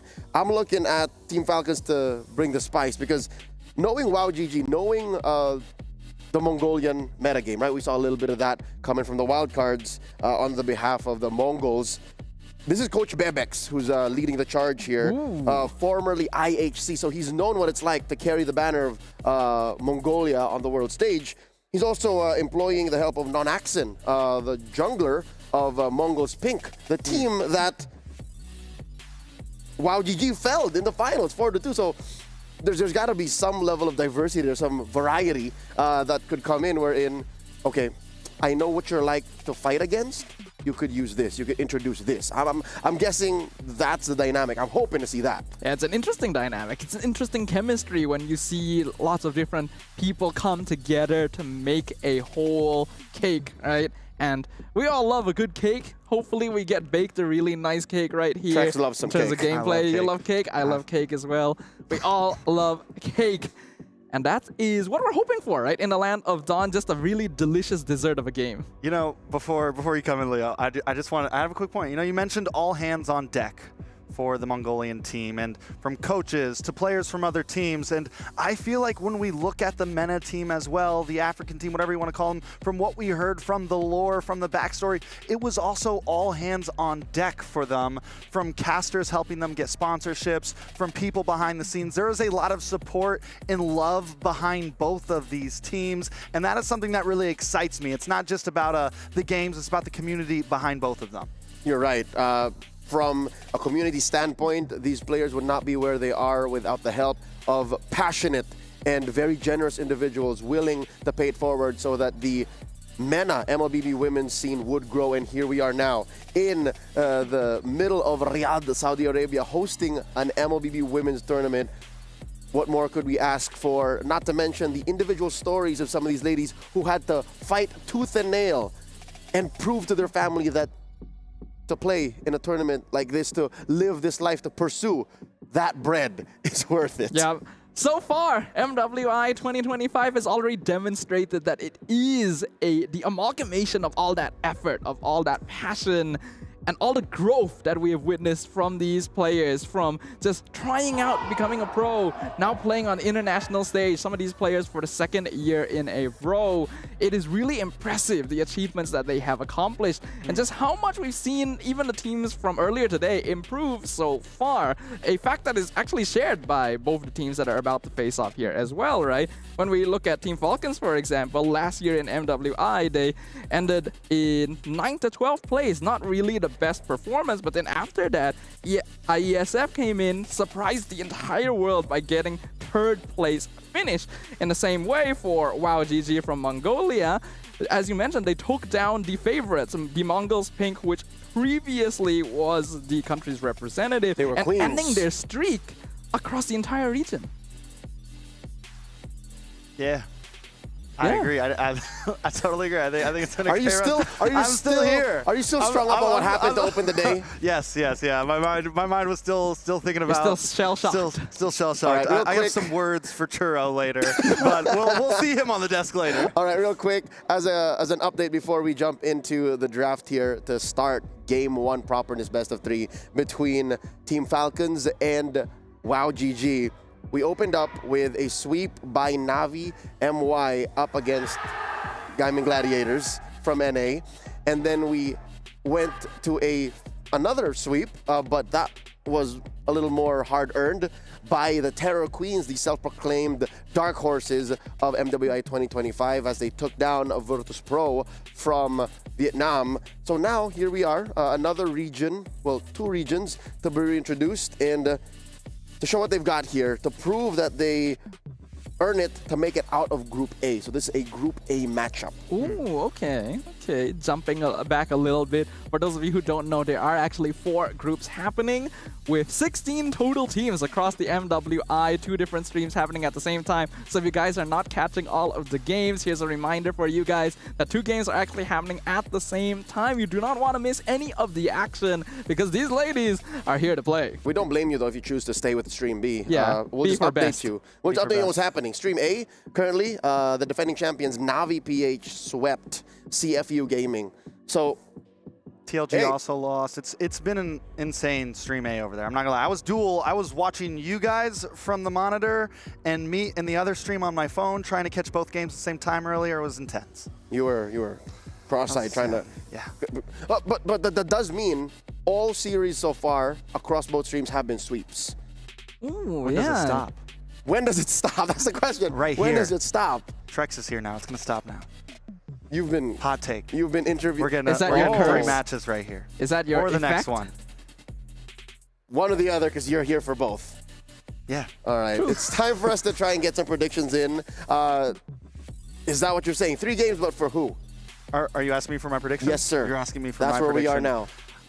Listen, I've kind of been on the Mongolian train for a while. We go way back to even the men's teams and some of the other events. They made it to top 8 once, and we've always kind of seen them fall a little short, but there's always been this hype around them, and I want to believe in the hype. I want to believe that they can show up, and so I'm going to give it to them today. I think they're going to take the win against Falcons Mena. But in 3. But in 3. 2-1. So it's WoW in 3 for Trex. How about you, Staffa? I would want to pick a different team, but in this case, I actually am gonna put my stocks on WoW as well. I think that Mongolia as a region is always a surprising dark horse, whether it be in the men's or the women's league. This is the first time they have a representative here, so I do want to root a little bit for the newcomers as well, their first ever appearance on the international stage. Also, their name is very fun to say. Wow. Wow. Okay. GG. Gentlemen, did you give a score? Do you see a score? I don't think I can predict a score right now. Okay, I won't put you on the spot. And you know what, Nafa, Trex, it's okay to be wrong sometimes. Because I think Team Falcons are taking WoW down. Ladies and gentlemen, the draft has begun. Here we go. Game number 1, Coach Koba at the lead with Coach Bebex taking care of business from the red side. Nafa, Trex, it's your turn. Once again, thank you very much to Leo for calling us out and then leaving without giving us a chance to rebut. This is starting to become a pattern, but we'll go ahead and jump into the first draft for our 3rd match here in Stream B. It is going to be WoW GG Esports on the red side versus Team Falcons on the blue. All right, so we're going to jump right in, and things already taking a slight change. We're seeing the Jushin this time banned out, and earlier today we saw the Farza banned out, and the other team take advantage of that by picking up the Jushin. Earlier that was Luna able to pick that up. So this time the Jushin banned out. I'm wondering if maybe we're going to see the side of Falcon focusing on a mage first pick here. Kimmy gone as well. Farza is the next best thing. But what is also interesting is that Zeusin and Wanwan are both good counters to tankier heroes, right? The Fredrin and the Baxia might actually end up being more priority for Team Falcon, especially now that they've also decided to ban out the Farsa, all of these being more squishy backline DPSs. Wow, GG getting rid of the CC for their final ban. Yeah, I mean, this is interesting overall. All three kind of meta mid-laners taken off the map, so we're going to have to see them dig a little bit deeper than what we would normally see. But as you said, yeah, Uranus open, Basha open, plenty of choices that have been getting taken out over the past few days, over the past day, along with a plethora of jungle, pretty much multiple lanes with a lot of freedom to draft and pick here. Uranus is wide open, the Baxia is wide open, the Arlet got first picked quite early on today by GG as well. Didn't go quite as well, but Baxia definitely going to be one of the more universal options.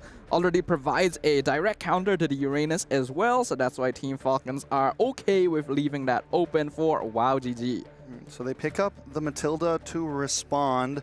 Yes, the Basha does great into Uranus. Is it something they still want to pick up? I think it still can be a solid pick overall to give you that front line. You add something with the Matilda, which adds a little bit of shield. Now you're looking at a fast-moving, tanky composition, a good start composition. Like I said earlier, with all the mages gone, that's not something you really have to worry too much about.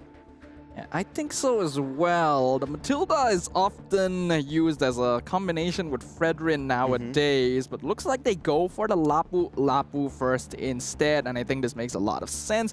You obviously don't want to lean too hard into the Uranus at this point since the Baxia is already on the opposite side. So the next best thing, one of the most universal EXP laners in the current meta, going to be this Lapu.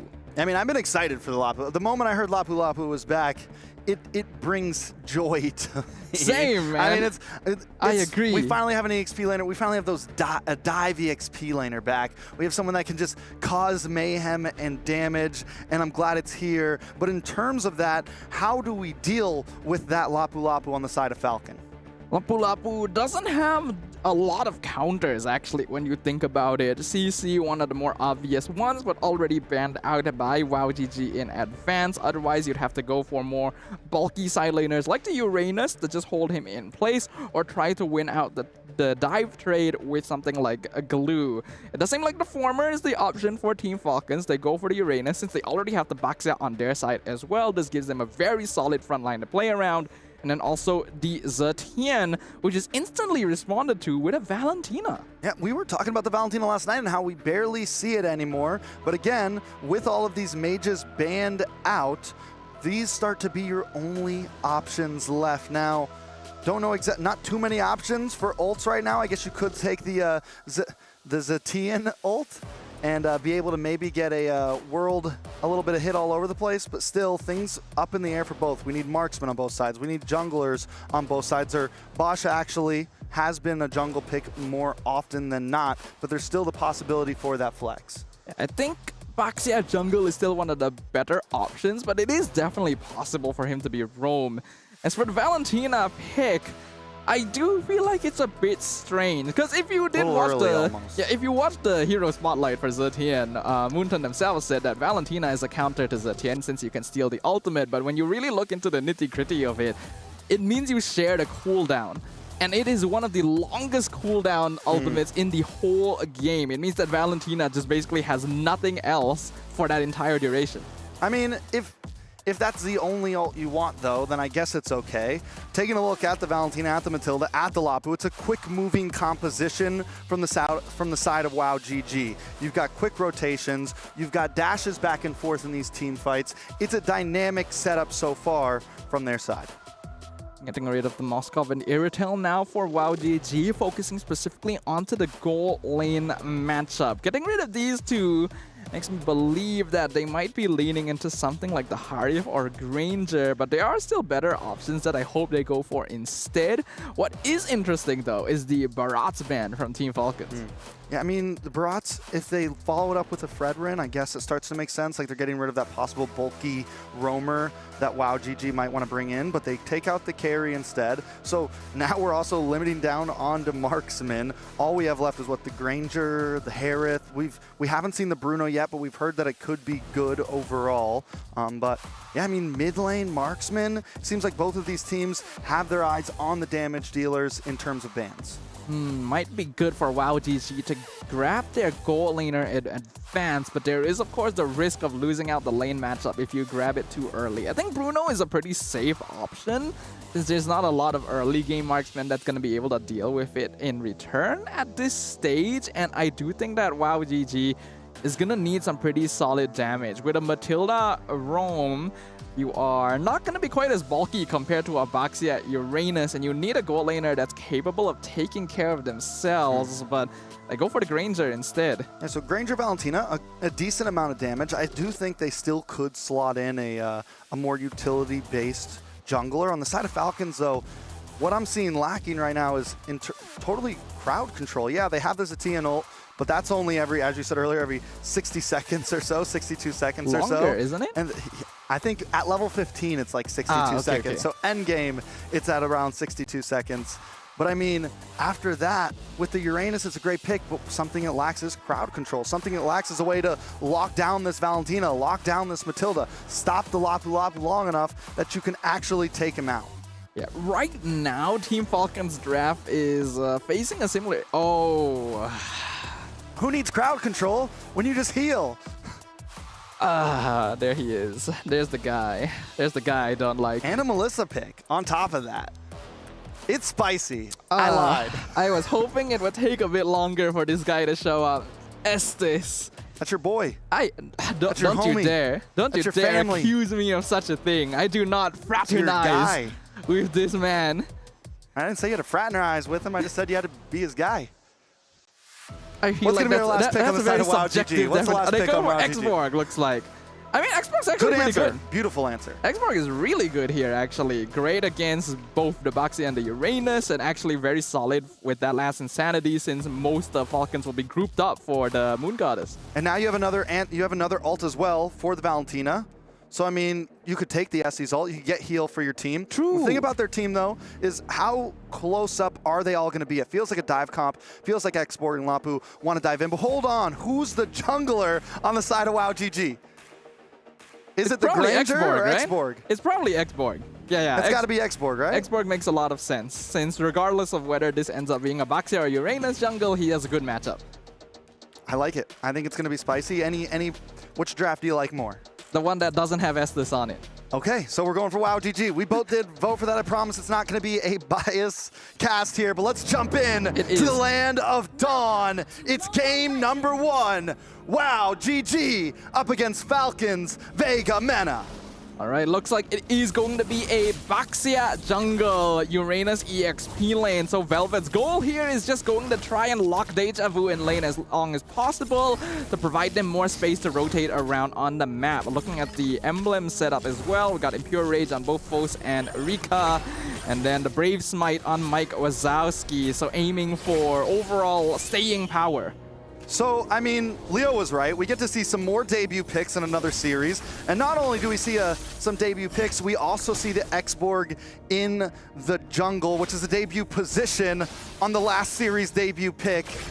I mean, they just keep switching it up on us. And how much farther is it going to go? I mean, I love it. I love seeing some variety in my... Oh, Rika could be in some trouble here. Takes a little bit of damage. Will he be able to dash away? Forced to use the flicker. Is able to get a bit of poke off and will be safe. All right, that's good. Team Falcons has to make use of this Baxia to really start causing pressure. It's going to be difficult for them to keep lane priority across the map, since Estes will naturally be a little bit slower and doesn't do all that much damage. But the more presence he shows in the side lane, the more easy it is going to be for Velvet and Names to make their presence known and start scaling up into the mid-game, where Velvet and Sunlight become very difficult to handle. Ooh, a lot of damage on Ayame. WoW GG forced to kind of take this slow here. Now, I want to talk about that export because we felt like it was a good pick against the Estes, but for me, that's more of an EXP lane export because you don't want to blow that last Insanity too early. Like before Turtle, before Lord, you want to try to use it to secure those big objectives. And now, Foe, speaking of the devil, take a little bit of damage. Micah taken out. Here comes Deja Vu into the backside, gets the stun onto you. Slams down onto Fiven as well, but now Deja Vu needs to try to get out of here as Velvet hordes away Ayami, keeping him away from the team, keeping her away from the team. Back onto the Turtle here. Velvet now also keeping space as Mike Wazowski has to run away and Team Falcons take the Turtle. Yeah, really well played by Team Falcons and a great call as well, knowing that at this stage of the game, Foes doesn't have enough items to actually threaten their frontliners. They can just run him down, especially if Ayame is already showing somewhere else on the map. Getting rid of the enemy jungle immediately means that you can just go for the Turtle, and although Deja Vu did try to cut off the back line, the damage was unfortunately already done, and Team Falcons can just back off with their spoils.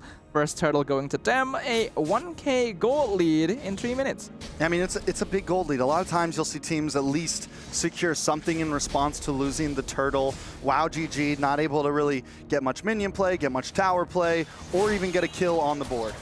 Ooh, Names almost picking off Ayame. A little bit of damage. Ayame is able to get back. Sunlight just being so aggressive overall, and Foes might not be able to get away from this. The frag armor does pop. Team Falcons just ever so aggressive in the first few minutes. Yeah, unfortunately, the issue with going Matilda Valentina in your mid lane is that you're giving up so much rotational priority, and because of that, Team Falcons can keep walking and rolling around with Sunlight, providing help to the side lanes, and they're still fighting. Yeah, they're looking for this tower. They want it so bad. Sunlight takes a bit of damage. Here comes the ult. All stuns onto the side of WoW GG, and the tower goes down. Team Falcons able to take a big step in the right direction. Man, Estes ult is so disgusting to me. The fact that 4 members just dive the tower and barely take any damage in return really does not feel particularly fair, especially when you also have that Baxia and Uranus on that side. It just becomes impossible, especially in the early stages, since again, no mid lane prio from WoW GG. Foes doesn't have enough items yet. Not only that, but if Yui on the ZTN, wait a second, Circling Eagle does get the knock-up. Foes trying to get some chip damage down. Deja Vu to the backside, able to get the kill on Fiven. This could be the game changer. Ayami goes down as Names, drops the shots. Names takes another one. Foes falls as well. Velva on to Rika now. Foes just trying to pick up the pieces, trying to get away, but they're not going to let it happen. Not today. Sunlight picks up a kill, puts it on the board, make it a Turtle as well. 4-2 for the side of Team Falcons. All things considered, that started off not too bad for WoW GG. They were able to effectively split the team fight in half and basically ignore Velvet to try and go for the backline. But again, it comes into the play of there's not enough damage when you have a Valentina on your side, especially against an Estes. Even worse here. It's so much easier for Velvet to survive, actually whittle down the backline, and Team Falcons were able to regain control of the team fight towards the end there, which is definitely not what WoW GG wants. I mean, even WoW, and the thing is, Deja Vu's doing the right job, even able to get the kill onto Fiven there, but it just was a little too late, and by that point, WoW GG's all split up, and Team Falcons just takes advantage of it, taking them down one by one by one. Yeah, WoW GG probably needs to play it a little bit slower. Ideally, wait for the mid-game, get around 2 or 3 items on Foes as well as Mike Wazowski. If you can get a little bit of assists on Rika too, that would be great. Because Team Falcons is definitely going to be controlling this stage of the game. Again, Baxia, Uranus, Estes, you are not getting through this until you have that armor pen, until you have that anti-heal. They can literally do nothing to Velvet right now. Yeah. It's disgusting. I mean, and they do have the crowd control, maybe, but they're gonna have to use so much of their utility to try to take him out. Foes on the Xborg, I like the idea, but I think Team Falcons just has too many answers for it. You have the Basha who can quickly close the distance, get the stun onto the Xborg, buy some time to get down the frag armor. You have the Estes who can get the second skill. slow him down, not let him get away. And the thing is the next Borg has to get kind of close. It's not big range. He's not a super quick hero, and I think we're seeing the problem here, but now a lot of damage. Here comes the ult. Everyone gets stunned up, and Team Falcons closing in. The blessing does come through to heal up the team. Deja Vu, once again, caught in the middle of 4. Tries to flicker back. One more shot, but he is able to get away. WoW GG are able to survive at the cost of Mike Wazowski. That's actually not too bad for WoW GG. A 1-for-1 trade here is actually pretty solid, and they were actually able to finally take down the Uranus. Unfortunately, Team Falcons are just able to top themselves up completely with the Estes once again. Take a free tier 2 up top, instantly rotate, take up a free turtle. Having access to these really bulky, high rotation tanks alongside a portable fountain that is Estes allows them so much map presence. Yeah, I mean, it just feels like once Team Falcons groups up like this too, there was no entry for WoW GG. Even Ayami starting to get shredded down now just by using the ultimate, just by looking for a knock-up, just by looking for some space. If anyone enters that death circle, it's tough, man. Even worse so, Team Falcons picked up this lineup after they had already seen the Valentina and the Granger. They're well aware that WoW GG just doesn't have enough AoE damage. Even though the X-Borg was actually a pretty solid final pick, it might not be enough. They're gonna try and find Velvet by himself though. Velvet might go down for this one. Might not be able to get away. Foe's able to get the kill there. The stun does come in for ZTN. Ayami almost goes down. WoW GG should be able to take a tower, but they're gonna lose one on the boss side as well.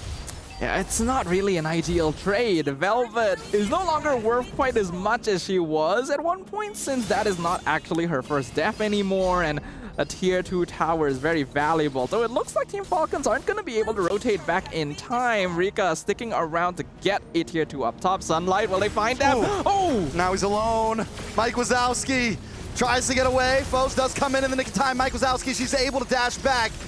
Followed up by the last Insanity. Foes trying to escape Fiven here. The cutoff is coming, but Ayami's there to make sure they're safely to get away. It's actually very surprising that Mike Wazowski was able to get out of that one. It's quite lucky for her that Sunlight is a lot quicker than the rest of Team Falcons, so they weren't able to come back her up in time to pick up a potentially easy kill. Rika being able to get out as well actually ends up meaning that trade is good for WoW GG. They trade 1-for-1. They're actually able to get a tier 2 up top. They are definitely still in this game, but a lot of it rides on whether Rika can continue farming well. Okay. Do we think it's the right play to just keep on targeting down onto Velvet? I don't know if it's the right target. Ayami did use the Circling Eagle. Once again, it's a big utility use. For now, not even getting the kill this time. I think WoW GG doesn't really have much of a choice, unfortunately. The only target they can really find is Velvet most of the time, since she's the only person that is not standing next to Fiven. Foes looking for a possible steal here. Can the last Insanity come in the nick of time? Yes. Does pop up. Fiven taking a lot of damage. Rika able to get the kill, and now Mike Wazowski's dashing back as Names slaughters onward. Foes taking some damage, drops a double kill for Names, taking change. Velvet finds one for himself. WoW GG on the back ropes. They do take the Lord though. They do take the Lord, but it ends up being a 1-for-3 trade. The fight started really well, actually. All of the AoE from WoW GG landed on top of a big chunk of Team Falcons. But because they ignored Velvet for it, the Uranus just ended up causing havoc in the backline, not allowing Rika to continue contributing damage and them losing their front line. Oh, Velvet? Oh, that's a lot of damage. Rika finally starting to output. That's what we're looking for. Fury of the Phoenix comes down. Oh, do they want to push this? Names comes in once again. Oh! She's taking Names, pulling their card, clocking their clocks. WoW GG, every time they want to make a move, they're just pushed back. And at this point, the Melissa is looking good. That was the most you are approaching me situation that I have ever seen. Names realizing they're chasing the now. Now Fiven in trouble. Fiven? I mean, at this point, though, we've seen Fiven go down a few times. Yes, that is still a win in the book for WoW GG. Everything works at this point. But we're seeing Team Falcons win fights even after Fiven drops. Yeah, this whole time we've been talking about the Estes combo with the tanky frontliners, and we've just been forgetting that names exist on the map, right? This Melissa is now 5-1. We can see in the highlights just how much pressure she was emitting, literally walking up forward, using the space created by the rest of the team because of the intense dive from WowGG to rack up those kills. And now this Melissa is the actual main issue.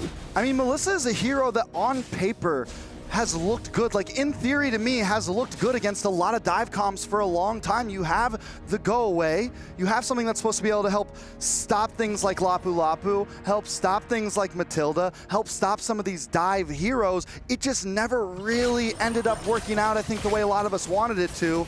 But for this game right here, it is definitely something, and it's something that we could definitely see possibly in the future against comps like this. Yeah, it's a hero that requires the correct setup and the lineup to play around, because even though she has the ultimate to zone away melee hero, she still ends up being a very obvious target for artillery mages and long-range marksmen a lot of time. In this game, there's none of that threat, right? The Farsa was already removed in the ban list, and then you have Sunlight and Velvet holding the front line. Fiven can just stand next to you and keep you topped up regardless of the situation. It's very easy for names to find the space necessary, and WowGG needs to adjust their approach now. They cannot afford to just simply ignore the front line, because if they're not able to find the Melissa, they just get melted down. All right, so taking a look at the gold, it's not too far apart. WowGG is still very much in this game. Getting that tier 2 on the top side is going to pay off for this Lord right here, because they're even in the long wave. Ayami takes a little bit of damage there. Deja Vu pops the Bravest Fighter, able to get the stun, the heal. The Phoenix Fury comes down. The stuns just aren't enough. Back in the backside, Velvet tries to zone him away, but Rika gets the kill. And now they're fighting back. Rika pushes forward, pushes back. It's 4v4 right now. 1-for-1, Lord still up. Dude, I hate Estes ult so much, man. Deja Vu literally did negative damage in that engagement, and all you gotta do is press one button and stand together. Lord gonna be taken by names right here. Even forces out a flicker from Ayame. Things are not looking good for WowGG. Foes goes back to base. They decide to give up the Lord. I thought we might see a last-minute, last insanity to try to get the steal there. I'm not counting WowGG out just yet, though. I don't think this Lord is going to be the game-ending Lord. Yeah, I don't think so either. WowGG does have pretty good base defense. Foes should be able to burn it out quite easily, and Rika is actually building up a good amount of damage. They just gotta make sure they don't get caught in a bad spot. I do like the way that Zetian ult has been being used so far this game. It's one of the more effective utilizations of the hero, because so far today, we've seen it whiff a lot of the time. It is being used correctly to really set up the team fight for the rest of Team Falcons, and that is making things much more difficult. WowGG, they want to try and avoid this doing as much damage as possible. All right, they're going to try to push in. Lord will get the connect onto this top base tower. Ayami gets the knockup, has to try to get away. Velvet just ever so persistent in staying in the faces of WowGG. Minions continuing to close in right now. Still probably one of the best results they could have asked for, though. Forces out a flicker from Velvet as well, but Team Falcons trying to push their way into the base. I mean, they're doing everything they can. Not enough to take a base tower, at least not yet. WowGG doing great at the defense, knowing their limits. I mean, even hanging out in the faces of Team Falcons with 30, 40% health. The tower will finally drop, though, as Sunlight and Velvet crack the shell. Here comes the knockup, a little bit of damage onto Sunlight.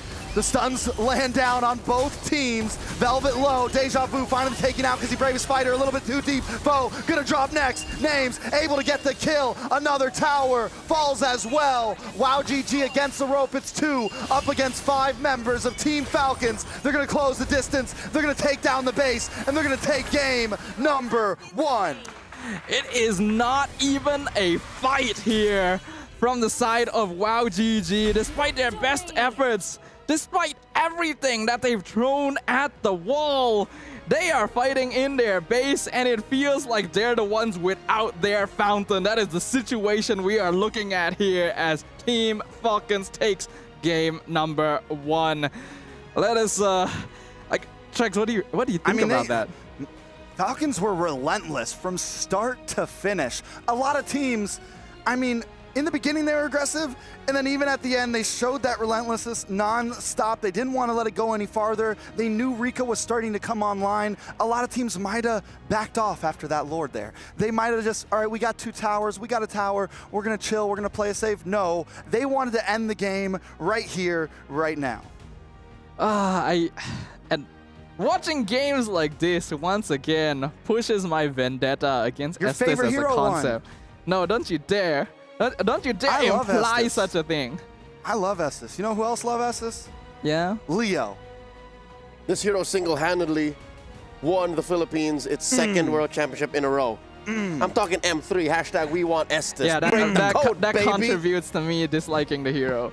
Like, seriously, dude, every single fight, like, WoW GG throw so many resources. They spend multiple ultimates. They actually don't do too bad a job of whittling down their opponents. Vivin presses a couple buttons and everyone just feels like they never took damage at all. I think to address this, we have to go back to the root, right? How did they decide to answer the Estes? Because it was in their face. There was no going around it. We were going to fight an Estes lineup. WoW GG, what did they do? They put an X-Borg into the hands of Foss, the self-proclaimed killing machine. I don't know if y'all are looking at the same thing or if you know the same kid as I do as X-Borg. That's not a killing machine. That is a shredder. Yeah. That is a little bit of peel, and that is an anti-tank.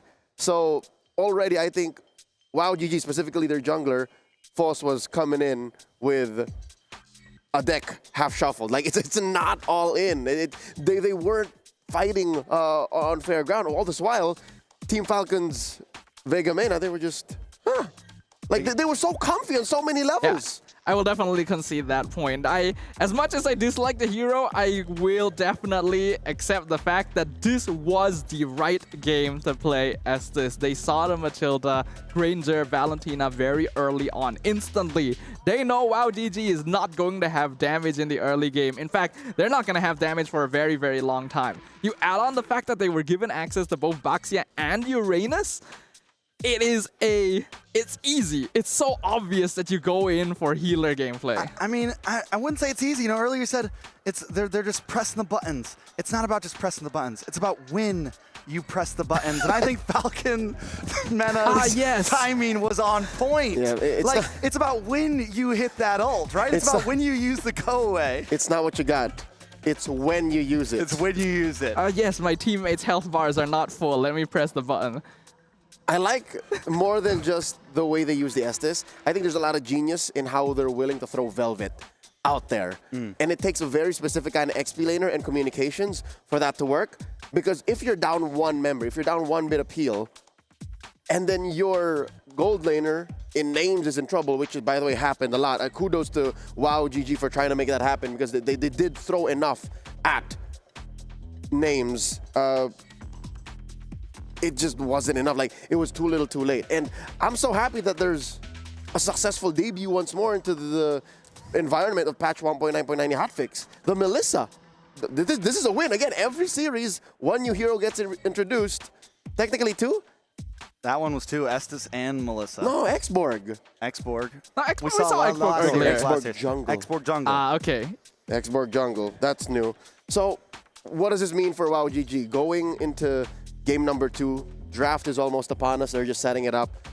Do they ban the Estes or do they draft more earnestly so they don't get blindsided like that? I think it's the latter. Because in the end, there's a reason you don't see much Granger and Valentina anymore. They can still be good in the right compositions. Yeah, the former was like yeeted out of the meta. Pretty much, yeah.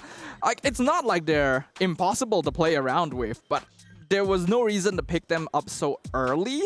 Right, there's no threat of them being stolen away, and you could have still adjusted the position. The only reason I could think of that they would go that early is just to keep the draft open, you know, safe, which I'm not a big fan of.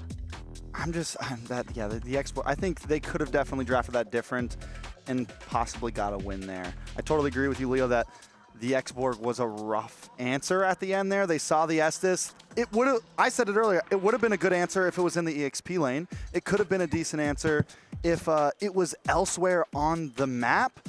But coming in the jungle in the hand of Foss it just didn't really feel right. It wasn't able to do what it was meant to do. My big problem with it was you can't use your ult to attack when the Estes pops the ult and also use it to get a Lord or a Turtle. You're caught between these two things, and there's just no real answer there. And I think you're overextending and overbearing the ult.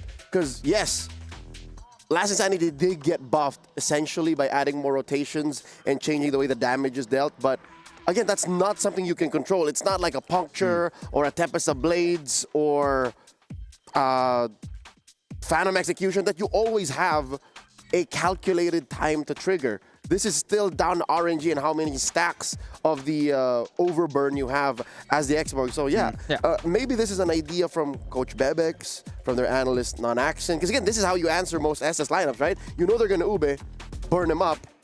Yeah. Maybe this was the right solution at the wrong time because Team Falcons know how to play around it. I want to take a look at Deja Vu here because Deja Vu did play a great game in this early stage. We see Deja Vu plenty of times get back to that back line, split up Falcons Mena. So I'm wondering what exactly happened. Was it that Velvet was also splitting up the side of WoW GG? Pretty much. Every time he went in, there was no follow-up. I guess in the end, Falcons Mena was doing it better? Deja Vu, if anything, was the most effective part of this anti-Estes, anti-Melissa operation. She did well, and I think she did better than Velvet because Velvet at some point was just annoying. I don't think this lineup on WoW GG was as scared of the Uranus as Falcons were afraid of the Lapu Lapu. So Deja Vu did very well. I love how you pointed that out, Trex, because she was literally about to kill Yui or Names one way or the other, and mostly it was Names. But again, Names has fun on her. Names has a go away. She's just built to counter that stuff. And I think this was a game that was won on the draft alone. Yeah, I agree. Because, Deja Vu was doing a great job. I also agree that she was probably doing better than Velvet overall in splitting up the fight. Or Foes. Yeah, or Foes.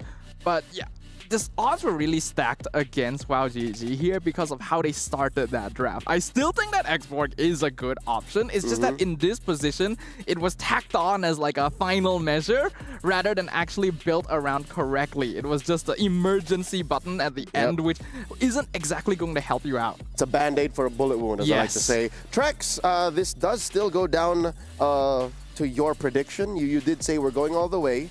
But you did say WoW GG. What exactly do you think the Mongolian squad here is going to do to make this go that direction? Like, what's the change in game 2? They're going to 2-1 them. Obviously. They're going to 2-1 them. Obviously, but what's the change? Like, how, sir? Don't tell me what. They're not going to pick jungle Xborg.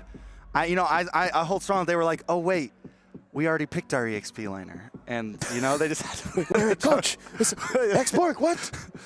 So, no, I think, like you said, and like we've been pointing out, Deja Vu played amazing. A lot of their team, during that end game, once Rika got online, Rika started playing great, was able to get the perfect distance on a lot of those shots, was able to poke, dash, back and forth. A lot of the members of the team played well. I just don't think they were given the right cards to play with. So this time when it comes to draft, give them the right cards, give them what they're comfy with. Don't get thrown off by some Estes pick that Sadafa hates. Just play your game and do your thing.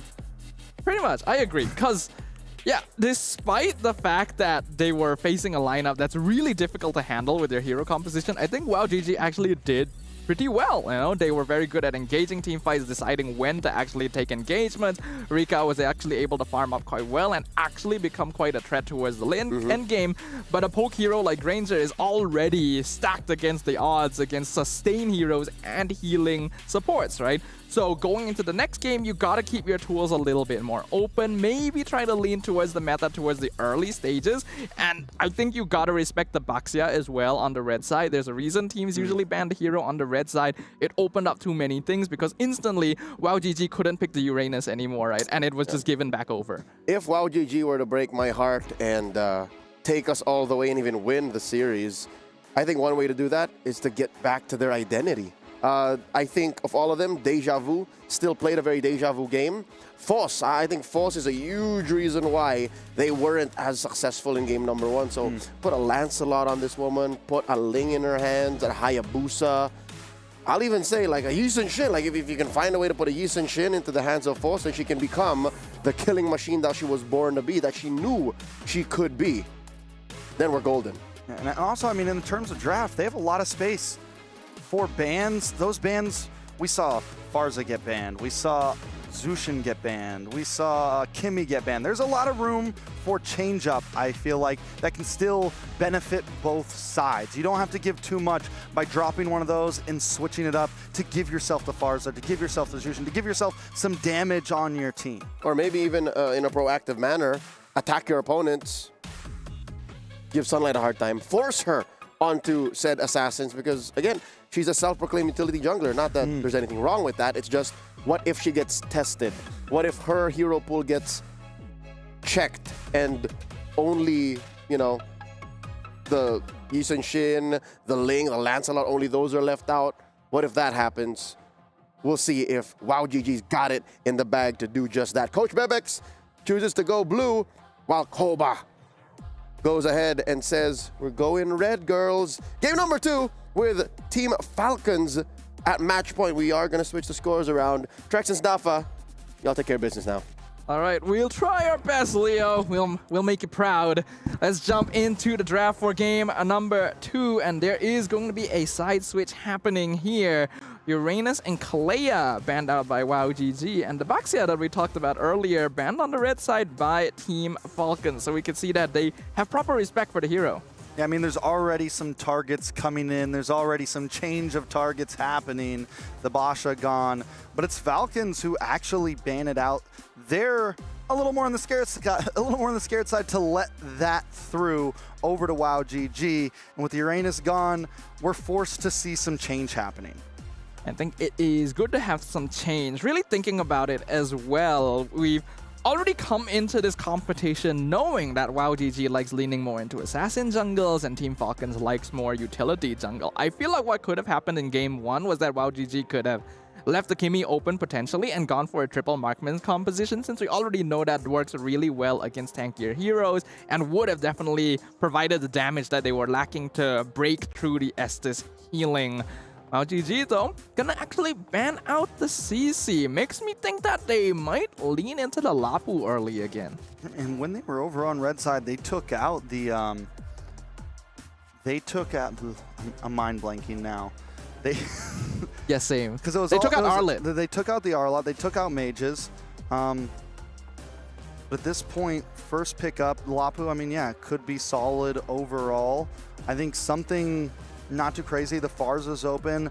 I think the mid lane has been a decent pick up front. I'm still not on board with the Zushin first pick, but it gets banned out anyways. With that banned out, I do think the Farza could be viable up front here. You don't want to leave it to the other side when there's not a whole lot of options left. Yes, the Zeatin goes well, but it lacks mobility. It lacks everything that the Farza has in my book. Yeah, I agree. I think Farza is just one of the more universal and safe picks, even though it is a backline DPS option that could be easily cancelled. It would cost opponents a lot of investment to actually take care of her effectively every single time, as long as the positioning is on point.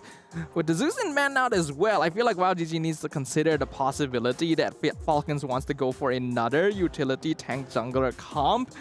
It looks like WowGG likes playing the Matilda, and that's going to be their first lock-in. Matilda's solid. I mean, again, another solid pick. You do give up a lot of opportunity for Falcon to also just kind of build their draft here, and there's still plenty of utility junglers that they could pick up. They could go for something like the Fredrin here. We know that it's what they like to play. It's what they're comfortable with. And I'm just wondering if WowGG needs to kind of prepare for that a little bit earlier.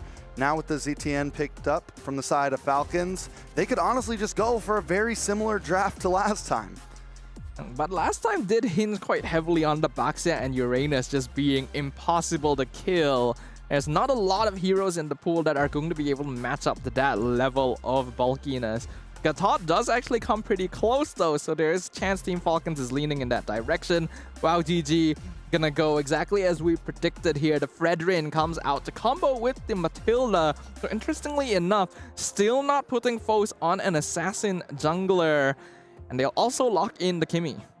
I mean, this is a big switch up, right? We expected to see some assassin junglers, but right now it is hard to do that when there's still things like the Bosch out there, when there's things like the Fredrin out there, if you don't have any answers to those assassin junglers, it can be a dangerous place. And the way that Falcons played last game with how aggressive they were, I mean, it's tough, because if you fall behind with an assassin jungler, if you fall behind with something like that, you're in an even scarier position, because now you're losing more opportunity for damage. And here comes that Melissa again. Another Melissa pickup. It's not too bad against the Fredrin, but the fact that Team Falcons prioritize it this early once again instantly makes you wonder if this is just a signature pick for names. And it certainly worked out quite well for them in game number 1. Now the question for WoW GG going into the second phase of bans is it worth banning Estes? I think in second phase, it could definitely be worth, especially already seeing the Melissa who's long range can benefit from that with a hero like Zetienne, who doesn't have a lot of dashes, is more of a, I'm going to sit close to my roamer, I'm going to sit close to the rest of my team and fire shots from the back. Estes just works. You have the Gatada as well. I mean, so far their composition looks like they're driving towards that end, and Estes band would not be out of the book at all. Up to WoW GG to decide if it's going to be a threat or not, because Team Falcons are definitely in a position where they could pull it out again. You go for the thing is, tank junglers, not a lot of them left nowadays. It's only really the Fredrin and the Baxia. So if they play an Estes with only a Gatot as a front line, it is a little bit more difficult compared to how they played in game number 1. WoW GG ban out the Yi Sun Shin instead. So more so concerned about damage options of Team Falcons. I mean, makes sense as well. They could ban out something like the Hayabusa here now. Just limit down onto that jungler pool. You already said there's not many utility options, and with that left, we're also running out of jungle options in general, in terms of damage as well. So if WoW GG, even if they can't handle going against something like an Estes, if they can't handle going against whatever composition they bring, without a good jungler that can try to go throw blow for blow against the Fredrin, you still win those Lords, you still win those Turtles, which are huge in the game. Looks like that is the priority then. WoW GG having Kimmy will already give them pretty good mid lane control. This is one of the best level 1 mid heroes in the game. Clears very quickly, pokes very easily as well. Combined with a Matilda should give them pretty easy access, especially compared to a Zetienne. But we've got Todd around as well. Team Falcons may not be too far behind in terms of wave clear, and that is a little bit concerning, because Fredrin does have a slightly slower clear speed in the jungle compared to Assassins, and that's something that Team Falcons might be able to take advantage of. Okay, so what do we see here for jungle? The Lancelot still open, right? Ling still open. Hayabusa still open. All have been popular picks if they decide to go for something aggressive on the side of Falcon. Oh, they're going Estes. They're going Estes. I was like thinking, they're going Estes. I feel like there's a tank jungler I'm forgetting about. And this hero was banned in game 1 too. So as my old man brain right there, very good solution into the Fredrin, because you just eat him and he is no longer an issue for a short while. Really messes with the timing for the Appraiser's Wrath. And really good combo with the Estes again. WoW GG is suffering from a similar issue as the previous game too. Matilda, Fredrin are not going to be very good at handling an Estes comp. Okay, so this time, WoW GG, though, do get some damage on their side to help deal with something like that. They pick up the carry. Last pick for EXP lane. The Lapu's already gone. What do you get to deal? I mean, you could go for the Exborg again, this time just in the EXP lane. You have enough damage with the Kimmy and the carry. The double K combo here. You have that possibility. Go for the Esmeralda instead to help deal with some shield and whatever Falcons want to bring in as their last pick. We said Estes.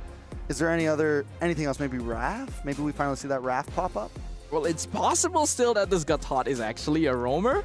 And then we could see a completely different EXP lane to deal with the Esmeralda. You could go with something like a Deroff at this point. Would be pretty good against Esme and Fredrin.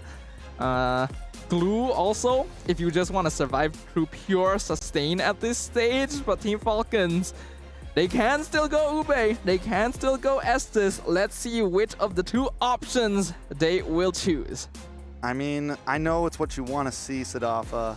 Please I know no you're Estes. hoping for the Estes Please. pick. Just a No. couple seconds left No, on the not clock. no. There it is. Your favorite hero in the land of Dawn. Falcons Vega Mena. Keeping it pure Ube-esque style. And personally, I'm loving it. At least that makes one of us, I guess. Well, ladies and gentlemen, we are about to be treated to yet another episode of Walking Fountain, the series. So do you think this time WoW GG has the composition that can maybe deal with it a little bit better, though? It's slightly better, but I'm gonna be honest, not by much. I don't feel like they have enough to actually deal with Estes still. Like, yes, Carry is going to be very good at dealing with Barat and Gatot one-on-one, but it's still a very single target hero and really needs time to get going, time that can be spent by Team Falcons to already snowball out the early game. Matilda Fredrin helps a little bit in terms of clear, but Barat matches up quite well and already deals with the hero. I mean, I feel like when you're going up against Estes, what you don't want is a late game scale comp. And what WoW GG brought here is kind of a late game scale comp. They take some time to come online here, and by then, if you haven't already gotten a lead, Estes is a problem. Maybe they can capitalize on the Kimmy, maybe they can capitalize on the mid lane control, maybe look for some ganks on the off lane, but if they can slow down Team Falcons in this early game, they have a chance. Yeah, WoW GG gonna be very heavily dependent on this mid lane here. Since it is an Estes Zetian, WoW GG 100% has mid lane priority. We can see that they're able to clear much more easily, so there's gonna be a lot of attention on Mike Wazowski. Mike Wazowski, I'm always watching. Taking a look at the items, nothing too crazy overall. I haven't seen a Fredrin versus Barat in a long time, Sadafa. Oh yeah, you're right. That was like the classic, right? When like, tank junglers were M4. The thing. Yeah, that was definitely, and you're right. The Barats does do well against the Fredrin. It was finally an answer to it because you're able to get that Detna's Welcome right around Lord Pit to stop the retribution from coming from the Fredrin and try to get the steal. So that's what we're going to be looking for in terms of Turtle Pit and Lord Pit. The thing is that Barat doesn't get a lot of play these days because even though he is still quite strong in the early mid game, once the late game comes about and all the items really build up, Barat is super squishy. But Team Falcons have circumvented that with the existence of Vivin on this Estes, so they will be able to play quite similarly to game number 1, where they just kind of walk wherever they want, and WoW GG needs to make sure they don't lose out early game too hard to avoid this fate. All right, so first turtle of the game. Sunlight holding things down, looking like she's full stacked up. Mike Wazowski showing up to the party as well. It's a 4v3 now. WoW GG trying to push the aggressive Fallen Star Moon onto 3 members, but in comes the AOG to stop the fight. And now Team Falcons turning it around. Foss on the run. A nice Appraiser's Wrath does land on a 2, but Deja Vu taken out. Team Falcons gonna be able to take the first turtle. Yeah, this is a bit of a concern.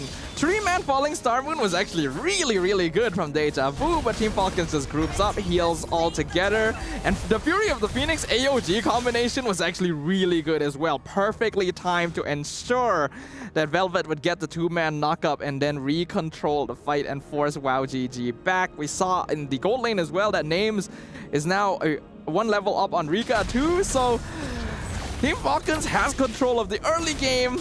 And that is basically the only point where WoW GG has a chance to create space for themselves. I mean, both the XP laners of both teams have been making great plays. We'd look at Deja Vu and we saw, like you said, the 3-man Falling Star Moon. You get the stun, but if that AOG didn't connect, that fight would have went so much different. WoW GG may have been able to secure some kills, get past the Estes Hill, but even though Deja Vu makes great plays, Velvet also continues to respond with great plays. Yeah, you can see Velvet very comfortable on these heroes that just jump in, assist the team, and if she's able to come in at off timing, even better. Yui is able to set those off timings up very easily, but at the same time requires a good amount of coordination. You can see that this is a team with a lot of experience together. They've played together for many years at this point, and that experience is putting WoW GG in a tough spot. Ooh, a little bit of a play onto Sunlight here. A lot of damage. Brings Sunlight down to about half health, but it's still not enough. The assist is just too much. The heal, the sustain, and now they roll back over WoW GG. just when things were looking slow, WoW GG tries to make the attack and pays the price. Oh no, why did they buff Estes? Why? Why did this need? That healing is gross. Look at it. Look at this. Look at the They healing. started the fight. They though. engage on Sunlight, WoW drop him GG to won. half HP, actually get the taunt. Suddenly, they are not doing anything. The Appraiser's Wrath comes in, does a good amount of damage. All of the damage gets healed up. They just chase him down. They just walk down mid lane. It is like they are going out for tea time together. WoW GG is fighting desperately for their lives, and Team Falcons is just having a shopping trip. But honestly, before that, WoW GG wasn't too far behind. I don't think they should have been trying to take fights here. It was 0-1. It was close. It was even. I think with their composition, they should be trying to bide a bit of time. They want to get Rika online. They want to get Mike Wazowski online. They want to have some time, and they're pushing the limit a little bit too much, and now they're seriously paying for it. Yeah, I agree with you, Trex. Deja Vu, while she has been able to get some good setups, Esmeralda has a lot more strength in just creating macro positions. The Traction Pulse is good, but look at Team Falcons, man. Yeah, I mean, another tower down. Names is 3-0-2. Names is a 1.2k gold lead right now over Rika. And we saw how Names played last game. We're gonna see that once again, I got a feeling. Oh man, we're 6 minutes in, Trex. And I feel like I might have to call it. I don't know if WoW GG is gonna be able to do anything about this anymore. They need to just completely avoid team fighting, try and play the map, split up Team Falcons so that Fivin cannot get maximum value out of the Blessing of the Moon Goddess, and try to funnel all of their gold into Rika. There is no other way to play the game anymore. Yeah, I mean, I definitely don't count them out completely just yet. It's not a game to be called just yet, mainly because when you have two marksmen on the field, there is always a possibility you could just out-damage the opponent. And as you said, eventually the Brats will be a bit squishier. Yes, they have Fivin, but we saw it last game. Deja Vu did a wonderful job on the Lapu, able to split up the team, able to split up Fivin from the rest of the team. It's all going to be about timing here for WoW GG in these team fights. And here we go, logging on to Fivin, goes back, but gets caught by the go away. Names continues to outplay. WoW GG continues to be in shambles. Team Falcons just move after move, groove after groove. It actually wasn't a bad timing. Fivin and Names were all alone, and a pickoff there would have been massive, but the Fury of the Phoenix providing backup anywhere they need on the map is stopping WoW GG in their tracks every single time. Yeah, but the thing is, Ayami on that circling eagle made the call for, instead of trying to stun Fivin and go towards tower, tried to go into Names. Names pops the go away and just sandwiches her in. I mean, it was disgusting. Ayame popped like a pimple in an instant. Like she never existed. That's how much damage Names already has on this Melissa too, and this is not a burst marksman. This might be a hero we see some more of as this event goes on. Team Falcons are cooking right now. I mean, they're bringing something different to the field, and it looks good. It looks like Ube is back at this point. Oh no, my worst nightmares come to life, but not as bad as WoW GG's situation here.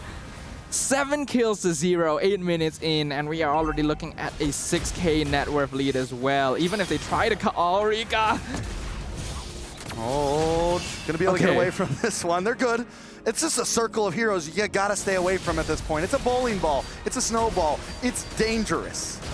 They need to push out the other side of the map, but in order to safely do that, they need vision, and Ayame is just not tanky enough to actually walk up and give them that space. Yes, they could have sent Deja Vu or Rika to the bot lane to get a push out, but they didn't know if someone would be waiting to ambush them. And that is precisely because this Matilda was prioritized against a team that is known for playing this style of game. Can we just point out that it's 7-0 right now? Yes. It's 7-0. Team Falcons, and the thing about this is they're playing it aggressive too, man. They know when they have the lead. At first, they were willing to slow pace it. WoW GZ is the one that tried to be the aggressors, and now Team Falcons like, fine, now we have an 8k gold lead. Now we're gonna run this lore down your base. Team Falcons is well aware that they control the early game. As long as they continue farming up the mid game, they can end it before WowGG even has a chance to get their 2 marksmen up online. The Lord comes in, mid inhibitor just falls. Mind you, the holy defenses are still up. All right, so what does WowGG do at this point? They just try to stay away, they try to defend. At this, you don't aim for the heroes at this point, you aim for the minions so they can't attack your base. Pretty much, but they're not very good at clearing those either. Look at Foss! Oh my goodness. Solo brought back to base. Mike Wazowski as well with a target on her shoulder. Team Falcons. All they need is one more tower. Minions are coming in from all angles. Foss trying to clear the waves, trying to pull them away. Gets gobbled up, and then Atona's welcome. Shot back, stunned against Sayami. Down comes the falling Star Moon. There's a bit of damage onto Sunlight. Mike Wazowski trying to fight back, gets the kill, and Team Falcons finally pushed away. Mike Wazowski really found the correct one. That traction pulse was actually huge. That is the first kill that WowGG has been able to get the entire game. And that is after they have basically lived in their base for the last 2 minutes. That's how much it takes for WowGG to actually get a pickoff. At the very least, it'll give them some breathing room. But they don't have a lot of the map left to actually get farm in, and they got 2 marksmen that are still craving gold. At this point, they're getting spoon-fed by Team Falcons. It's like, okay, you can have this wave, I guess. You eat when I tell you to. We'll let this wave get to your base so you can get a little bit of gold. Speaking of gold, let's take a look at the chart right now. Break it down for us. Well, we got the double blade armor on the Barats and the Gatot specifically to counter out Mike Wazowski, which means that Rika really needs to come online. She is still not complete with the Trinity yet, but going to be pretty close pretty soon. In comparison, Names just completed her Malefic gun. So that's going to make it even more difficult to jump on this Melissa in the first place. We got Flask and Enchanted Talisman. Typical build for the Estes. Otherwise, everything is pretty default, and WowGG has a lot of catching up to do. Yeah, I mean, Rika hasn't even gotten 3rd item in yet. We're at almost 12 minutes and we're still waiting on the DHS. Like the mail's coming, man. This is a problem for the side of WowGG. We did see a little bit of damage coming from Mike Wazowski earlier, but I don't think they can fight for this Lord. I don't know if they can defend this Lord. Yeah, it seems unlikely. At least WowGG are going to be able to avoid fighting entirely and just back off, but this next Lord is going to be difficult to remove. It's a 7k gold difference. Sunlight just completed a Winter Crown as well, so now even if the Barats gets caught out, he can buy even more time for the rest of Team Falcons. And WowGG basically has to pray for a miracle here. Pray for a miracle, play your best, do whatever you can, because Team Falcons is coming. The ube is coming. I'm not talking about them purple yams you buy in the Philippines. I'm talking about Team Falcons Mena. Lord does go down. They're trying to close in. Velvet with the AOT gets the knock up. The damage onto WowGG is just too much. The ube's back, baby. That's a 2-0 sweep. Yet another recreation of game number 1 as Team Falcons casually walks their way into the base of WowGG and says, "This is my home now." Another 2-0 clean sweep going over to Team Falcons. What a game. I'm speechless. I mean, they did that so cleanly, so perfectly. They look like, I'm not gonna say it just yet. I'll wait till Leo's here, man. But those girls played that textbook right there. It was great. It was an excellent draft. They knew exactly what they were doing. But man, I'm so sad that Estes did so good here. I feel like WowGG needed to adjust they were aware that the Estes comp was a risk, a possibility after game number 1, and it didn't really feel like they changed their draft to prepare for it. We all knew it was coming, I think, as we got into that second phase of the draft. Yeah. We knew it was coming, but even me and you were looking for answers. Like, what does WowGG even pick here? I guess, yeah, they could have picked up the export, put it into XP. There was a couple possibilities, but would even that have been enough? I don't know. I feel like Esmeralda was a weird option. I feel like going for Matilda so early is very risky. And then you pick up the Fredrin when you know the Barats is still open. There were a lot of loopholes in the draft that needed to be addressed. And I feel like WoW GG was not able to do that. Yeah, I mean, there were some possibilities. Could they have gone damage jungle instead of the Fredrin? Did they even expect for MenaVega to pick up the Estes to double down on it? But they definitely did. And I mean, I'm happy for it. I think MenaVega have a good future in this tournament so far. A team that maybe I mean, me and you, we counted them out. We thought WoW GG had this, and they showed up, and now I'm on the MenaVega train. I'm ready to see how far they take this run, but it does seem like they have an interview ready to go down there. We got our boy Churro with one of the guests. Coming to you on the stage, man, it's Churros here. With me is the beautiful Velvet. How are you feeling today? I'm feeling well. You're feeling well. You should be super excited. Thrilled. Man, you brought back something. Yeah, I am thrilled. You brought back something that was incredible. The Ube strategy is back, baby. And I'm just repeating it again and again. First things first, I want to give you a huge congratulations on your win against WoW GG. It was the first game off. I remember last year, MWI 2024, you guys did not so well, 9 to 12 place. But right now, you guys are actually showing up. Maybe a top 4 contender? Maybe. Okay, let's get down to the fundamentals. What is your thought process on this Ube strategy? And was it down to coaches, or was it down to like your personal preferences? What was it? It was down to coaches' preferences actually, but I think that I have a part of it though, because those heroes require proficiency from the player itself. So yeah, I got him to pick Arenas and told him I can't tank those people.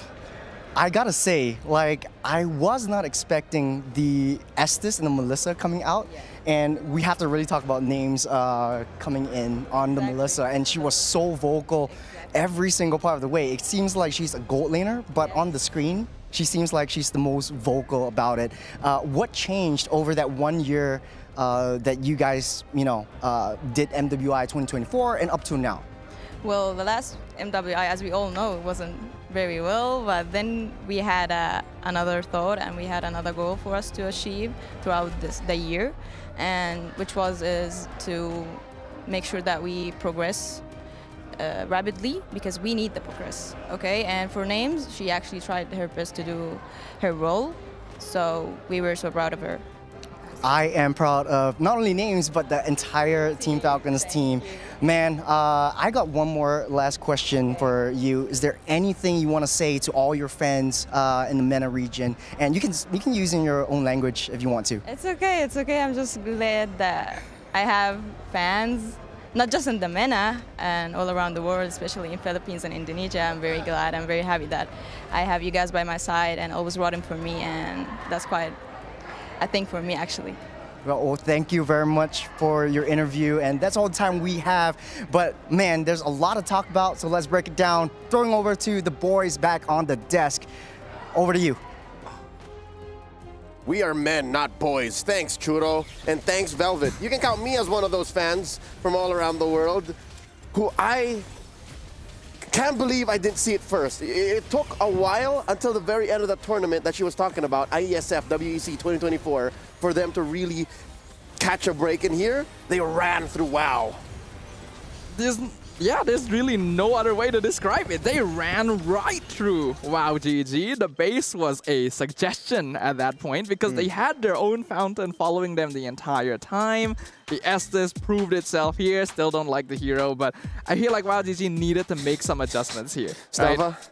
Falcons don't care about what you think. I know, bro. we can mutually not care. We can all agree that it's a great hero, though. No. Right?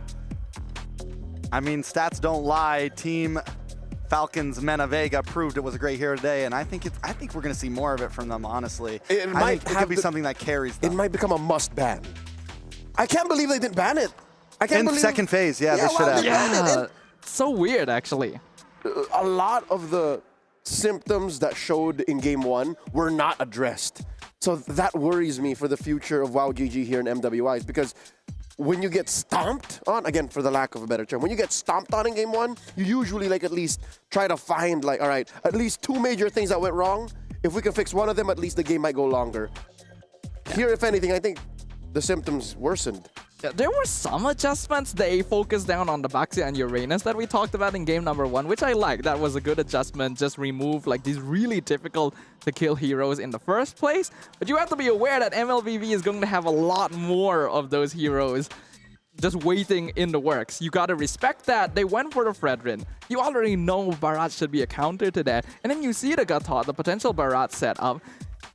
The Estes is such an obvious pick at that point that I'm really confused that they didn't properly draft against it. Yeah, but since they didn't ban it, like I said, I don't think there was much they could do against it at that point. I mean, it just looked good. Even this first highlight right here, they make this aggressive attack, and it looks like that is on their side, but immediately it's just turned around. And Names on this Melissa was also just one of the... It was an amazing marksman pick to fit into this strategy. A lot of other marksmen might have not benefited as much as Names would have, because the thing about it is you can just hang out and just get free shots off. Velvet's entry in the early game, that first clip, and then now here at the end were picture perfect. She definitely should have a growing fan base soon. Velvetnatic. I don't know, man. Velveteers. The Velveteers. Are we starting that now? Yeah. Okay. Yeah, we can do that. not in though, because he doesn't like Estes. You know, I just don't like the Estes. The others are fine. No, you have to admit that you like Estes. Yeah. Okay, then no. The Velveteers. That's rule number. That's like you the guys entry can make fee. your own club then. That's like list. That's like third down the list. You are telling me to deny my ego here, sir. It's gonna be okay. It's okay. Well, thank you. It's okay. The Velveteers are always open unless you don't like Estes. You don't follow the rules. Yeah. I think that liking Estes is number 3 in that list. I'll make my own What's club. number 1 and 2? Number 1 is... we don't talk about the Velveteers? No, number 1 is terms and conditions. You can check that. Oh, and then yeah. number 2 is you like Velvet. And Okay. third is the Estes. No, I mean the situation. first two are fine. Estes though. We don't get to choose the rules we follow, all right? Ladies and gentlemen, that is another round done here in the MWI 2025 Stream B. Best stream. That puts Team Falcons, Vega Mena, one more win away from locking in to the knockouts. Just like that, another sweep. Trex, what happened it stops here? What happens to end? It ends now. Trex curse. Well, technically nothing changed. I'm not very good at guessing, if you guys haven't noticed. My record right now is not looking that great. It's a day, okay? Maybe. I wear all black for a reason. It's a process. It's always somebody's funeral somewhere in the world. Somewhere. Baby steps. That got real we'll dark. Get there. That got real dark real quick. We're going to ignore that. Ladies and gentlemen, we're setting up for the final match on Stream B here today. This is going to be a Group D matchup between Rising Rage of the ECA and Foot Esports of Turkey. We'll be right back with more MLBB action. Stay tuned. You're watching the MLBB Women's Invitational 2025 at Esports World Cup. My name is Leo, here with Trex and Stafa. I still don't like Estes. We'll be right back.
tomorrow when we're alright.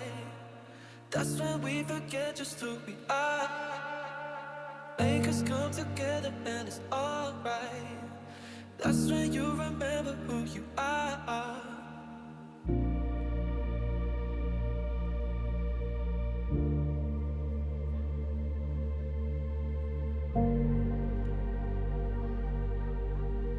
That's when you remember who you are. Who you are. Who you are.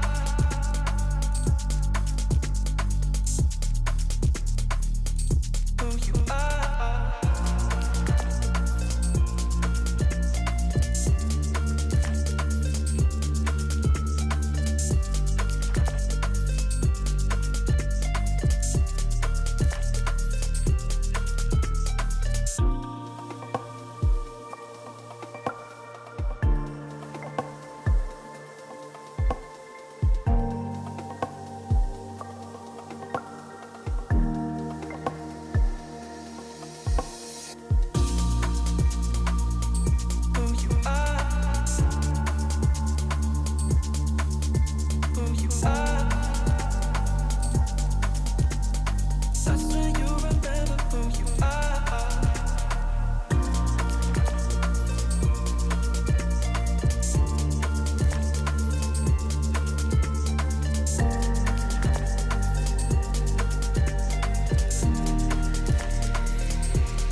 Overthink tomorrow when we're alright.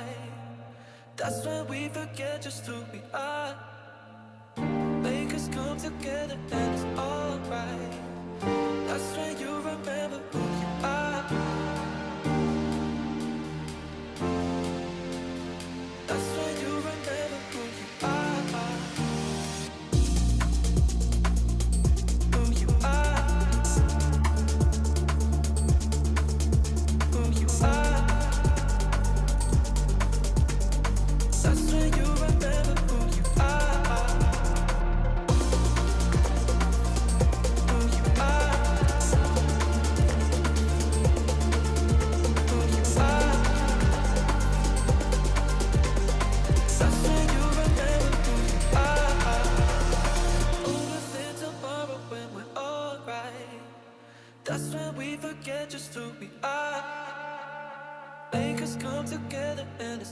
alright.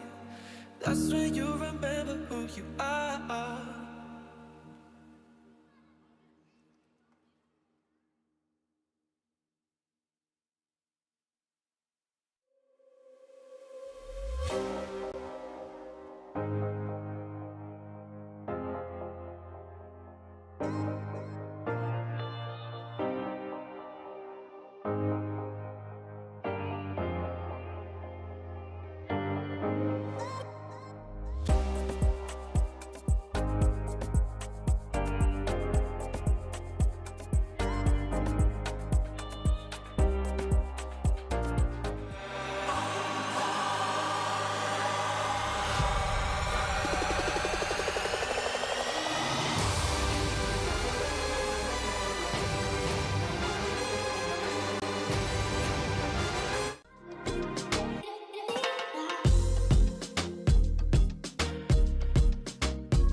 This land is calling.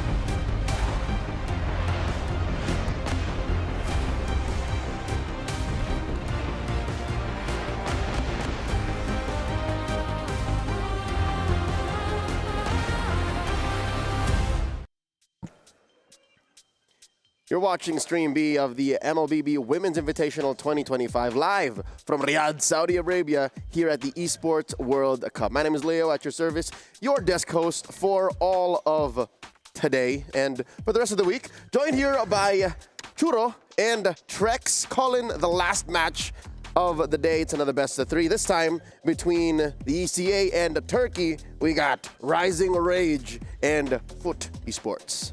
I gotta say, before we get the ball rolling, I feel so short next to you guys. God dang. It's like you guys are sandwiching me, but no. This is not the first time this has happened. Why does it have to come out now? I don't know. It's just. You just had to. It's just a nice little segue over to. All right. Rising Rage. To ease the tension, because these are two teams that we have. I personally haven't met them.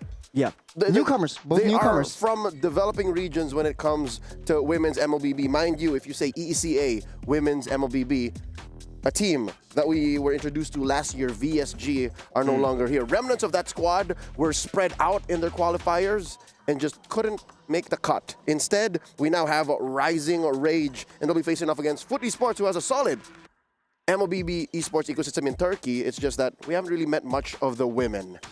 We're starting things off with Rising Rage. Yeah, I mean, Rising Rage is the team that I really have my eyes on. Last time, like you said, VSG, they make it to top 4. One of those members, Kyowe, was on another team, only got to 3rd place in the ECA qualifiers. Rising Rage took out all of those remnants and are the new stars of the region.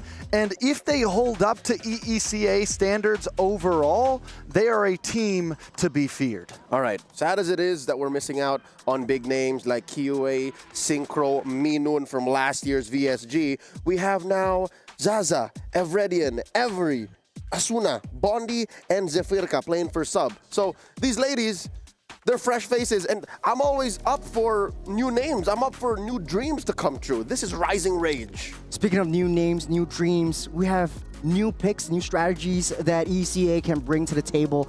Enough with that Uranus, enough with the typical picks that we've seen before.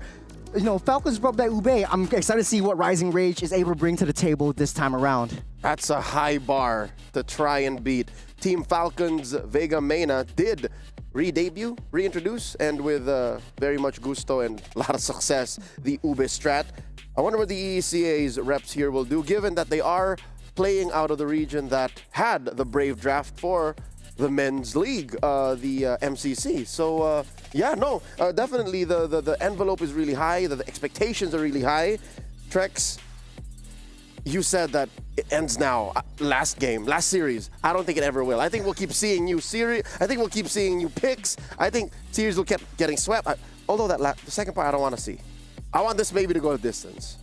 At least give us one. Give us one best of 3. Give us one, give us one big match. Give me something to be entertained. I'm not saying I haven't been entertained, but there's nothing like a good, reverse sweep, a good back and forth, some ping pong. Give me something to play with. We could try. So with that said, it comes down to these two. We have yet to introduce the second squad here, the away team, so to speak. This is Foot Esports from Turkey. We're talking about Unohana, Mireya, Zendaya, Nora, and Mieko. All right, so Turkey, another region very similar to EECA. Overall, is a region that we've seen a lot come out of, a non-MPL region that has continued to push the envelope in MLBB Esports. Now, last year, we didn't see too much from them in the women's side of things, but this could be the change. And I think this is a great team for them to go up against. A nice starter. They're not starting off facing the champions, the previous champions or anything like that. And when I look at both these teams, I think it could be an even power leveling. Yeah, I mean, I remember back in M6 where Ufetnar was actually coming in. You have the Turkish region not being a stranger to MLBB at all. But this is quite interesting. We tout them as the newcomer, but I would say they are, what's the word for it? A wild card. I don't know what to expect out of this team. Dark horse, maybe again. They're a threat. A team of possibilities. Team possibilities. Of limitlessness. All right, time to put away the thesaurus. No, these ladies over here are introducing their own brand of Turkish esports. And again, if it's one thing to take away, they did 4-1 Kara Esports FE in their finals, in the qualifier. So a gentlewoman sweep, like just one game out of the 7. I think that's something to watch out for. Again, Turkish MLBB has always been bubbling up as a dominant force. We've known Incendio, we've known now Aurora, we've known Ulfednar, we've known S2G, Fireflux Impunity, S2G. So will Foot Esports follow in those footsteps? We'll find out here today. I wonder if Unohana and the rest of the ladies can introduce something new. I hope they do, because if you remember, look back to history, there's always been special picks out of Turkey. They have the Lilia in mid. They have the Yuzhong in the EXP lane. They have the Amon in the jungle. Yeah.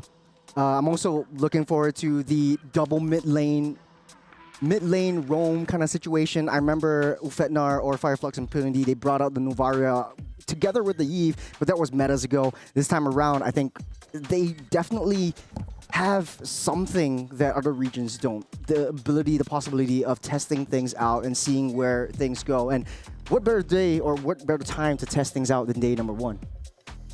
I mean, this is definitely the time to do it, but also there's a lot on the line here. So far, the teams that have been testing things out, maybe they weren't testing it out. It seems like Falcons came in very prepared with that strategy.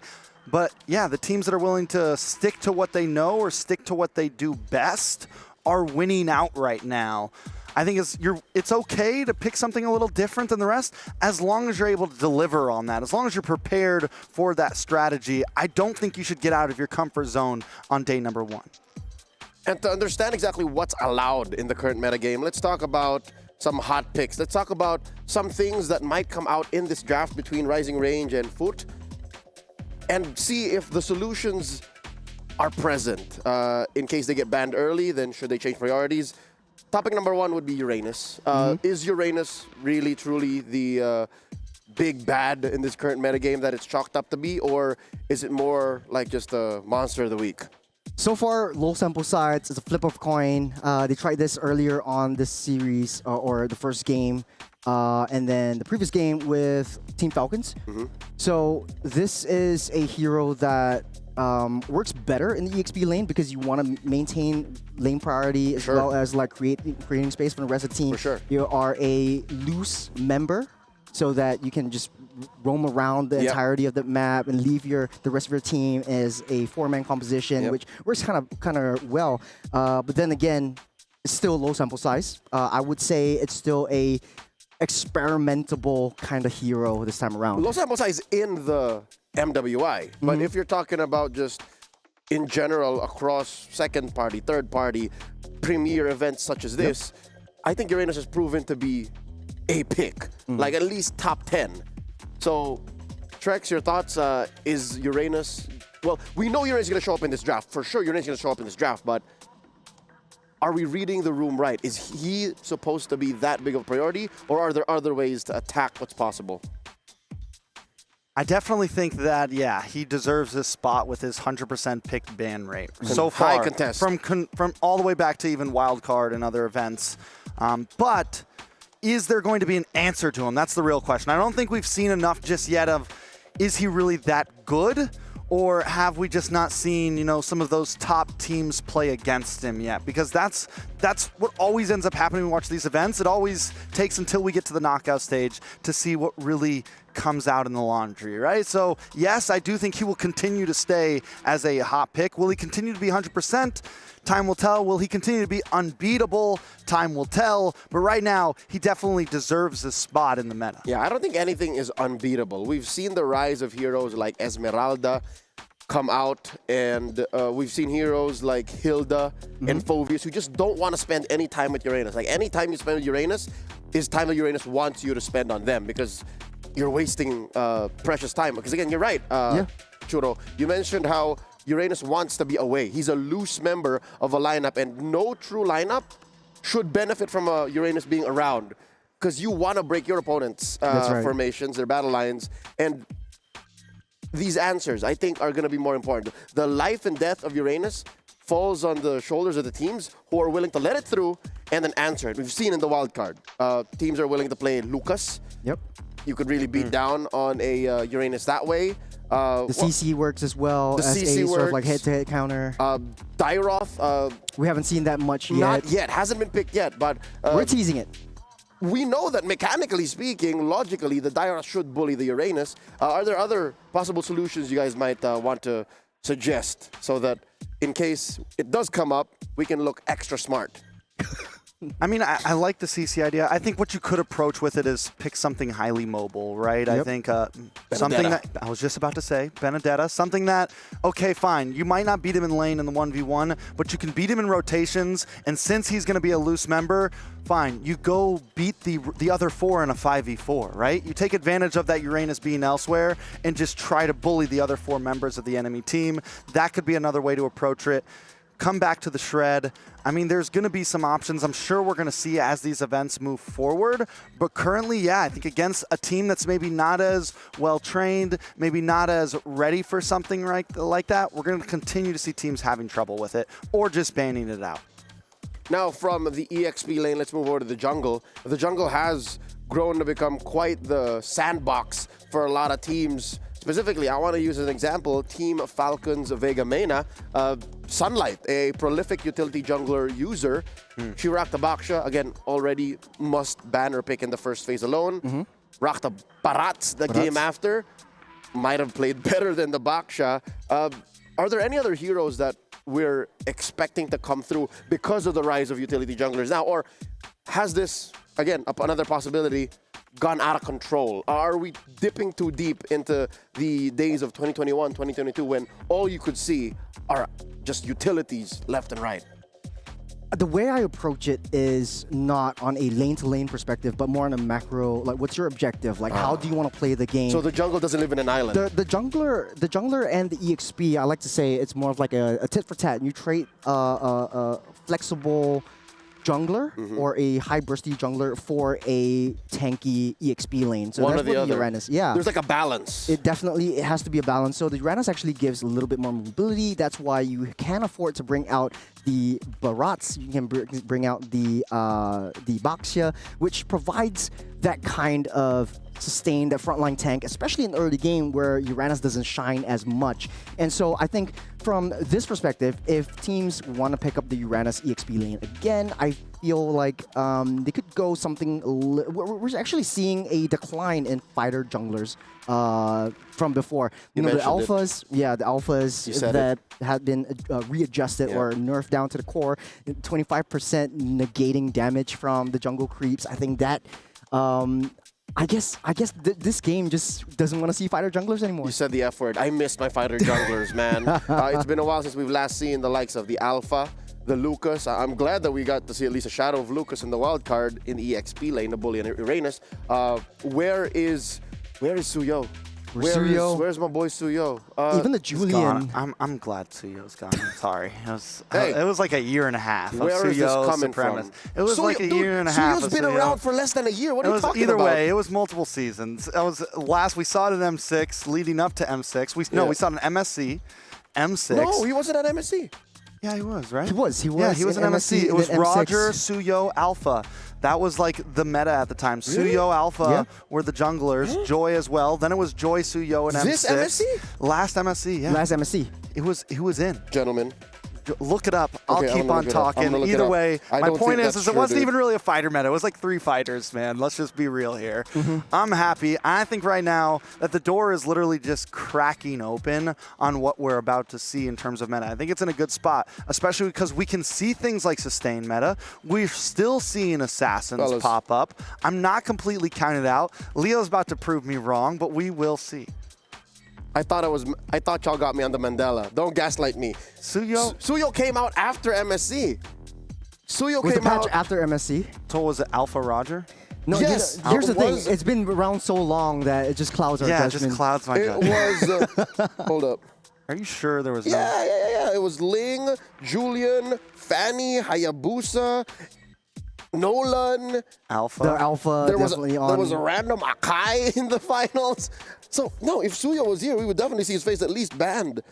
But it's nowhere there. So, yeah. He's looking at the wrong notes. So, Suyo has been around for less than a year, and already the developers have nerfed him to the ground. Or, I don't think they've nerfed him to the ground. I'd like to argue that it's not his nerf that kicked him out of the meta. I think it's the atmosphere around Suyo. Yeah. Mid lane mages are just too strong. I mean, what am I saying? Just mages, mid laners, they're just way too strong. And that alone might be too much for Suyo to deal with.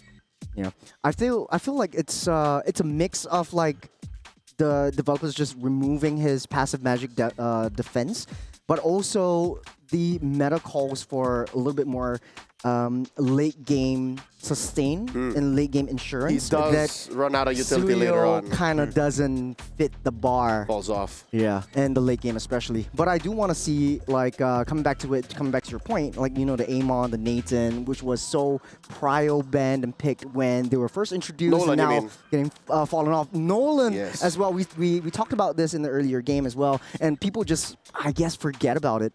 It's pretty much the same way you play the Suyo for how you want to approach the Nolan, but then again, you don't have the defense. You don't have. I mean, they're just too squishy. And I think the problem. I think the only reason why Hayabusa and Ling and Lancelot right now are surviving assassins is because of their mobility, right? Yeah. Because they can at least get in and get out. A lot of heroes like Nolan, Julian, those guys. Once you're in there. And if you take 2 shots on one of those heroes, you're dead. Like, there's not the defense that Suyo had. There's not that that ability that a fighter has, right? To kind of absorb a couple more shots from a high burst mage like a Farza or a high burst marksman.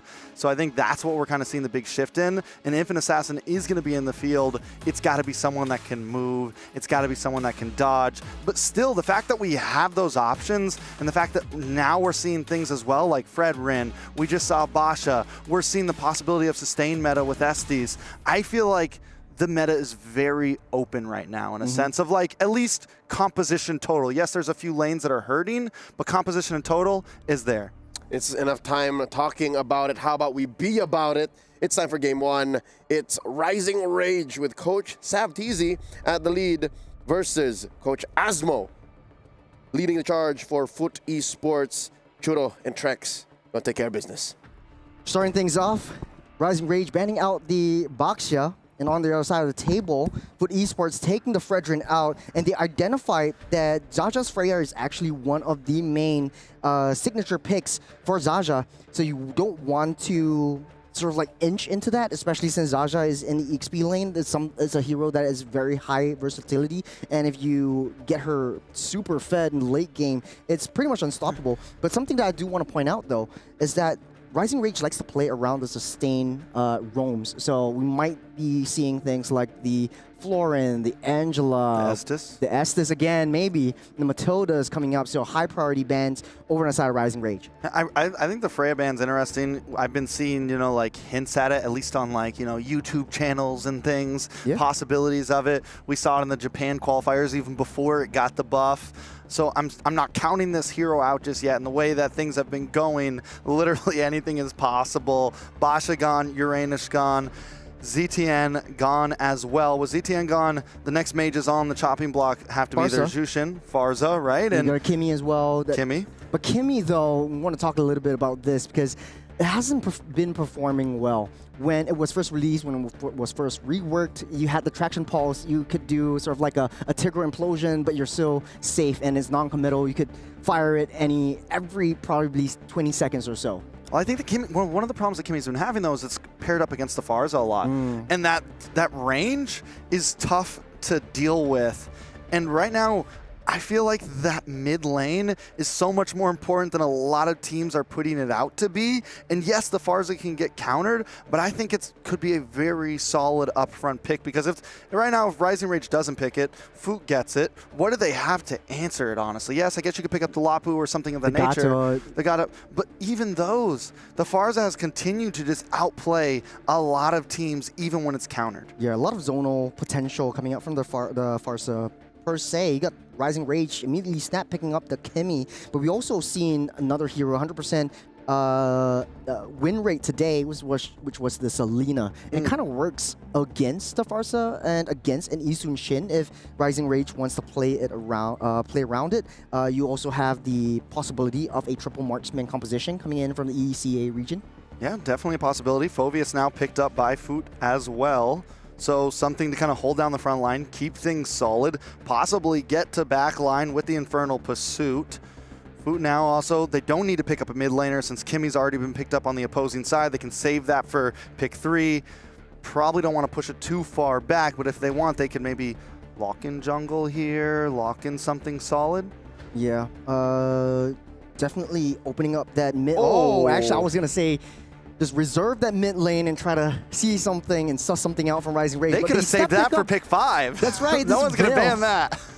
Okay, so now the question comes, how do you deal with the Veil? It comes with a lot of utility kit. You have the burst from the Sandstorm, the Wind Burst as well. I think it kind of is quite annoying in terms of team fights. You have a decent amount of burst damage that comes in when you're around the objective takes, and it kind of has some limited zonal potential from the Veil. So I don't think you need to counter it with anything from a lane-to-lane matchup, but most likely they want Rising Rage to pick up an Assassin. That's the only way to get into the face of Veil. Yeah, I mean, it definitely forces them. That could be what it is, right? Like, hey, we're putting this out to bait you into picking the Assassin because we have an answer for it. But still, I'm not counting out the Veil. We saw the Veil.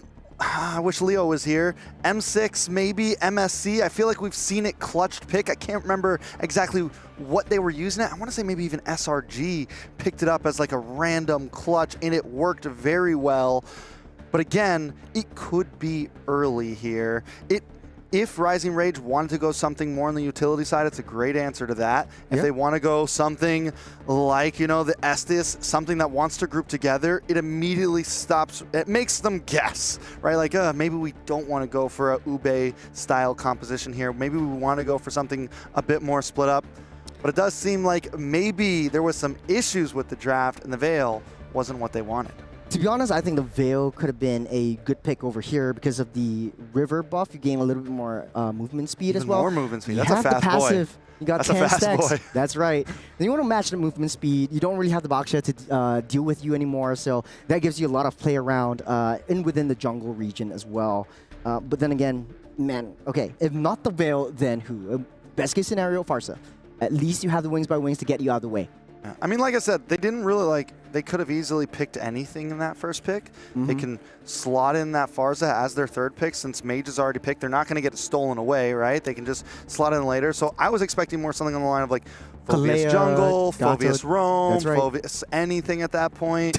Just to The Veil, I mean, yeah, if they want to go for it. The only idea was yours with maybe it's a bait pick. Maybe it's let's put this in front of them and see what they go. But it does seem like we're going to be redoing this draft with some technical difficulties. So yeah, where do we go from here? If it still is the Kimmy on Rising Rage side, they pick up Phoveus. What do you like after that? If it's not the Veil and they have to slot it out for something else. I would say try to guarantee yourself a Kaleo pick first. It's a little bit more versatile. At least you have some form of escape mechanism from it, unless you want to play something that is more taunt heavy. Go for the Gata Kacha and then you get AOG out of the way.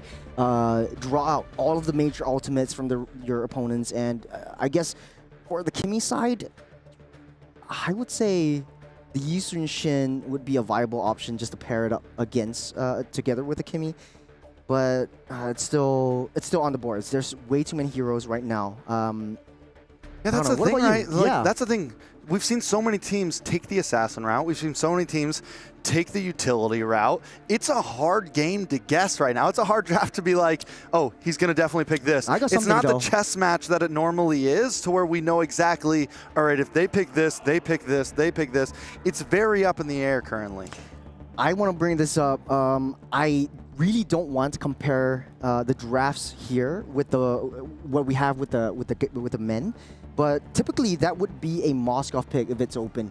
At least you have some late game insurance. At least you have some cross map plays guaranteed for both sides. But the Veil is actually confirmed. It's confirmed. It's staying. It looked like maybe Rising Rage had a trouble picking their next picks following up. That might have been the issue with the draft. Who knows? The world may never know. But Rising Rage on the backspin, on the shot.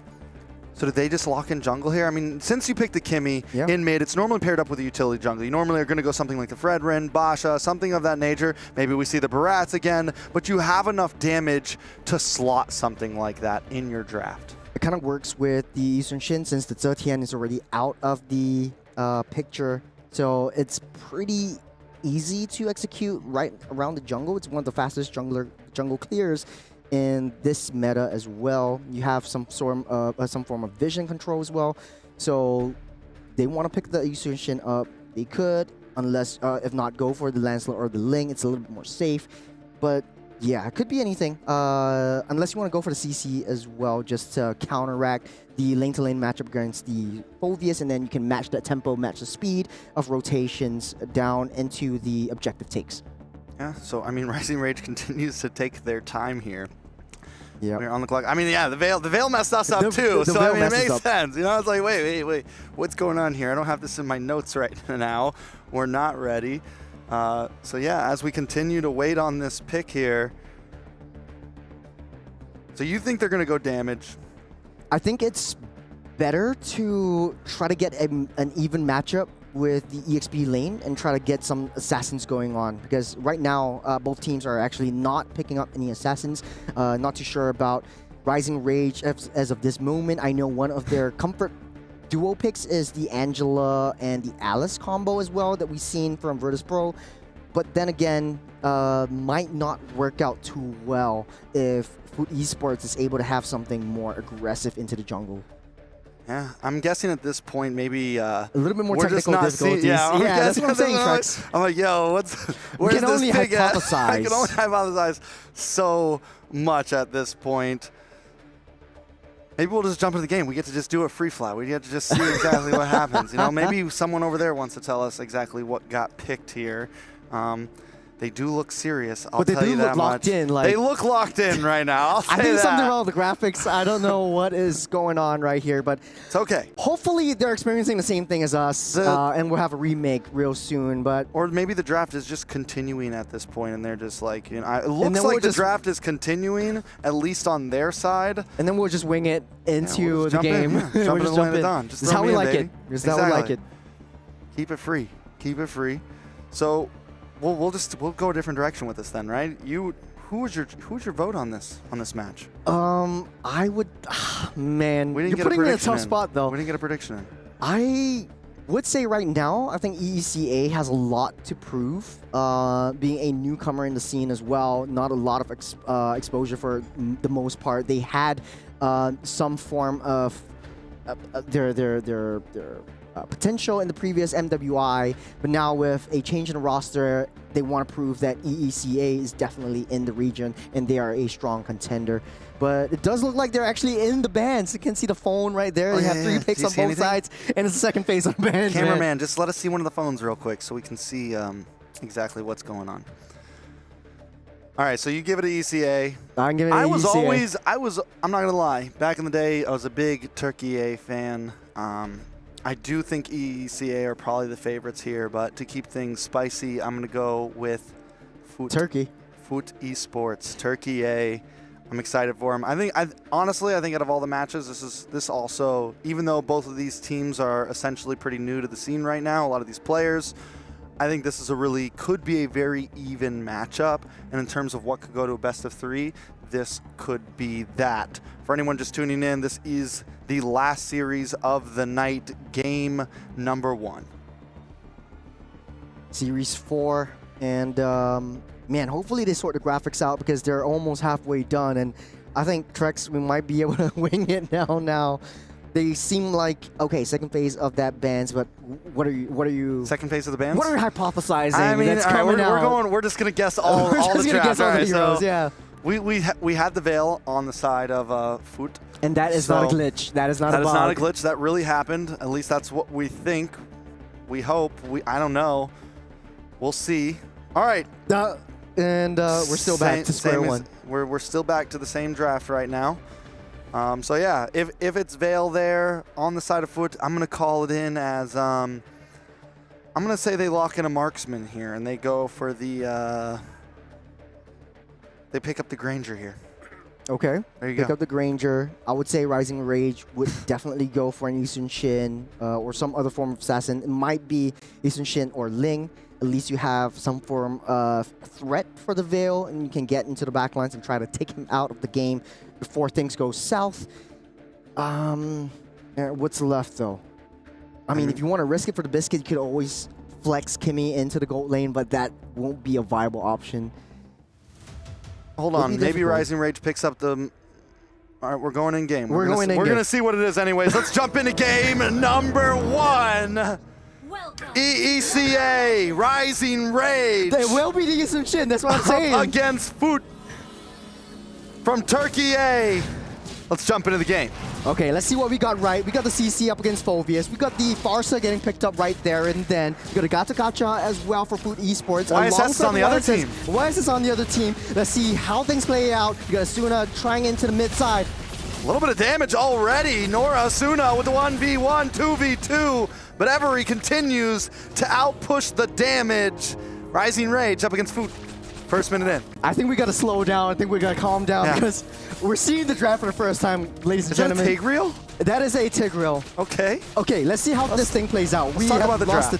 So much time for that. Zendaya taking a lot of damage, though. I think she will be safe for now. As Asuna getting the Tigreal up, I think what they want to play is around the Zaman Force. Mako goes in with the Zaman Force and tries to disrupt any of these team fights, but I don't think we'll see the value of Tigreal until the really late game when Mako actually comes into the team fights. I mean, overall, Rising Rage, it's an aggressive composition. You have a Hayabusa who wants to jump in, wants to find flanks, wants to find angles. You have the Kimmy who's going to output damage. And then you have Carry to melt as well. It's aggressive. It's what we want to see on the side of Foot Esports, though. 3 greedy heroes. Asuna getting stunned up, push back. A lot of damage on Asuna. Asuna might not be able to get away from this one. Zendaya takes the kill. Nora able to just get away. Rising Rage falling back.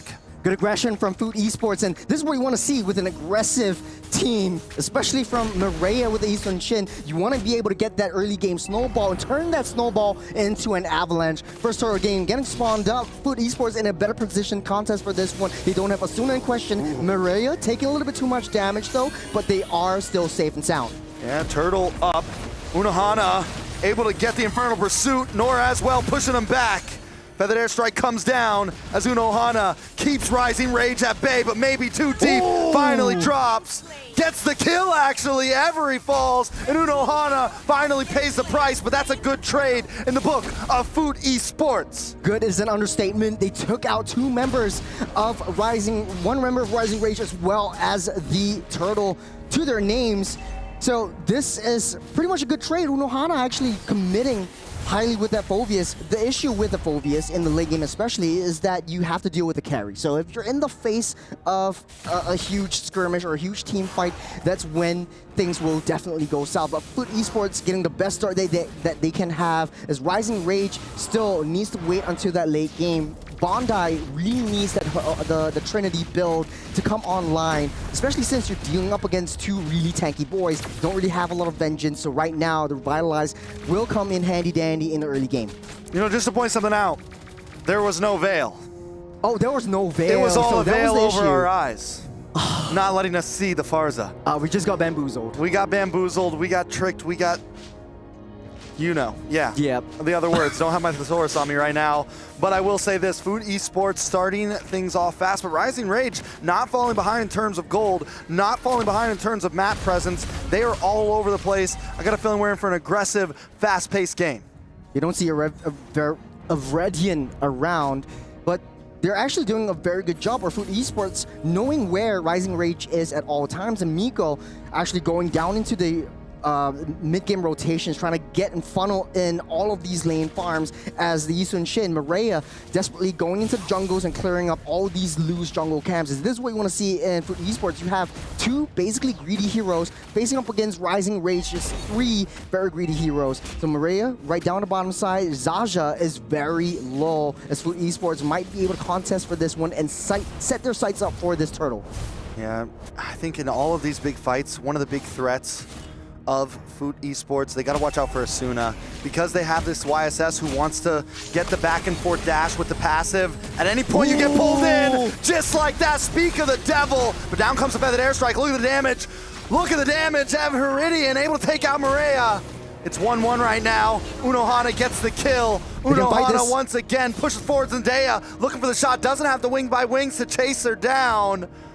Foot Esports comes out once again in that team fight. It all almost went south for Foot Esports. Nice little implosion from Asuna to trap Maria and Nora, waiting for the right iframes to end from the Eastern Shin. And Zendaya just popped in with the wings by wings, got into position, throws down the Feathered Airstrike to sweep things up. And I think Foot Esports is just riding on this aggression, and they're building that snowball. So far, not a sizable economy lead, but this is going to be a free turtle going to hand to Foot Esports. What I'd like to see from the top side, though, Miko versus Bondi. Yeah, Miko might get picked off here. Doesn't know Asuna's there. Asuna gonna look for the push. The slow does come in from Starling side. Miko now trying to fall back, but it's too much. Miko will not get away, and the kill goes into the pocket of Bondi. A perfect place to put it. It's too high committal, very sacrificial play from Miko. Just one person soloing down up on that top side. They know that they don't have vision down the turtle, so that was a huge mistake that Miko is making. We haven't seen the Harith actually popping up so far, but we always talked about it when we talked about it yesterday as well, that Harith has been nerfed down to the core. No one's picking that up, but hold on a second. Asuna getting pushed back. Nora does get pulled back, but down comes the Feathered Airstrike once again. Zendaya is just always there at the right time, and this is what I mean when I was talking about the Farza, man. It feels like no matter what it's up against, as long as your positioning is clean and your timing on those Feathered Airstrikes is right, and taking out Bondi, a double kill over to Maria. We're just finding kills after kills. The stars were aligned for Maria, and with that killing spree, you have a second lease of life. Every single time you kill a member, you have so much HP regeneration and a little bit of a movement speed to get a little bit more rotations down. And speaking of rotations, and I like what you say, Trex, the Zendaya's Farsa is everywhere on that map. On the top side, Mako's in trouble. You got Zendaya just flying through the jungles and being right there and then. In the 5-minute mark, we typically see the trio coming into position. Foot Esports taking down that T1 up top side, and they're going into that Trinity. Yeah, it's looking good for the side of Foot Esports. The gold is starting to push more and more into their favor. A tower's down. Look at the damage. It does come down. Feathered Airstrike drops once again. Nora still okay. Zamon's force, but Asuna does get caught. Zasha able to take him out. Zasha able to take another as Unohana's in the backside, finding Bonnie, but Maria was late to the party. Does find a piece, does find a kill, evens it out 2 for 2. 2 for 2 kill. Turtle going to hands of Foot Esports. They don't really have a lot of damage from Rising Rage to contest for this one, but Redian, I don't think she wants to go in with the shadows to steal anything. You don't want to have that kind of commitment right there. But at the end of the day, I feel like Rising Rage is much better off in a defensive position. Asuna using the implosion to catch 2 members, especially Zendaya and Miko, to try to convert those kills into kills for themselves. There's no objective takes coming in for Rising Rage. Look at all the turrets still fairly healthy. Oh, Unohana once again dropping dunks. Out comes the shadow kill, but Unohana still gets the kill. Next, Zamon's force does drop, but it's not enough. Asuna falls. Miko just causing mayhem right now. Foot Esports showing up in the land of Dawn. They're on ice skates from the mid side down to the bottom. They're everywhere and they're sprinting down. Taking a little itemizations, it does look like Bondi one more item to get that Trinity, to get that power spike, to get that damage in. But already, Miko, that's why the Harith has been so popular. You don't really need so much items. Only the stardom side, only the Feather of Heaven, and then you come online. So right now, for esports, they can use Miko into any one of these nice little skirmishes and positions. But on the top side, off of the map, Mireya takes down Bondi. Mireya the player.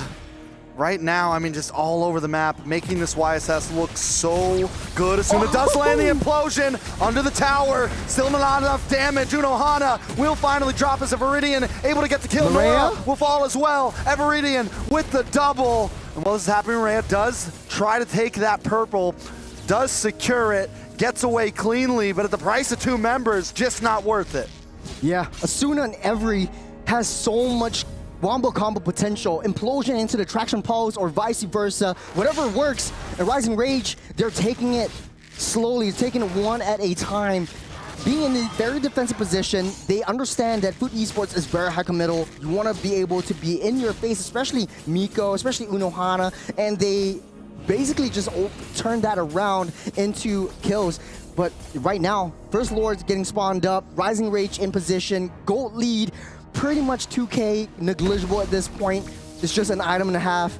Foot Esports, the play is coming imminent.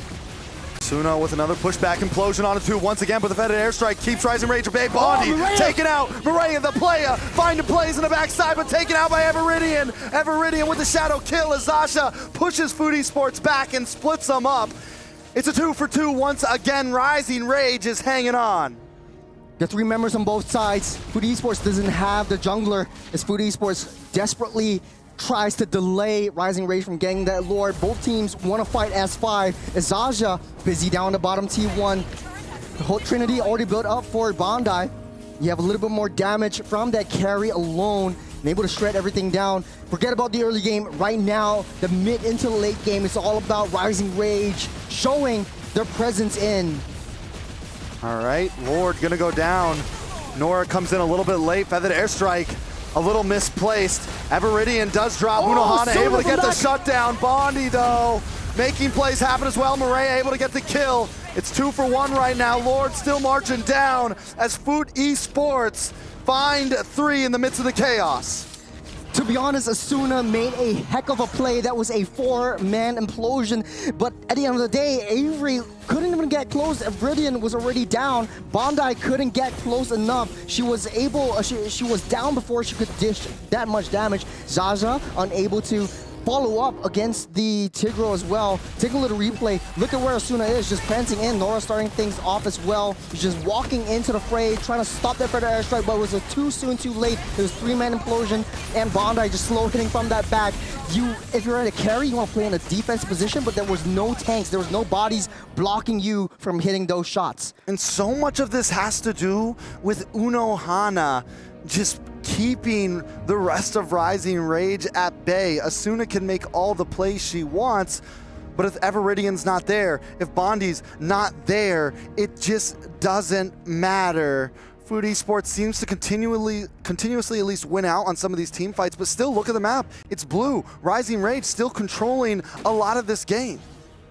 You still have a barren bottom side. Unohana dragged in by distraction pulse into the AOG to disrupt everything. Ooh, Unohana may not be able to get away from this one. Asuna actually picks up the kill. Miko finds Every. Zendaya here to back him up. Asuna drops. Zasha just trying to get away. 2 members drop, but Food Esports needed the 1v1 ninja fight. Maria up against Everinian, and Everinian wins once again. Man, it's a 2-for-2. I don't think that Yusun Shin is able to take the Hayabusa on a 1v1 for now, but Food Esports is just a brawl fight at this match. Every single kill they take is 17-12. I think this is the highest that we've seen all of today.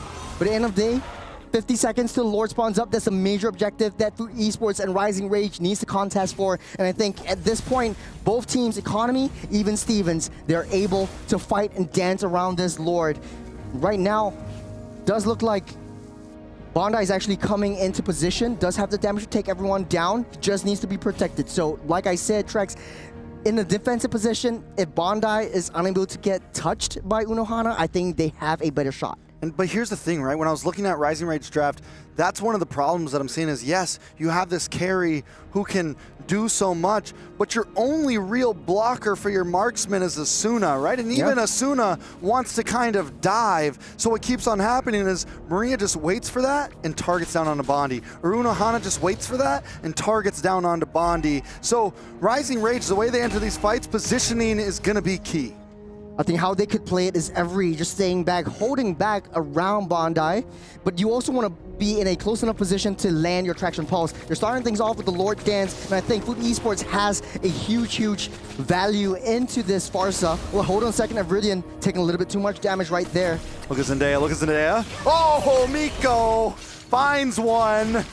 Food Esports now with no retribution on the field for Rising Rage should be able to do this, should be able to take this. Miko finds another on the backside. Bondi taking out a triple for Miko, looking for the 4th. Immortality does pop. Asuna gonna come back up. The Maniac. All you gotta do is find one more, but they're gonna hold back and go for the Lord. Everything went south when Viridian took a little bit too much damage, shadow dashed into the mix, and Miko just immediately pulverized this Hayabusa. They can just cycle it though. They have the manpower. 5 men versus 1. It's 4 seconds till Viridian comes online. They're able to take this turret down, and also Lord marching down the bottom side. They might be able to finish it before that at this point. Minions coming down the mid. They do decide to back off. There's a tier 2 on the top that they got to clear. Miko's there, getting the Lord's work done right now. Food Esports. Did we expect the game to be like this? We're at 33 kills total, a bloodbath. Miko almost got taken out by a Viridian, so good find right there, but able to get a little bit of a reset before the Lord actually crashes down. Food Esports desperately needs this Lord to break down that T3 bottom side, so opening up all that jungle, it just puts Rising Rage in a very defensive position. But still, silver lining though, Asuna has a high ground potential in that implosion. Ooh. Zendaya? There's just so much damage on the side of Food Esports. AOG does pop. Zasha just trying to get away. Nora though, might fall. Murray able to get a kill for himself. Zendaya on the run, but Zasha gets stopped, and Bondi finds Maria off the map. Miko, though, still getting involved. Does drop Ramon's force, but it's a little too far away. Every now responding. Unohana drops. Bondi with the double. 4 members down on the side of Food Esports, and once again, the map is reset. Big turnaround from Rising Rage. Everything just went south when the AOG landed, but the taunt back and push back by Asuna into the turrets just shut Food Esports down. They're strong as 5, but when you layer in 1 by 1, it doesn't really hurt us that much for Rising Rage. And the fact of the matter is, like I said, you have high ground defense coming in from the ECA. So if you get a little bit too close, if you're a little bit too high committal, Asuna will take you down. Let's take a look at a replay to see how things went down. Get AOG down on the Winter Crown. Asuna just pushed Nora back. And when you don't have that tank, you don't really have a lot of shields to deal that much damage. Maria goes down. I mean, it's just, this was, maybe they went a little too deep here. They could have waited. They could have kept it chill. But overall, I mean, it's those small mistakes, and that's what we're seeing so much from both sides here. These big team fights happen, and one of them just goes a little too far. A huge hefty brawl, but at the end of the day, Zendaya is still 3-0-10. This woman is still unstoppable, and Rising Rage has to find an entrance over to the Farsa, shut her down. And once Farsa is out of the picture, it might be more of a better advantage in the objective fights, but it's easier said than done. The onus goes down to Iridian. If he's able to find a flank, if he's able to maintain the side lane pressure, this is how you're able to take Zendaya down, but you're just so protected by 3 beefy boys. Oh my god, what is the that damage from Every. Unohana is not going to be able to just burst in anymore. Zendaya does drop the feathered airstrike, but they're going to have to give up this mid-tier 3. Rising Rage, once again making the map blue. Lord is up, and this is Lord number 3. Starting things off, Maria trying to find an entrance in. The Lord gets a reset. Every goes down, Maria able to get the kill. Miko does drop Jamon's force. Sasha there's unfazed by it. Asuna does get the pin. Everinian able to take out Maria. Now there's no retribution from side of Fu Esports. Double kill for Everinian. But members are dropping on both sides. Everinian just trying to hang out, and Unohana takes him out. And now it's a red streak on for both sides. Food Esports stand tall on top of this Lord. All it takes is one here. Zendaya gets the final hit. The Lord goes to Food.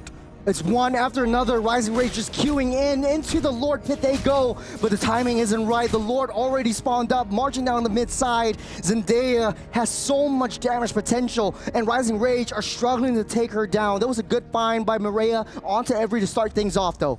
Okay, Lord coming down. They don't have enough, like you said, to push down with this. So Rising Rage should be able to shred this. And the map just gets reset once again. We're closing in on this 20-minute mark. Gold at a standstill. At this point, everyone's just about maxed items. Take a look at the gold distribution between both junglers. Maria was ahead a lot, but now it looks like Everinian is catching up. Slowly but surely, though, I think the play that mattered most is Asuna and Bondi trying to go into the mix, but we can see clearly Zendaya adapting to the situation, holding on to the fair airstrike until Bondi shows herself, and that is the adaptation, the versatility that we want to see in this Farsa.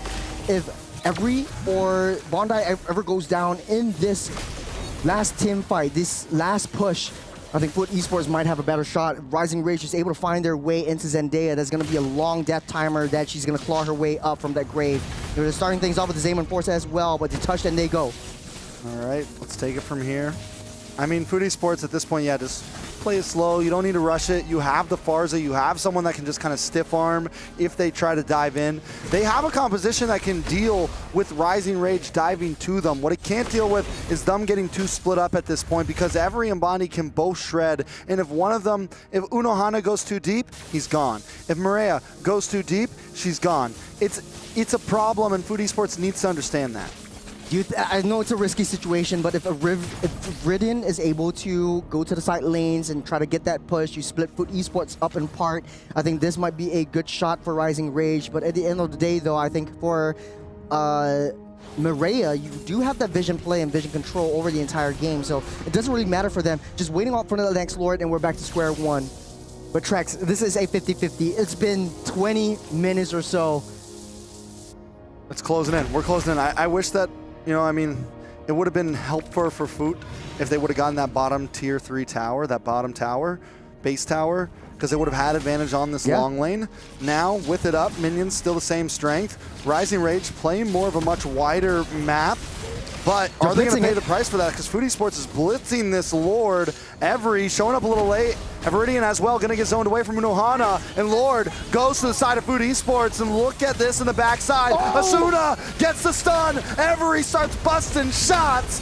Maria, though, able to take him out. The double kill from Maria. Members are dropping. Miko drops Shaman's force and finds another. Everinian all alone against 4. Looking for the getaway, looking for the outplay, just looking to try to get out of hell right now. Food Esports, all they got to do is close it in.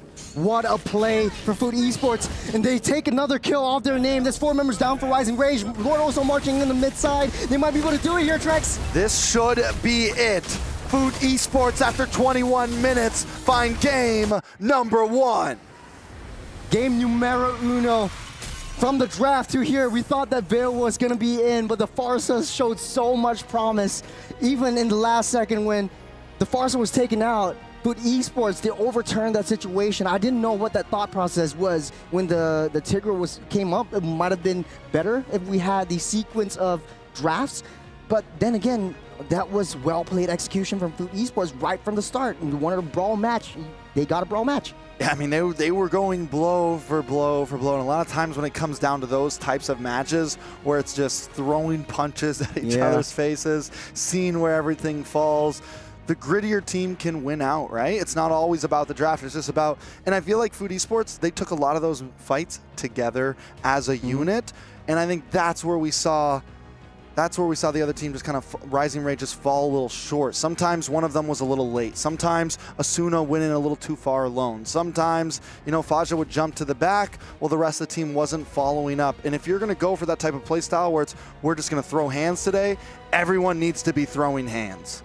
I also want to point out that for Rising Rage, though, every time they secure a kill, they didn't convert it into major objectives. But hey, that's just my opinion. Let's take a look at, or let's hear from Leo. What's your opinion on all of this?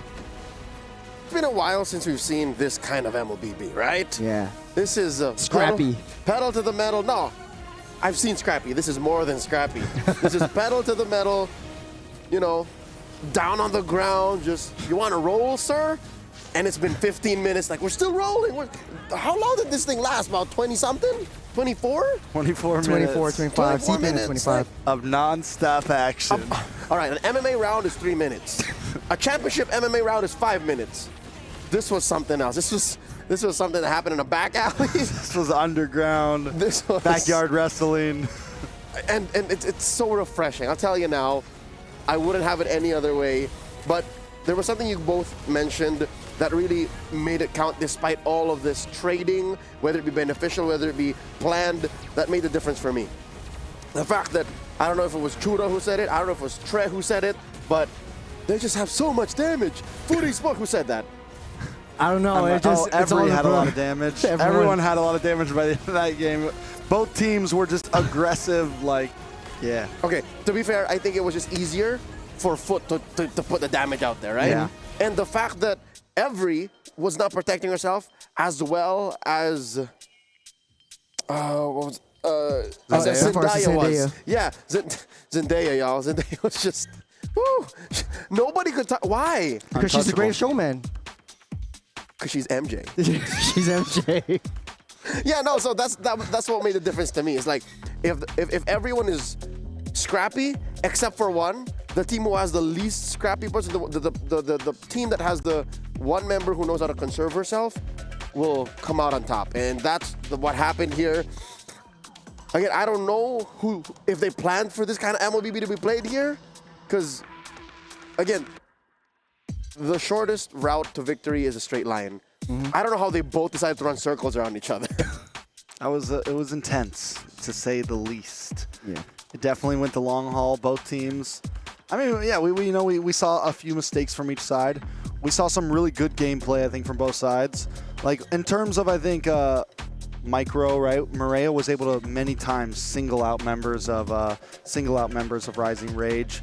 I'm excited we finally got to see the YSS actually perform very well. I feel like so far it's kind of fallen a little short here and there.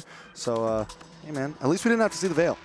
Oh yeah, I was looking forward to the Veil. I was usually looking forward for the Veil. But we instead got a different debut, all right? So we still got something that we were looking for, and that's the Tigreal. Your thoughts on Asuna's Tigreal? Sacrificial. Just one word, sacrificial. I think a lot of the times, Asuna had the right idea, pulling in 2, 3, 4 members at one point with Implosion, but there was just no follow-up. I like Tigreals that play with Implosion and into the push.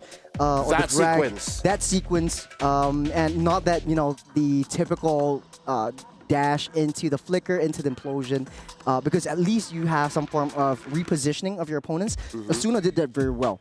The only issue is, who do you protect Bondi? Because Bondi was right at the back line, and whenever Asuna opens up that opportunity for Bondi to come close, she gets a little bit too close. So the positioning for that carry needs to be in question. Is still in question. Yeah, I mean, I think the Tigreal is very usable, very possible. I just don't think it was this comp. I don't think it was this game. And I think the side of side of Rising Rage just weren't either all on the same page. There was a couple plays, as you just said, where either Asuna went too far, and maybe they were doing it right and Foot was just doing it better. Maria was always getting to the back line, finding those moments. But yeah, I mean, because there were some great implosions. Problem was Bondi was late to that party. The moment Bondi runs up right there, as we saw it, immediately taken out. So there's something that's got to be worked out here. I know what it is. So, because you have the implosion, but every single one of the members are single target damage. You got CC single target, you got Hayabusa single target. You might argue Shadow Kills split damage, but it's not so much. Carry. You got the carry single target damage. It's not enough AoE damage to follow up around the Tigreal. The only one that matters is the Kimmy, but I saw at the end of the day, the Kimmy is not enough to take down the tanky boys. Like, you want to deal with the Phobias and the Gato in the backside, and target prioritization. They needed a Farza. And the team that had the Farsa and the team that had more AoE was the one that got there. And I think, again, that's the main difference. Now you put it better into words. The fact that Foot Esports had the AoE, Foot was much easier, had a much easier time dishing out the damage that they had, made all the difference. So that now that puts Rising Rage on the back foot, one game away from losing this series in a sweep. Something's got to change. Number one, I think the draft. We always say that, but folks, it's just true every single time. Maybe the Tigreal was right. What would you have changed if the Tigreal stayed? Because I agree. Asuna really tried. Asuna was a significant part of every major team fight. It's just they couldn't take advantage of the setup that she provided. I think they shouldn't have. I think first picking the Kimmy when the Farza's still out there, maybe a little bit greedy, maybe a little bit. Shouldn't have gone that path. I think they could have played with a different mage. They could have ran something a little bit different. But overall, either way, even that game, they were close to winning that game a few times. Foot made some mistakes. Do I think the draft could have been better? Yes. Do I think some of the gameplay could have been a little bit better? Yes. But yeah, I mean, there was definitely some moments where they just seemed a little split up, and in a comp like that, you don't want to be split up. When you have an implosion possibly coming in, everyone needs to be ready right then and there. There can be zero hesitation. So yeah, we'll see how they approach the next game. I have a feeling that the next draft, if it doesn't change fundamentally for Rising Rage, it's over. I think. To be honest, though, I say me and Trex just missed the entire sequence of the draft, so we might see. There like was maybe, no sequence. There was no sequence, so there wasn't a lot of information for us to go on to this. I mean, so the we couldn't put players a definitely pin know on what the priorities were. Yeah, because it could be like, okay, maybe the second pick wasn't the Veil. It could have been the Farsa. It could have been the Eastern Shin. So it denied their triple marksman, I don't know, plan. So we don't know if that's the case. So we don't know if that's the case. So we can only hypothesize, and we hypothesize quite a bit and within that region. And the Farsa getting picked up for Foot Esports was actually the nail in the coffin for if it was picked up in the first phase. Because then the Kimmy doesn't have a lot of like zonal potential, and you want to throw Tigreal into that mix. Very high committal hero. You want to throw yourself, throw your body in order to get a nice implosion, and there was just no follow-up. But yeah, to sum it all up, there's not a lot of information without the sequence. Yeah, in any case, the denial might have been the decision. The fact that they did not get the Kimmy in case they were going for triple marksman benefited them in the end. So with that said, I would also have liked to hypothesize, right? Because that alone makes half the game. That alone might have been what changed the outcome here, because I'll agree with y'all, gentlemen. I think Rising Rage had about the same win rate or chance to win as Foot prior to this, but we can only speculate as to how the draft went. So with the draft set aside, should there also be a change in priorities? Were they not rotating correctly, or at least putting enough pressure on Zendaya or maybe even Mieko? Because, folks, this is uncanny. I'm uncomfortable with this. The Harith winning. You're not supposed to win with the Harith in this current metagame, but if you do, then that means something went very wrong for your opponents, or you did something extremely well, very extraordinarily with that Harith. Did they not put enough pressure on that white little baby boy? I mean, we saw Maria white-haired going up to the gold lane a few times and getting some ganks early on. We saw the way that Foot rotated early game and looking for those off lanes, which immediately gave Miko a slight advantage and was able to scale a bit. Yeah, the Harith hasn't been doing great. Miko made that Harith look great, though. And Miko wasn't super aggressive on it either. Was more of willing to wait, let you come to Miko, and then Miko drops his Zamon's Force and just, you know, dashes around. It wasn't like the typical dive Harith that you see sometimes where like you drop the Zamon's Force, jump in the middle of all of them, and boom, boom, boom. Miko was much more passive with it, and it worked out. And she's the single Purify holder. Yeah. Out of all of Foot, so like she wants that implosion to come. Put it here so we can play after it. So maybe there was enough pressure, and I think it was just a matter of timing then. Because again, this was a 24-minute game. At some point, even if you did put enough pressure on Miko, and assuming she had a worse KDA for that, Rising Rage, they just didn't end fast enough. A lot of fights happened closer to their side of the map, so they weren't even controlling it that well. Looking at the lineup again, considering they may have also struggled with map control, given that there's a Yi Sun-shin on the other side, and of course the massive artillery mage that is the Farsa.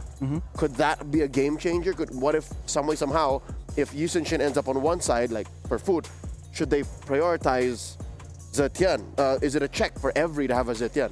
From what I remember from the draft, Zetian was banned out in the first phase. And that's why when Zetian got banned out, and then ECA picked up the Kimmy first pick. I was immediately like, I'm not crazy about Kimmy up front when there's still a Farza on the field. I feel like the range is a big deal.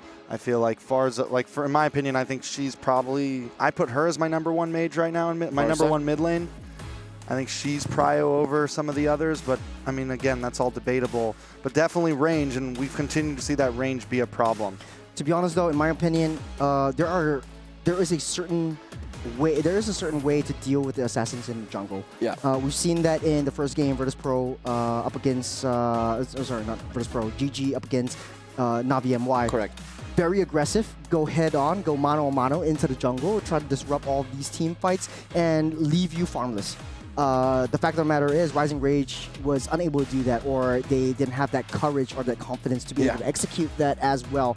Bear in mind, they have the CC. And when you have the CC, or even a Khalid, or the Hilda, is more notorious for sitting in your jungle and getting their aggression going and trying to stop the snowball from happening, especially from the assassin. Yeah, maybe it was more of a lack of pressure on Mireia. I agree. The few times that we actually saw Mireia in threat of dying was when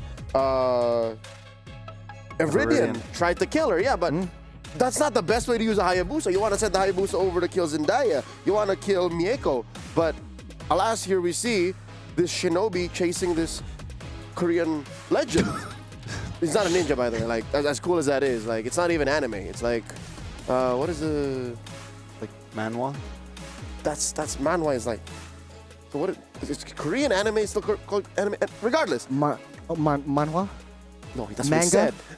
It's not really manga. No, that's Japanese. That's Japanese, but... Whatever it is. I mean, a manga fight is an anime fight. Same thing. True, it's just slower. And you need to read. But regardless, I think the pressure was lacking on Mieko. Or rather, no, on Mireia. So if they put more pressure on Mireia, maybe even in the draft, we see this change. Maybe the tides turn for Rising Rage, and maybe we finally, somehow make it to Game 3, but that still comes down to how the draft is attacked. I mean, with the way the last game went, I think it's very possible we could see a Game 3. Yeah. I think at this point, regardless of what the draft is like, it's very possible. It's exciting. It's crazy. They're throwing punches. I think Game 2 could even be even more of a slugfest. Elbows, knees, shins, knives. Whoa! You know, they threw out the Tigger in the previous game. Right now, I'm excited to see what else they have up their sleeves. What if? Again, we did mention this earlier, a possibility just to really change the tempo and, you know, give Foot Esports a quick gut check to see if they're ready to respond. What if Asuna picks up a support, an Enchanter support, like a healer, you know? Because again, it's clear that the Turkish ladies and the ECA reps here, They love to fight. So what if you pick a hero that's like just says, all right, keep fighting, we're going to keep going? I know you just want to tease the Rafaela. Just someone pick up the Rafaela right now. Rafaela, we haven't seen the Rafaela in action.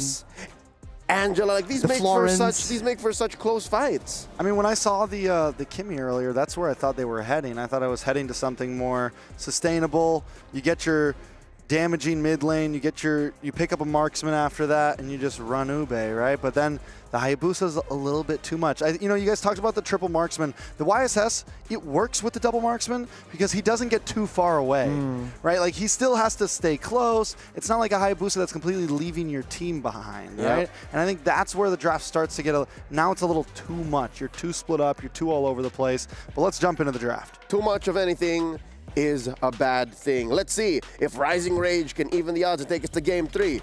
It's Trex and Churros running you through match point with Foot on the play. Going into match numero duo, is that a right word? Dos. Starting things off, Foot Esports banning out the Freya 1-1 Phovius, who've actually gone a long way through. It's already second phase of the draft. They actually banned out the Suyo as well. On the other side, Rising Rage taking out the Hayabusa to Tian, Jusin, and Baxia. What's on the board right now? The Uranus, Kimmy, Granger, as well as the CC, Farsa, and the Gato for Rising Rage. Yisun Shin still on the table. Foot Esports really teasing the Yisun Shin coming into the question as well. And I think for this gameplay, nothing really changed too much. Actually, they're swapping their mid lanes. So at the end of the day, I think for both of these mid laners, pretty head-to-head matchup in the lane-to-lanes. But the rotations definitely will come through for Rising Rage. But hey, what do you think? All right, while Trex is gathering himself, I'd like to say, come on, fool, why you gotta ban my Suyo? We've been alluding to said hero for a while, and I think they read into it. And having seen Rising Rage play, isn't Suyo the perfect hero for this very scrappy team? It's just like, all right, I'm in, I'm out. I can sustain a bit with the Sever hold. Come on, you're breaking my heart, you're breaking my heart. Rising Rage, they got red 4 here. They still don't have a jungler and a gold laner. Irithel is still left open, yeah? I want to see Irithel, I want to see Moskov, I want to see cross-map plays, but Irithel will be going into their hands. Pretty good at this prediction thing. Maybe I should be a caster. Oh, please. Okay, Foot. Again, here's another change. The Fredrin will come out. Mireia showing us more layers, depth to her hero pool. She picks up the Fredrin, and I'm so thankful that it wasn't the Uranus in the jungle. And then they cap it off with a Kalia. How is it that Kalia is now being seen in the second phase like this? This is injustice for this little mermaid girl. I think it's very consequential because you want to go in, try to pick off someone, and I think it makes it easier for the Kalia to disrupt the Farsa, but I think Foot Esports just trying to suss out that they want to go for a wild card or a sort of a random pick. Okay, that random pick is not as random because it definitely is going to be the jungler, and here we are, the second time we're seeing Exborg Jungle. Exborg Jungle for the day, currently winless. Trex, what do you think? I mean, against the Fredrin, it's definitely possible. There's something there overall. It's not as bad as it looked earlier that we saw it. I think it's something that maybe could work here. They do have burst damage, a lot of burst damage behind it. Not only burst damage, you have true damage to break down the shields from the Uranus as well as the Fredrin. You're always in the front lines trying to soak up as much as you can. Definitely will be a difficult... Foot Esports will find it difficult to find their way into Irithel's face to try to disrupt her, get her out of position, but also now they have to deal with the Farsa on the opponent's team. Now the tables have turned. This is looking much more balanced for side of Rising Rage, but then again, Foot Esports trying things out. We've seen good plays with Uranus, and it's going to be Uranus EXP lane, and we're jumping in. Yeah, I mean, last time we saw the Exborg Jungle was earlier, and it was up against the Estes, and it just wasn't enough at all. We are going to jump into a pause real fast, so we get to talk about this a bit more. I think this time it could be a bit more feasible. In the past, during the Fredrin meta, essentially, we saw traces of Exborg here and there because of that true damage, right? Because of the ability. You add that up with the CC as well, War Axe, things like that. It can definitely become a problem. They have the damage behind it, but taking a look over at Foot, it's a great draft as well in my eyes. You have some power picks, right? You have the Kalea, you have the Uranus that we were just talking about so much earlier. That is a nuisance overall. And then you have things to back it up like the Granger. What I actually do like about Foot Esports draft is the Kimmy and Granger composition coming in, and you're basically just hitting into one direction. It's easy for you to get a barrage into that. It's easy to penetrate into the front lines and try to break through that damage, and also a little bit more of a non-committal stun from the Traction Pulse. So that's what I like to see about the adjustments that Foot Esports wants to make in order to have a more dominant game. On the other hand, Rising Rage has more zonal control. Only with that Farsa alone, and you pair that up with the CC, the backline is not going to have a good time. But in order for Foot Esports to play their cards right, what I think should happen is that the Kimmy and the Granger would need to be sort of like pseudo frontline, if you know what I mean. I mean, this is definitely the type of draft I want to see with a Kimmy. With a Kimmy mid, you have this Fredrin in front of her. You have some possibilities. The Farsa is definitely scary, mainly just for the range, and the only long-range hero on the side of Foot is the Granger, and that's really just the Destinata, and even with the last nerf on him, that range has been shortened, so it's a little hard to try to close that distance. But I think what they need to do, they got to use that Kalea, right? If the Kalea, and not be kind of straightforward as it, but also be able to pull some sneaky plays off, be able to pull some ambushes off, be able to catch that Farsa off guard, because if you don't, then it's going to continuously be a problem, because their composition wants to kind of huddle together a bit. Their composition wants to just engage you, and that is one of the hardest things to do against a Farsa. I like that you pointed out the Kalea. You have a lot of different options to approach in. You could go for a bush ambush kind of situation, or you could go sort of like a flicker, jump onto a person and then get a tsunami slam in a unfavorable position, getting a reposition into a skirmish. But also, typically pick up the Kalea just to counteract how the Gacha Gacha wants to play. When you have a tsunami slam, Gacha Gacha comes in, tries to disrupt using the AOG. I don't really see the value of Kalea if you have a Tsunami Slam and it gets disrupted by the Gato. Yeah, it could definitely be a problem. I mean, there's a lot of answers I feel like on both sides, right? I think we're in for a much more possibly methodical game this time than last time. It might not be as much of a bloodbath. I mean, it could still happen. They could both still go and just start swinging hands, but I feel like both teams can take this at a different approach. But who do you have your vote onto this round? I like Turkey's draft right here. I think it's just clean overall. Yeah, the Farsa, again, like I said, for me, it's one of my strongest mid laners. It can really just make a difference for some reason. The damage is just crazy. The early game rotations with the Wings by Wings are crazy. And even though she's a sitting duck with the ultimate, you have the Wings by Wings to get away, which makes her not as much of a sitting duck as a lot of, stable ult mid laners. So it's tough. It's a tough call on both sides, but here I still like Foot. I mean, I still like Foot. Honestly, though, Rising Ridge, I like that their composition is much easier to execute, but then looking at game number 1, it's an all-out brawl. We might expect an all-out brawl again. Now that Farsa is in their possession, it might be much easier for them to take the objectives and get the Lords into their hands and try to push it through. But then, that being said, they still need to have that confidence to play the cross-map plays or the side lane plays. That was what was missing in the first game. We always see Rising Rage going for kills, going for trades, but it's not exactly a trade.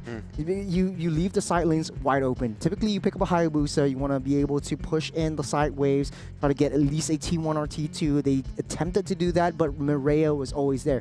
Now, the turns have tabled because Maria is on a stocky boy. He's a little bit slower on movement speed, a little bit slower on rotations. How do you think it's going to pan out? I mean, I think in terms of rotation, I think in early game, ECA may have a little bit of an advantage in terms of rotation, just like getting around the map, maybe looking for some early pickoffs. The thing is last game they weren't able to do that. If they can do that this game, maybe slow down the Granger, do things like that, get themselves ahead, they could looking for a good example. But the problem is with the Fredrin, right around third turtle, even second, but third turtle, first Lord, he becomes a problem. The damage is there, and then he's also tanky. I think what's going to be big for the side of ECA is trying to find a way to get to the backline. But now that they have the X-Borg, they don't have a way in, right? Really? So they just really at this point have to go for more of this stiff arm strategy of kiting, getting them down as low health as possible, and then going for the kill. Mm-hmm. Do have to agree with you. There's a lot of ways that EC can play this around, and I see your perspective on Food Esports, and yeah, I think we're going to set things up into motion. There's a little bit of a technical difficulty, so we're going to be jumping into a little break. So we'll be back with more MLBB action coming back at you. See you soon.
We have built enough anticipation for the final series of tonight. This is game number 2 between Foot Esports and Rising Rage. Match point right now for Foot Esports.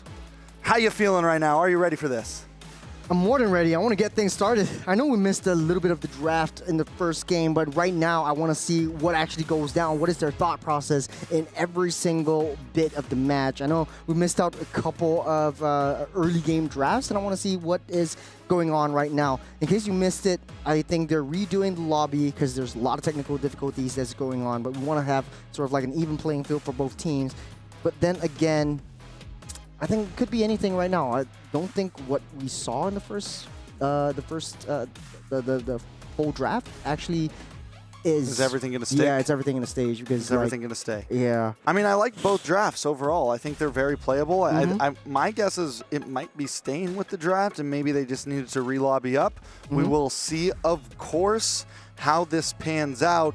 But either way, taking a look at it, Foot Esports on match point, looking to get that much closer.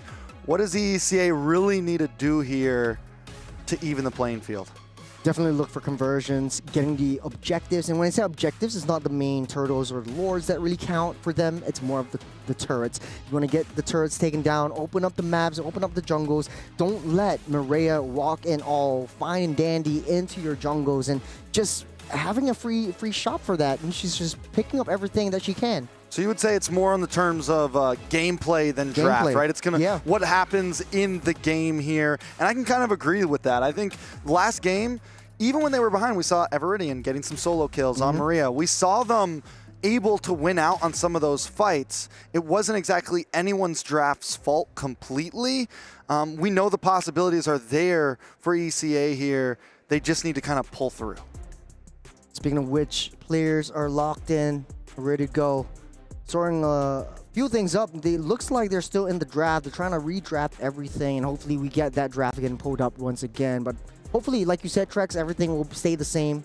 We would see, if I'm not wrong, correct me if I'm mistaken, you got the Fredrin and the X-Borg in the jungle for both sides. It's a trade for trade.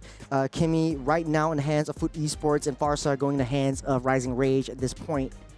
Yeah, I mean, on paper, that matchup right there is kind of weird because in terms of skills, we do see the X-Borg meltdown, but it looks like we're going for a whole new draft here. So we are going to be picking things up. Freya banned once again from the side of Foot Esports. Definitely something they don't want to see, and they're going to first pick that Uranus right away.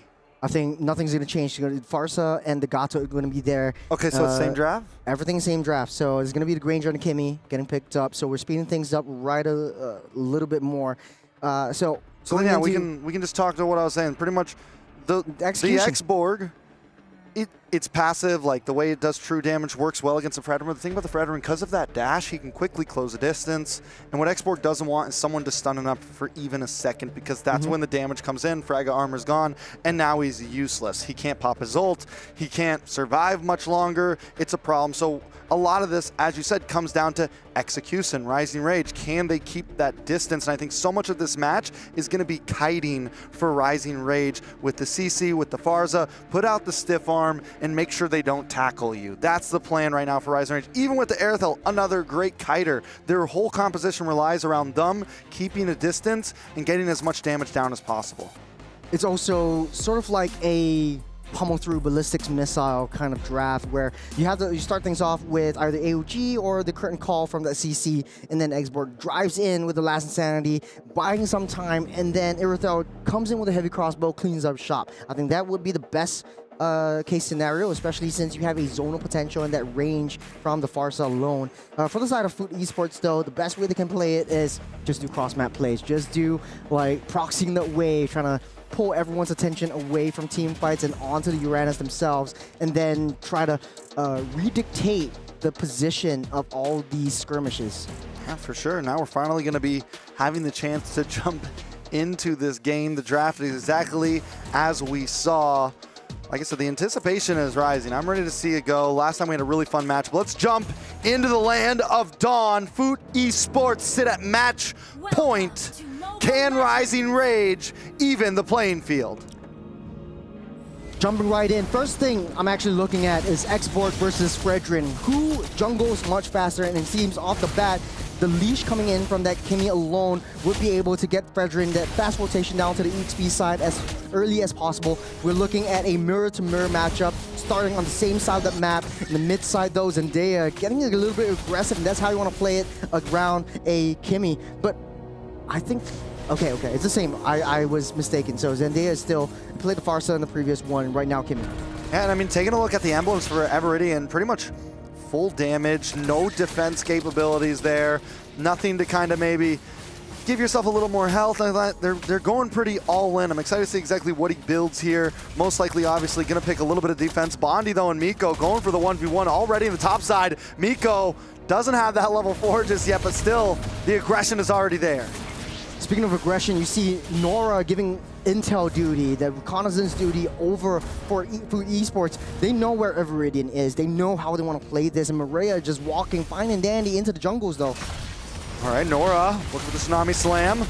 Doesn't have level 4 just yet, so can't pull it off. I'm forgetting that we're not even at level 4 yet, and they're already trading blows. I'm like ready to call the ultimate in, and it's just not possible because we're 1 minute and 40 seconds in. To be honest, though, wasting all these crucial resources, the flicker's gone just for the lizard on that bottom side. Hey, man, I need that lizard. I need that lizard. You Floridians and your reptiles.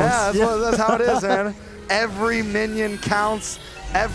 Listen, everything on the map is a neutral objective between these two teams. Hey, you can keep your lizard suit because right now I want that turtle stew.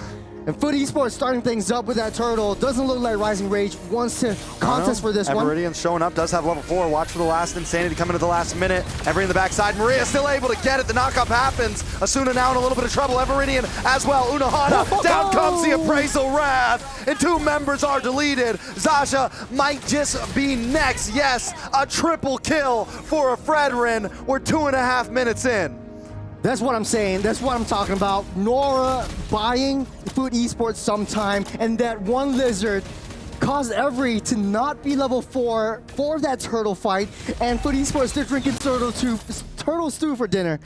They threw in a couple members of Rising Rage in the stew as well, stirred it around, took a bite. All right, gold lead, looking at almost 2,000. Unohana all alone right now, should be able to get away from this. One feathered airstrike does finally connect, but Unohana's still safe, and this is why Uranus might just be at the top of the pecking order. I'm not surprised. This is what to expect when you're playing a Uranus. Very annoying, always proxying that wave, and Rising Rage needs to pull members in towards Uranus, and it doesn't seem like you can take that down. Unohana already up to full health. Yeah, I mean, it's a problem. You know, Sadafa said that he hates Estes. I think Uranus needs to be on that list because that right there is a hero that nobody can deal with. And I mean, yeah, we're just back to the eternal struggle here in the XP lane. Turtle is going to be up in about 37 seconds. The damage from Uranus is also starting to show that adjustment that they had in the previous patch was actually starting to hurt. 30 seconds until the turtle spawns up once again, taking a little itemizations. It does look like Mieko has that Hunter Strike ready. The damage will come through, 1 level ahead of Bondi as well. And it seems like Rising Rage, even though they're 1 kill behind, hold on a second right here. Oh, Suna does get stunned up, immobilized. Tsunami Slam does happen. Feathered Airstrike dropping down. Everridian just trying to get away, but there's no getting away from Maria today.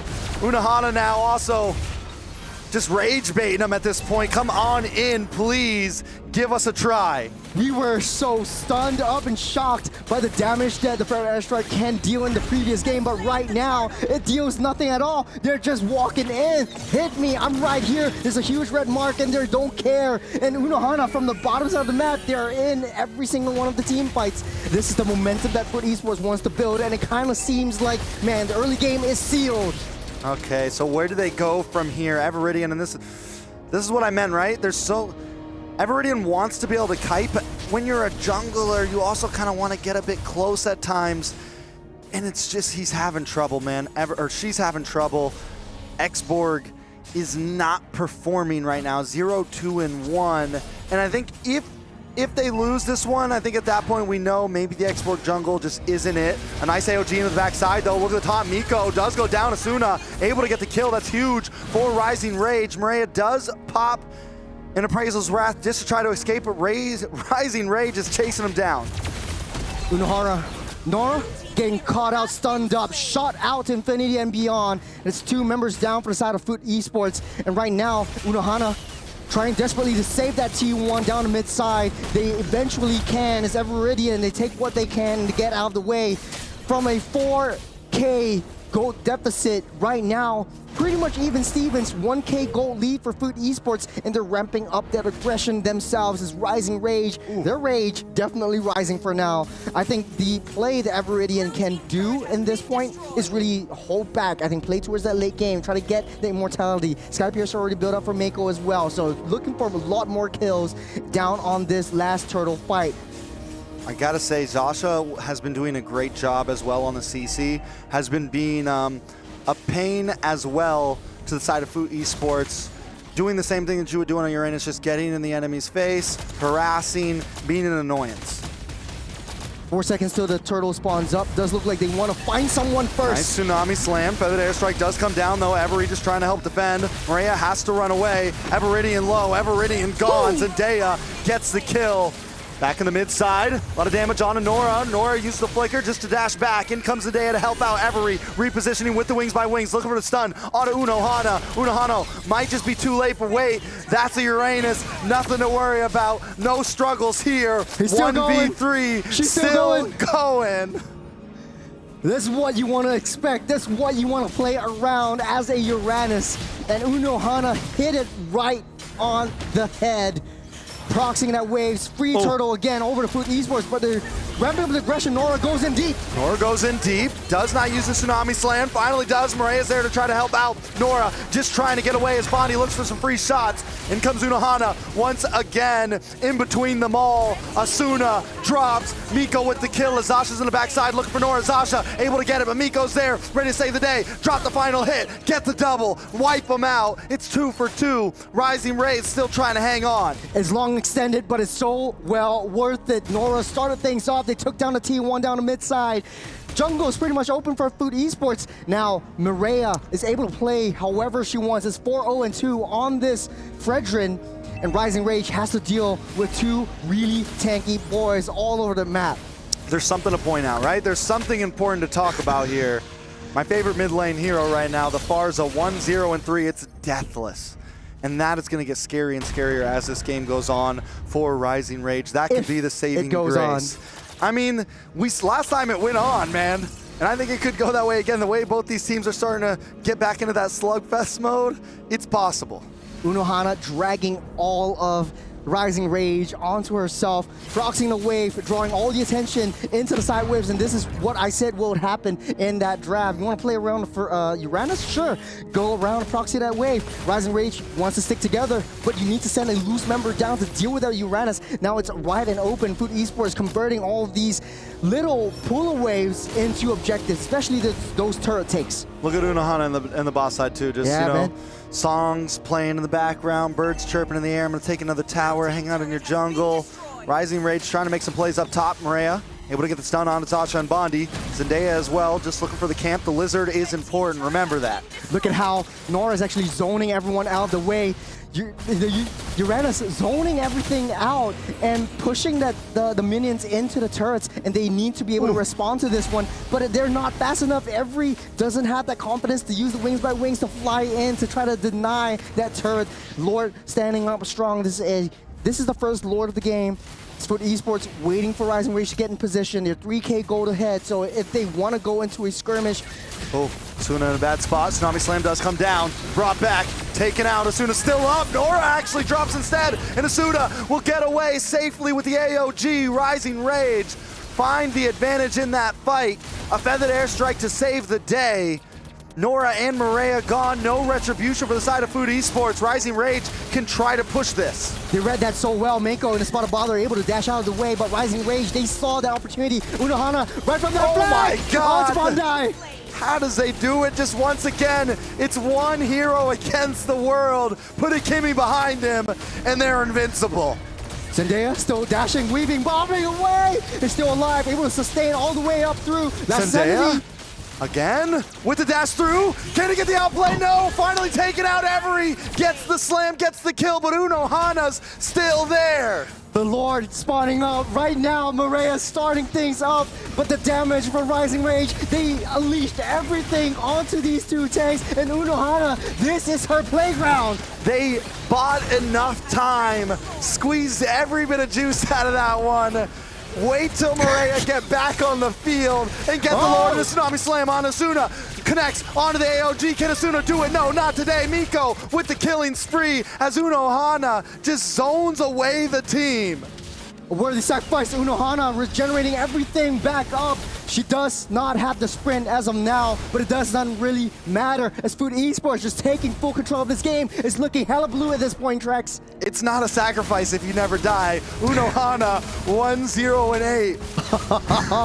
Man, talk about your Farsa. Still 2-0-5, but it doesn't really matter. For the airstrike does nothing. It's just stacks on stacks on stacks. And right now, Uno Hana just everywhere on that map. Rising Rage needs to find a way to be able to handle this Uranus, but this annoyance is too much to handle. Okay, let's take a breath. Let's slow it down a bit. Okay. What's the big problem for Rising Rage here?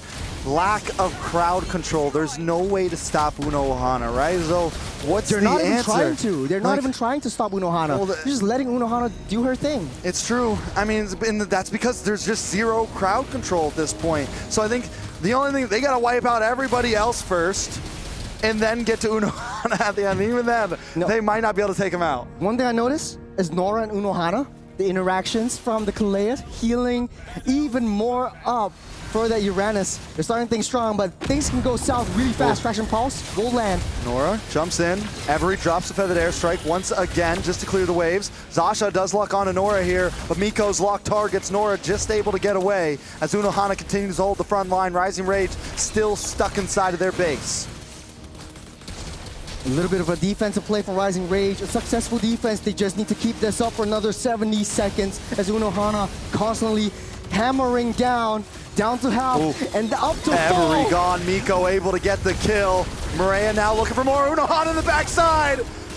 Just destroying them one skill at a time, taking shots of the tower to the face. He finally falls. It's a shutdown for Everidian, who we all saw the tower do the dirty work. And it doesn't matter because Food Esports still closing in another Tsunami Slam as Asuna's gone, and it's nothing but Zasha to defend. No makeup, no problem. Zendaya is wearing up her shoes, pulling up her socks, locking in and taking everyone down. You line up in a line is where you will go down. And Foot Esports just total domination in this game. 4,000 gold lead, but there is no way that Rising Rage is able to handle this Uranus.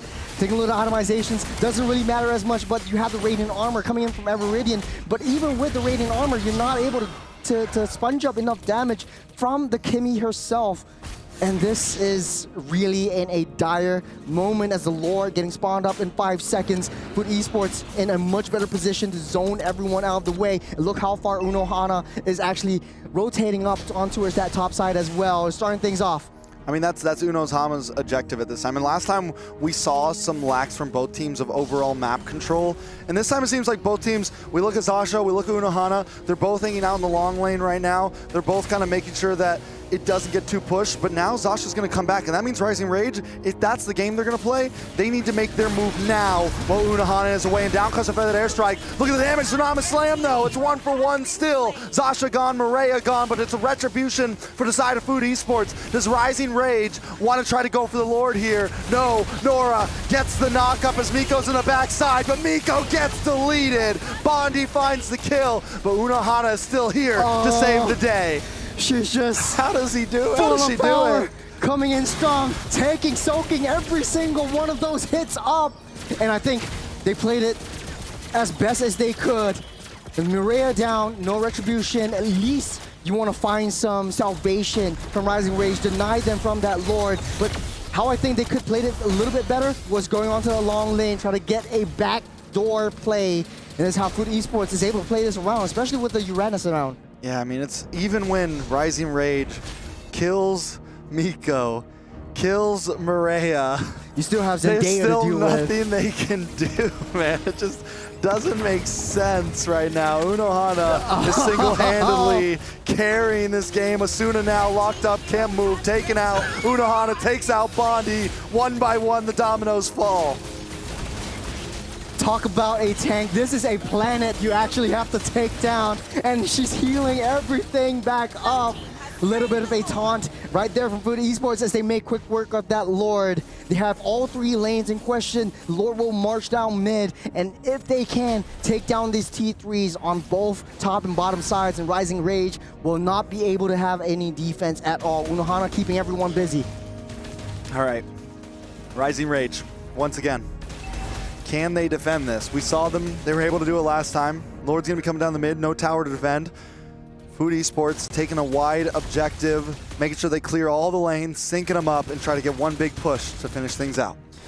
Silver lining, they do have high ground. fiercest airstrike will be able to clear out the lanes. They're starting things off with that Lord. Bottom side already pushing in. They're facing their fire onto the Lord. Big pick, a lot of damage. Zasha already gone. Zendaya takes the tower as Maria holds down the front line. Look at the damage. It's too much to handle. Maria finds Asuna. That airstrike comes. He held onto it. She held onto it. Unohana drops. Lord's still on the field though. Food Esports. Nothing but Zendaya, Maria, and Miko to try to do this. It's a 3v3. Will they go for it? No, it's too risky. They need to stay disciplined just a little bit more. Wait till Unohana comes back up to soak every one of those damage out. But at this point in time, 100 seconds till that Lord spawns up. It's a lot of time for Rising Rage to come back up online in this front. They could have ended it right there and then. One more Lord. One more Lord. One more Lord. We're maybe back 2. at it again. Maybe 2. You know the only Lord that matters, right? The last Lord. The last Lord, which will never come. Which might not be. But then again, look at the map. Super Baron, Rising Rage only has their throne left in question at any one point in time. Honestly though, if you're playing Uranus and how you would like to play it is if you want to put the Uranus up alongside that Granger, try to find a angle, a sneak play into that back door. Rising Rage is not going to bother about that side, that long lane. Look at where the top lane is pushing in, really in deep, 25% down onto their turret base. All right, so Food Esports, once again, I think they just approach this the same way they've been approaching it.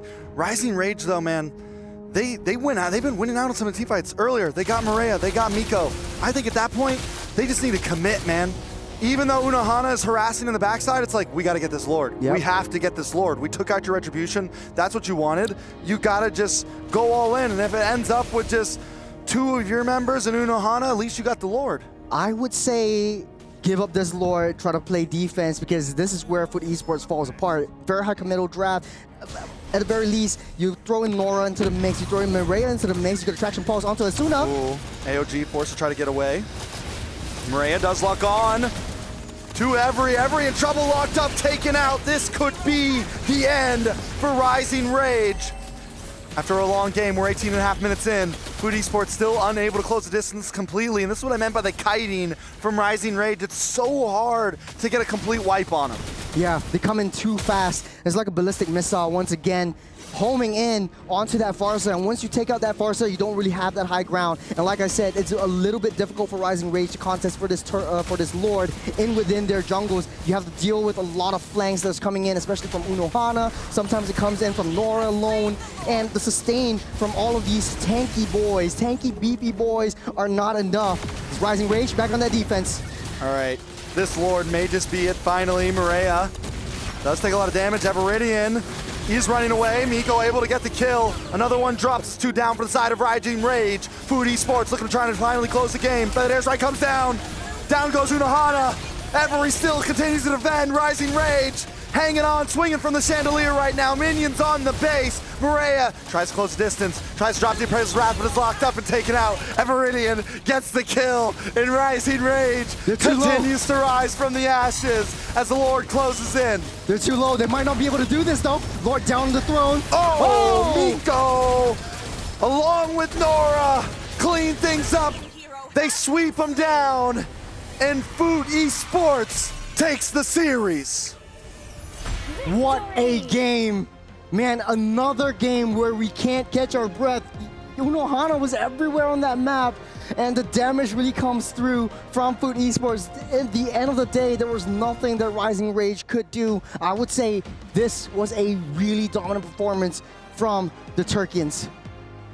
Turkish? The Turkish, yes, the Turkish. I'll forgive you this time. But yes, the Turkish.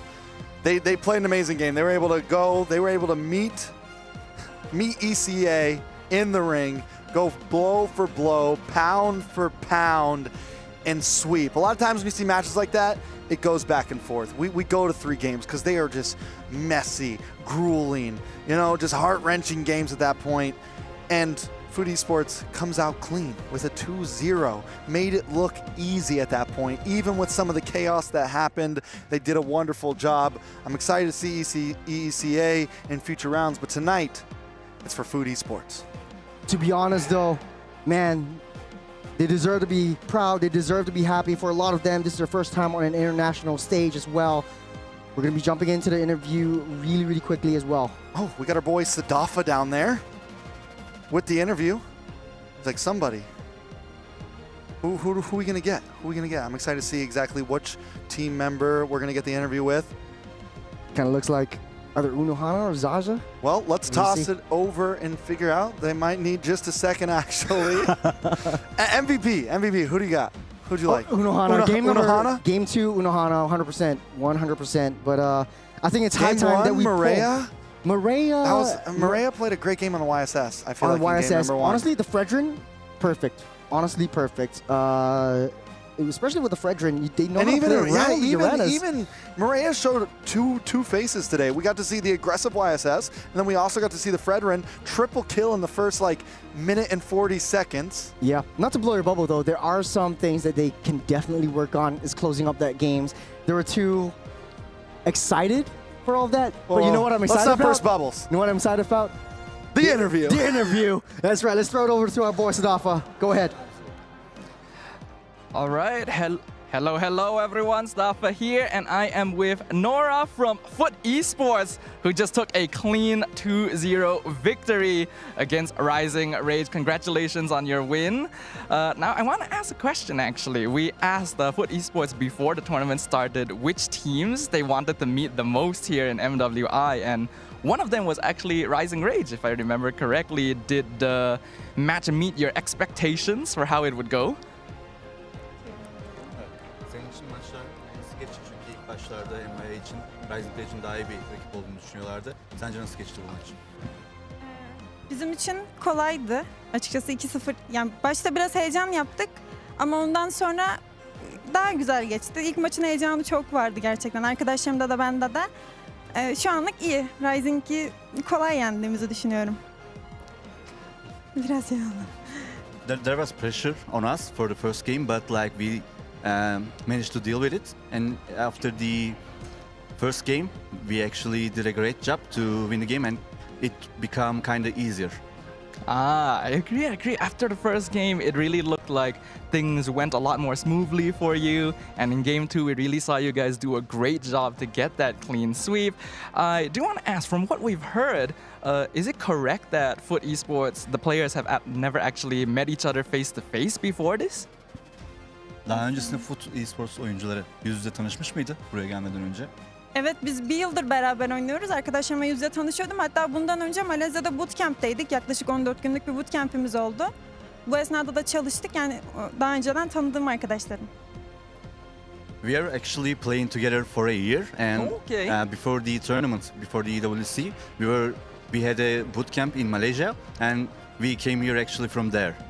Amazing. Then that means you guys already have had some experience playing together, and you can really see that the synergy was there, your gameplay was very, very strong. So once again, congratulations on the win. I think you guys did a great job. I do want to ask, now that you guys have won your very first match, were there any goals or achievements that you wanted coming here into MWI? Did you maybe want to get like top 3, top 5, or did you have any personal goals you were hoping to achieve now that you're here on the international stage? Senin için buraya gelmeden önce ve buradaki ilk maçtan sonra hedeflerini değiştirdin ve şu anki hedeflerin neler? Top 3 ya da top 5 gibi düşüncelerin var mı? Buraya gelmeden önce de top 3 istiyorduk. Şu anda da top 3 istiyoruz. Yani hedefimiz ilk 3'e girmek. Bakalım kader gösterecek. We were planning to be the top 3 of the World Championship, and after the first game, we still believe that we can do. Let's see what happens. Well, let's see what happens is a great way to put it. I also want to see if you guys can achieve that goal. So one last question before we throw it back to the panel. Do you have anything you want to say to your fans or supporters who might be watching you? Taraftarlarımıza ve bizi sevenlere söylemek istediğim bir şey var mı? Bütün FUT taraftarına teşekkür ediyorum. Ailem, arkadaşlarıma teşekkür ediyorum. Umarım daha güzel şeyler başarırız. I want to say thanks to all the FUT fans and also my friends and families. I hope we can do something better for the future. Thank you.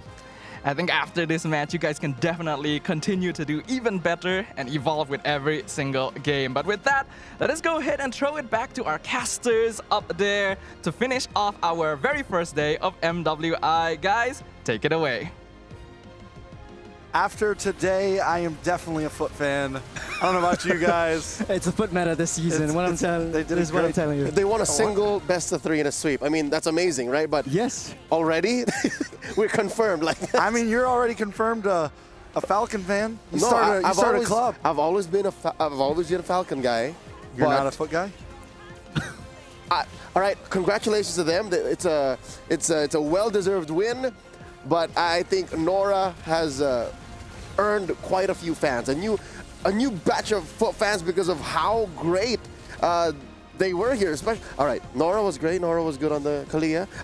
Is it just the ladies that get away with the Kalia? Because the wild card, like, we didn't see it as much. The Kalia got banned a lot. So I'm surprised that it came through here. I think high mechanic heroes, they're really understating how the girls would definitely play this round, but they're actually, honestly, I don't want to compare Which is a mistake. To them, man. Which is a mistake. To never underestimate a pro team or pro players in this front. But man, Trix and I had a bunch of fun on all of this. We talked a lot. What is your take on this entire game? What do you think, for esports, they win, yes. What do you think they need to move forward on? And what do you think that Rising Rage needs to do to improve their gameplay? What do you think went down? You asked me like 7 different questions in one You're go. one at a time. He's really hyped up. Forgive him. Take it easy. Take it easy. Slow down. Slow down. Easy. We got something to talk about. I'll address those questions as we wrap up the rest of the evening. But first, we need to award our Sony Player of the Day. Weirdly enough, we go back to the very first match. And what do you mean, yeah? Where's this coming from? I got to interview her. That's right. Our Sony Daily nice. MVP is Rina, the jungler of Navi MY. Of course, we all got sweeps. Yes? Yes. Confirmed. But it was her sweep that was the game or the match of the day. And it was flawless. Like she was just spamming that recall on, sadly, on Gaming Gladiators to open up the day, and I think that's what made her such a standout. That's what made her our daily MVP by Sony. There. Don't. Is there even a Singapore team here? Oh, no. Is there? You shouldn't have tried, bro. Just saying. No, but she was impressive. I'm a GG fan. What can I say? What region are you from again? NA. You're a GG fan. I'm like super white. You're a GG fan, but Rina has won our hearts. Like, yes. Cannot deny. Like, hands down, she was impressive on the Lancelot. I'm excited to see what else she brings out of her group here in Group B. I'm excited too. I think after that match, I think a lot of us were looking at GG and them thinking, like, whoever wins this is probably the team that goes forward. And I'm putting a lot on Rina and the team right now. They look great. We started the day thinking that Navi MY versus GG is the match of the day, but was a very dominant performance, especially from Navi MY. So definitely Rina deserves every single one bit of it. Here is what today's matchups, both on Stream A and Stream B, come to. Group A, we have Team Vitality and Team Falcons moving on through. The qualification match, first to win 2, moves on to the knockouts, while the lower bracket, the last chance bracket, we got Twisted Minds and WoW GG drop down over there. So yeah, Twisted Minds Conquest that happened on Stream A. So this is what we have now. I like it. And then we get to see Team Vitality up against Team Falcons. Oh, the Velveteers. The Velveteers up against the Vitaliteers. I think there's a fan base called something else. But here's Group B. Team Liquid. They swept Title Legends Gaming. We talked about this earlier. They're moving up to face Navi MY. This is what we opened up with earlier, and this does drop Gaming Gladiators and TLG as the Chinese versus the NA servers down there in the lower bracket. Last chance. Last chance qualifiers from the bottom side. Man, I really want GG to really prove themselves and show themselves. There's a lot of fans out there as well. So you want them to beat TLG? Yes. All right. Aren't you Chinese? What's going on? I am. I don't like, I'm a big fan. I'm a big fan. Group C has Navi PH, the defending champions of the MWI, moving up to face off against the self-proclaimed Dark Horses. They'll be facing off in a best of 3 for that qualification match. And that means in the lower bracket, we see CFU Gaming face off against Virtus Pro. So yeah, again, this is a rivalry that runs through the Mekong River. It's Cambodia versus Vietnam. You know, all of these matches overall, even like the next couple days matches, the loser brackets, they all seem like they're going to be great games, honestly. Like the way that all the dominoes fell here, the way that all the games turned out, I don't think we're in for any disappointments coming down the line. Yo, hold up. It's a sweep all across the board, because even Group D had Onyx Partiwi moving up to face off against Foot Esports, who just swept Rising Rage, garnering and gathering all of the Foot fans all around the world, and that puts DreamMax Girls out of Latam in the lower bracket to face off against EECA's finest, Rising Rage. To be honest, even though it was a 2-0 sweep all across the board, I think, especially for our Stream B, we've seen really close games right from the get-go. 20-minute plus? 20-minute plus. It was huge comebacks right all across the board. It wasn't like full dominance from either one team, especially from Stream B. But man, just really looking forward to for tomorrow. See what happens. Today just wrapped up, and we're already looking forward to tomorrow. Before we do that, any highlights for the day, like a single moment or a single player that really stole your hearts away? Fresh in my mind, Unohana, 1v4. On that He's Uranus. pulling everyone. Yes, that was so perfect. You're going to dream about that? We also I'm going to dream about that. Who got the Maniac earlier? Was it Miko? It was Harith. It was a Harith. Miko got there was no other Maniacs today, right? No, it was just one Maniac, but you know, discipline. Could have went for the Savage, but helped back a little bit. Save it for day 2. Yeah, save it for day 2. Is that yours? That's mine. The Maniac. The Maniac. But you can't remember her name. By Miko. On the Harith. It's Miko. On the Harith. Is it Mirko? No, not Mirko. Miko. Mirko. Mirko's on Stream A. That's it. Get it together, bro. I'm just excited. I mean, we're ending off the day today. We have like 4 more days. I know, with you. Ladies and gentlemen, we hope you enjoyed today's broadcast. This has been Stream B. And if I were to name my moment, I'd say it would be establishing the Velveteers. Falcons Vega Mena did put on a show. They revived single-handedly in a best of 3 in a sweep the Ube Meta. What else comes in the following days? Well, we're going to find out together, because we're in this for the long haul. Ladies and gentlemen, it has been an honor to be at your service, to be here on Stream B on behalf of everyone making this show possible. Thank you so much. On behalf of Churro, Trex, and of course, Dafa, we would like to say good night, see you tomorrow, and it has been an honor. We will see you guys tomorrow. Peace.